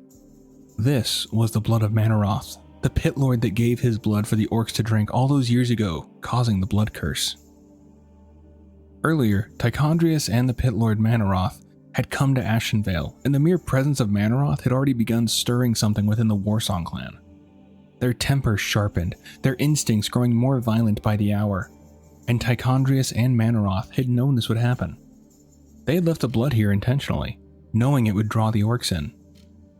Though years had passed since they last drank the demon blood, the curse had never truly left them. It lingered in their veins, waiting. The Legion saw the wild gods as a threat, especially Cenarius, and their plan had been to poison Ashenvale and weaken him, even bringing the Skull of Gul'dan to spread the corruption. But now, something far more direct presented itself. The orcs had a choice, though to Grom, it didn't feel like one. He stepped forward first and drank. The others followed soon after, and just like that, the chains were reforged. The orcs bound once more to the Legion, and to Manaroth. What followed was not a battle, it was a slaughter. Empowered by the demon blood, the orcs tore through the forest, cutting down anything that stood in their path, night elves and creatures of the wild alike. Cenarius fought with everything he had, calling upon the strength of the forest itself, but against the fury of the blood-cursed orcs, even that was not enough. Grom struck, his axe driving deep into the demigod's back, and with that, Cenarius fell. And with his fall, the forest itself seemed to recoil. The wilds around Hyjal trembled, as though they could feel what had been lost, and many fled in terror. Some would return to fight, but most remained hidden as the war pressed on. Following Cenarius' fall, Grom would come to realize that he and the Warsongs were bound to the Legion once more. Back in the Stone Talon Mountains, Thrall and Jaina were informed by Medivh of Grom's turn and his return to the Legion's control. Jaina had heard of the Legion before, she had studied them in Dalaran, and she understood what that meant. If the Alliance and Horde did not stand together against them, neither would survive what was coming. Thrall agreed. He had seen the vision Medivh had shown him and he knew what had to be done. Grom had to be saved, and the Alliance and Horde had to work together. Though neither side truly trusted the other, they formed a tentative pact and set out to free him, seeking to purge the bloodlust from his soul through the combined efforts of Alliance priests and Horde shamans. But first, they would have to capture him, and Grom and the Warsong clan would not make that easy. They struck at anything in their path, friend or foe, and while Thrall and Jaina tried to limit the damage, the fighting was relentless. After a grueling battle, they were finally able to subdue Grom and bring him to a place where the priests and shamans could begin the ritual, and there they purged the bloodlust from him. Now free from the bloodlust and clear-headed once more, Grom was overcome with shame for what he had become. But he did not linger in it. He promised to make things right. He knew who was responsible, Manaroth. While the priests and shamans worked to free the rest of the Warsong clan, Thrall and Grom set out to find the Pit Lord. They tracked him to a fell-corrupted canyon deep in southeastern Ashenvale, knowing that unless he was destroyed, the orcs would never truly be free. Manaroth didn't see them as a threat. Thrall struck first, infusing his mace with the power of the earth until it glowed a brilliant white. With that energy coursing through it, he hurled the weapon at the Pit Lord. Manaroth blocked it with ease, then surged forward, driving his massive axe into the earth. The impact sent Thrall crashing into the cliffside, leaving him unable to move temporarily. He then turned his attention to Grom. There was no concern in his eyes, only expectation. He believed Grom still belonged to him, that he always would. But whatever remained of the curse in Grom's veins was nothing compared to the will burning within him to save his people. Grom charged. He leapt forward and drove his axe deep into Manaroth's chest. The blow struck true, and in the next instant, the Pit Lord's body began to rupture, fell energy bursting outward in a blinding explosion that consumed the canyon. When the light faded, Manaroth was gone, but the victory came at a cost. Gromosh had been mortally wounded in the blast, and there was nothing Thrall could do but remain at his side as his friend drew his final breaths. The demon's fire has burnt out in my veins.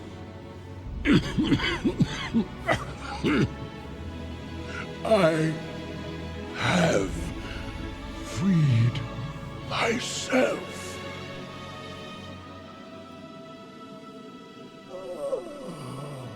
No, old friend. You've freed us all.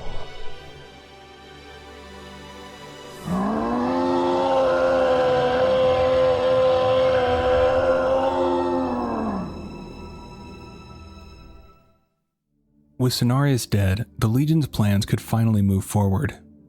While Manaroth's death had not been part of their design, it did nothing to slow the invasion. Archimonde began his full assault on Kalimdor, leaving forces behind in the eastern kingdoms to maintain control and ensure no aid could follow. The bulk of his army then moved west. The invasion unfolded just as Thrall had seen in his vision. Infernals rained from the sky, thousands of undead and demons poured into Ajara, pushing toward Ashenvale with a single goal: the second will of eternity atop Mount Hyjal. The Night Elves, forest spirits, and the combined Horde and Alliance forces fought back as best they could, but they were scattered, divided across the region. Each battle was fought alone, and alone they could not hold. The Legion overwhelmed them. Archimonde's army advanced steadily toward Hyjal, destroying everything in its path: the forest, the settlements, and any who stood against them. Nothing held. What had once been resistance became retreat. The Skull of Gul'dan had originally been meant for Cenarius, but with his death, its purpose changed. Now it would serve the invasion itself. Tichondrius, still in possession of the artifact, moved ahead of the main army and found a remote stretch of land near Hyjal. There, he began to channel its power into the earth, and the land began to rot. Corruption spread through the forest, twisting trees and warping wildlife into hostile creatures. Rivers turned a sickly green. The once pristine woods became what we know today as Fellwood. The corruption didn't stop there. It crept steadily toward Hyjal, threatening to reach the very heart of what the Legion sought. And with Fellwood behind them, the Legion carved out a path forward, one with little left to stand in their way. Tyrande and her sentinels finally caught sight of the Legion and of Archimonde. In that moment, she understood this was only the beginning. The Legion did not come to conquer Azeroth. They had come to destroy it. The second well of eternity atop Mount Hyjal would give them the power to summon even more demons, perhaps even Sargeras himself, the leader of the Legion and one of the original members of the Pantheon, the beings who had shaped and ordered worlds. Tyrande knew what had to be done. Hyjal had to be defended, and for that she would need the Druids. But they weren't waking. Normally, disturbances of this scale would reach them within the Emerald Dream. They would sense it and they would rise. Yet even as corruption spread and the threat to the world grew more immediate, they remained dormant. Cenarius' death had sent a shockwave through the dream, leaving the Druids weakened, disoriented, and effectively trapped. Still, Tyrande managed to wake one, her husband, Malfurion Stormrage. Once awakened, Malfurion immediately saw the severity of what was unfolding. He set to work organizing a resistance. Using the Horn of Cenarius, he woke the remaining Druids who could not be awakened by normal means. With them freed, he sent them to join the Sentinels, while others were tasked with rallying the forest creatures and the remaining wild gods. Some answered the call. Many did not. With Cenarius gone, the wild gods were scattered, difficult to find, and unwilling to risk facing the Legion. Some chose to remain hidden, unwilling to emerge against such overwhelming power. Together, Tyrande and Malfurion traveled across Hyjal and into Winterspring, awakening Druids and gathering what strength they could. Along the way, they found time to reconnect after centuries apart. But Malfurion quickly saw how much Tyrande had changed. She was harder now, more resolute, willing to sacrifice far more to protect her people. The truth became undeniable when they came upon the prison of Illidan Stormrage, Malfurion's brother. To Tyrande, Illidan was not just a prisoner, he was a weapon. She believed his knowledge of demons could be invaluable in the fight ahead, but Malfurion opposed the idea, seeing his brother as far too dangerous to release. Tyrande, however, had already made her decision. She was going to free him, no matter the cost. The Watchers stood in her way, the Wardens who had guarded Illidan for millennia. She commanded them to release him, but they refused, and Tyrande would not be denied. She struck them down where they stood, clearing the path to his prison. And from the darkness within, Illidan's Stormrage emerged once more. Illidan had been in prison for 10,000 years, isolated in darkness. There were times when it threatened his sanity, but he endured, focusing his mind on a single purpose, finding a way to defeat the Legion. And in that time, he came to a realization. Azeroth could not defeat the Legion through defense alone. They would have to take the fight to them. But the Legion was not an army that stayed dead. Even past victories like the War of the Ancients had only been temporary. And now they had returned, just as powerful, just as relentless. Demons were not like mortal enemies. When they died, they reformed within the Twisting Nether, giving the Legion what was effectively an endless supply of soldiers to throw at Azeroth until the war was won through sheer attrition. Illidan understood what that meant. The only way to defeat them was to kill them within the Twisting Nether, or in places saturated with its energy. Though he was free at last, Illidan had no intention of returning to the Night Elves. After 10,000 years of imprisonment, he believed they would never trust him, and he resented them for imprisoning him in the first place. Also, if he tried to explain what he had learned, they would either doubt him or dismiss him as mad. So he chose another path. He would find the power needed to strike back. Illidan moved into Hyjul's war-torn forest with no clear destination at first, driven only by purpose, until he felt it. Something in the distance pulling at him, drawing him forward.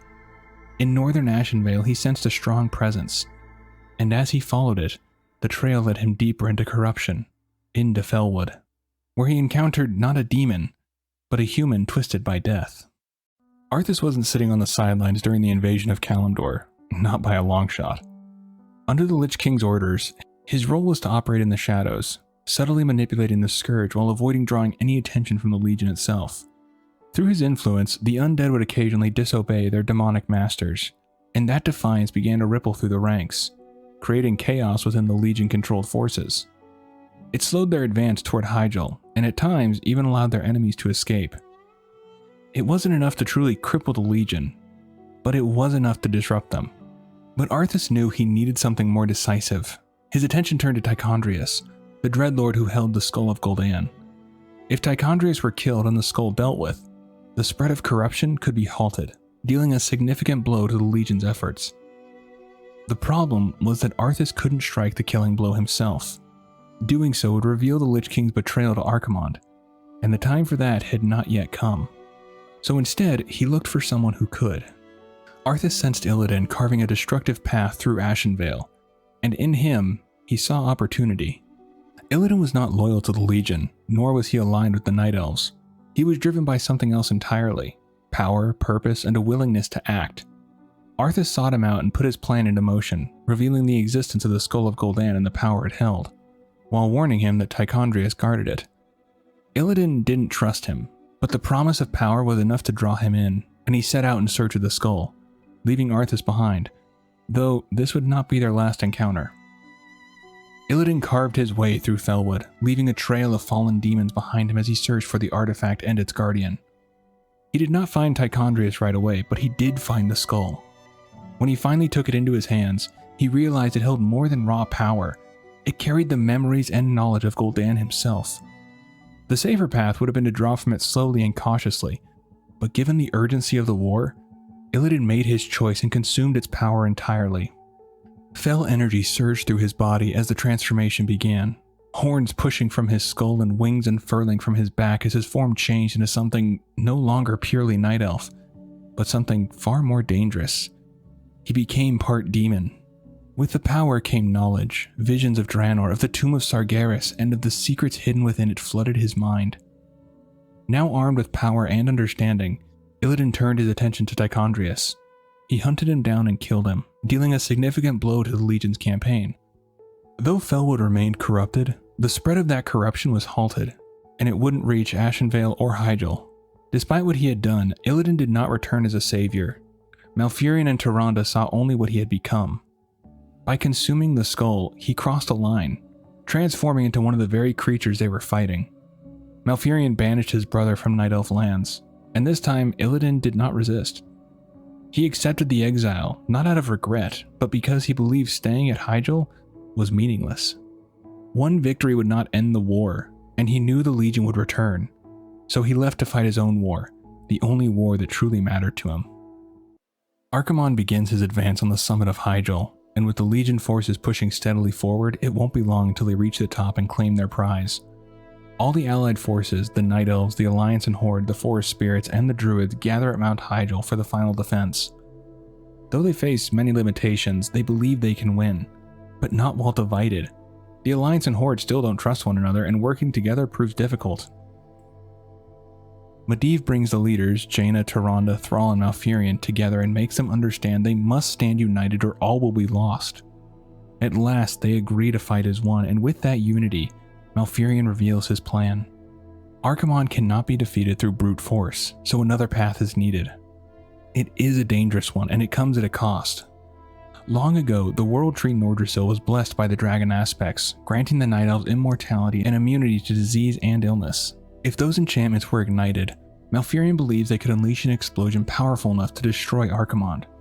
But doing so would strip the Night Elves of those gifts, leaving them vulnerable to illness and aging for the first time in 10,000 years. It is not a choice made lightly. The cost would reshape Night Elf society, but it is the only path forward. Malfurion and the Druids begin preparing the ritual, while the defenders hold the line, buying as much time as they can. Archimonde, confident in his victory, believes the defenders will remain disorganized and easily broken. But this time, they stand together. Humans make the first stand, holding as long as they can before falling back. Then the Orcs take their turn, meeting the Legion with everything they have, and finally, the Night Elves step forward to face the Demon Lord.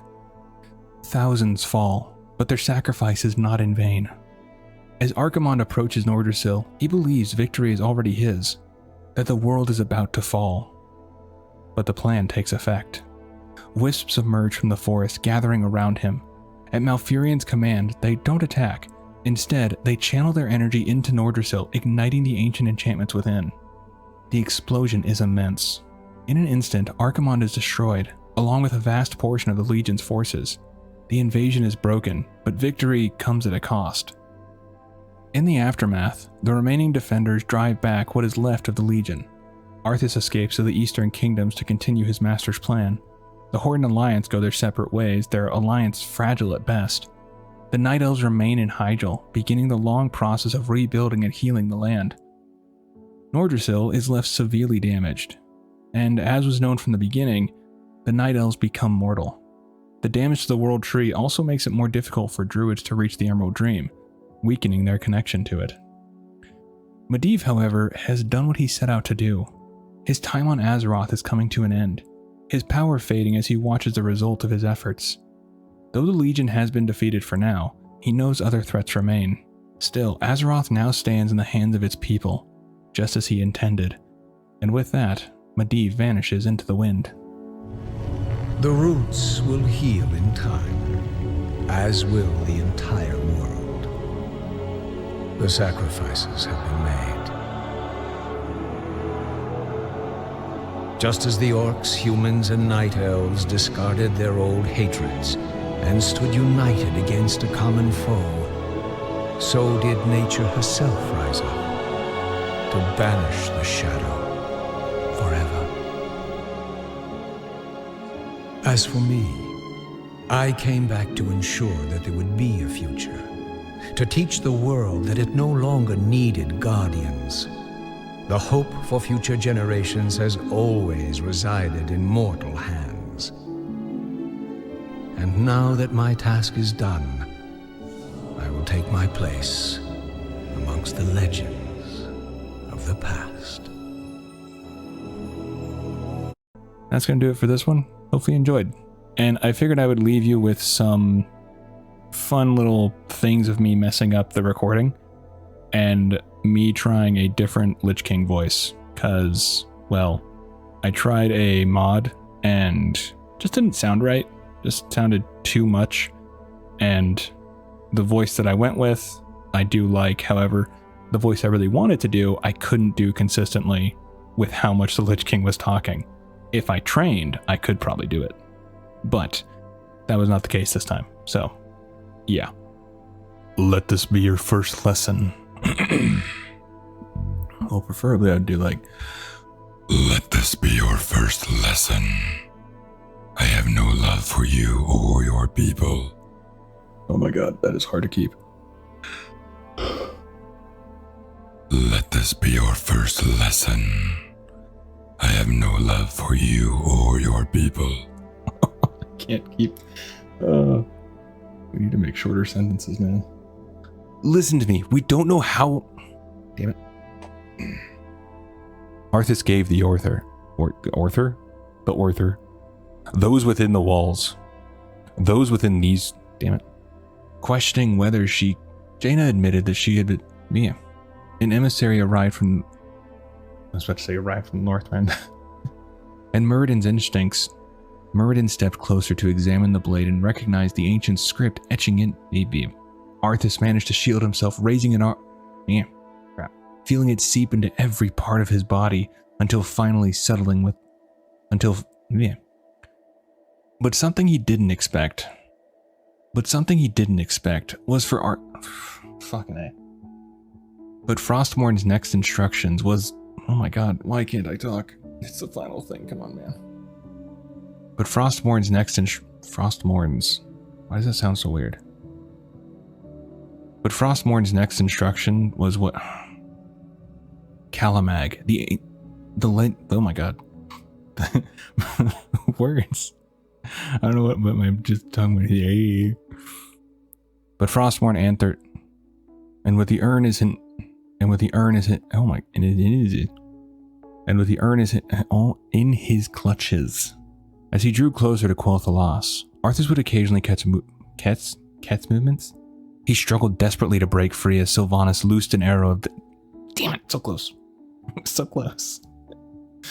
There was no time to question it. Sylvanas.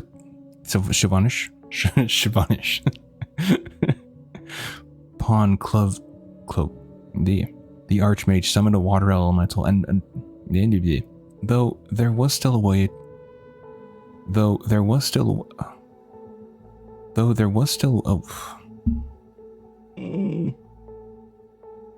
It's not even a hard sentence. Though there's still.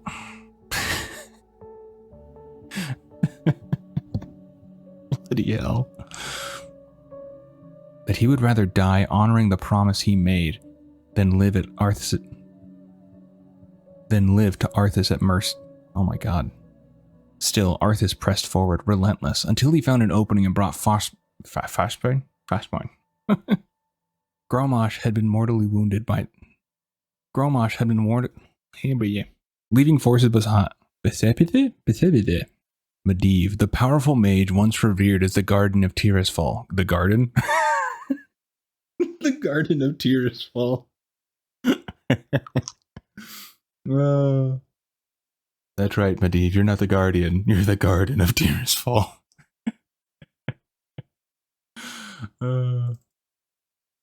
Yet, unbeknownst to those people.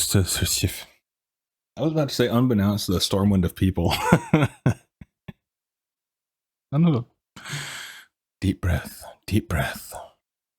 Together, they worked in a secret. Worked in secret, not in a secret. From this infernal rift emerged the fucking Christ. Orcish? Okay. From this infernal rift emerged the Orcish The collision of these two forces would not only determine the survival of the kingdom of Azeroth. I said that with such determination too. Such vigor. Lothar made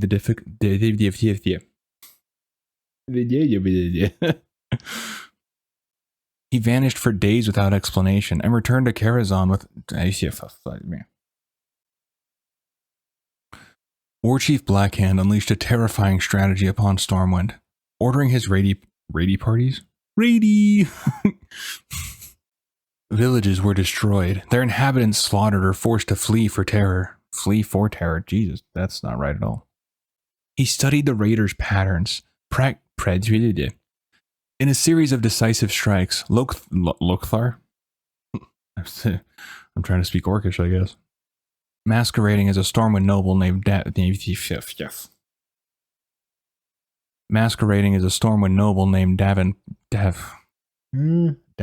Prestor, saw the orcs as an existential threat and united in a rare display of tribal son of a bitch. I was gonna say tribal chivalry. That is not what I wanted to go for. Saw the orcs as an existential. Thousands of horde soldiers marched relentlessly through Elwyn Forest. Their numbers so vast, they encircled the city and cut off all orc warriors surged toward the battlements in endless waves while Horlocks like Cool Whip. The horde's advance showed no signs of sowing.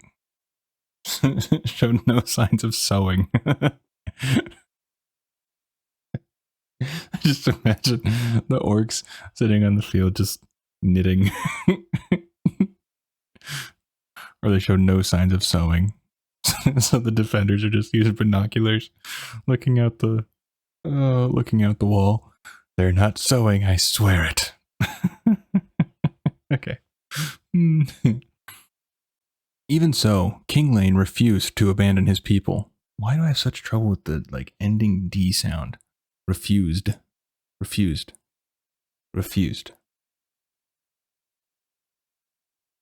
Even so, Kil'jaeden refused to abandon his people. Seriously. It's emerged all over again. Bloody hell. Though the horde stood victorious. It's not a hard sentence to say. It's not, I swear. Apparently it is, though.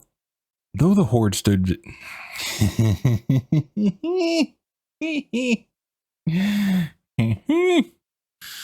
Go full Grinch laugh. The echoes of the first conflict still flesh. So close. Rallying the battlements. Rallying the battered and their efforts to scavenge Stormwind's ruins okay. The result of his ill-fated attempt to probe the mind of the fallen guardian. I was about to say fallen guardian Gul'dan. The mines and forges of the dwarves promised the horde the resources needed to replenish its fuck.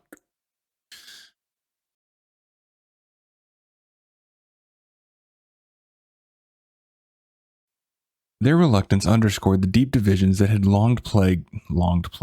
Jesus, mother. Yeah. He urged the gathered gatherers. That's not right. It was swiftly decided that Anduin Lothar was the ideal choice to lead the Alliance's military forces. Alliance's military forces. Why is that so hard? And shattering dwarven defenses at Dun Algaz and Dun Mortar. God damn it. Dun Modra. I sometimes hate these fucking names. Oh, God. That's just not how I would pronounce it. I'd say Dun Motor. Seeing an opportunity to threat the end. And disperse the file. The file. Get that paper out of here.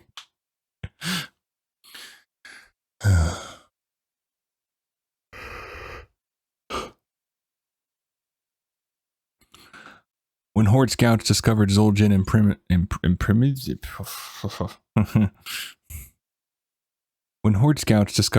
imprisoned near Dol. I just want to get through this easily, but no. Before the orcs could mount so close.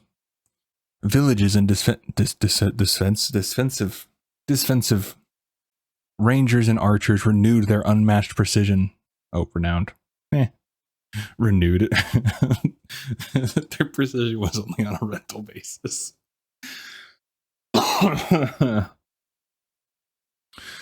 While Wired Hammer, though the heart of their civilizations endured the impenetrable mountain bash. Can't talk. The home of the Bronzebeard clan within the rugged. The battle for Cosmodon had begun, and the dwarves would soon face the unstoppable tide of the hordes of Abyss. Fucking goddamn it.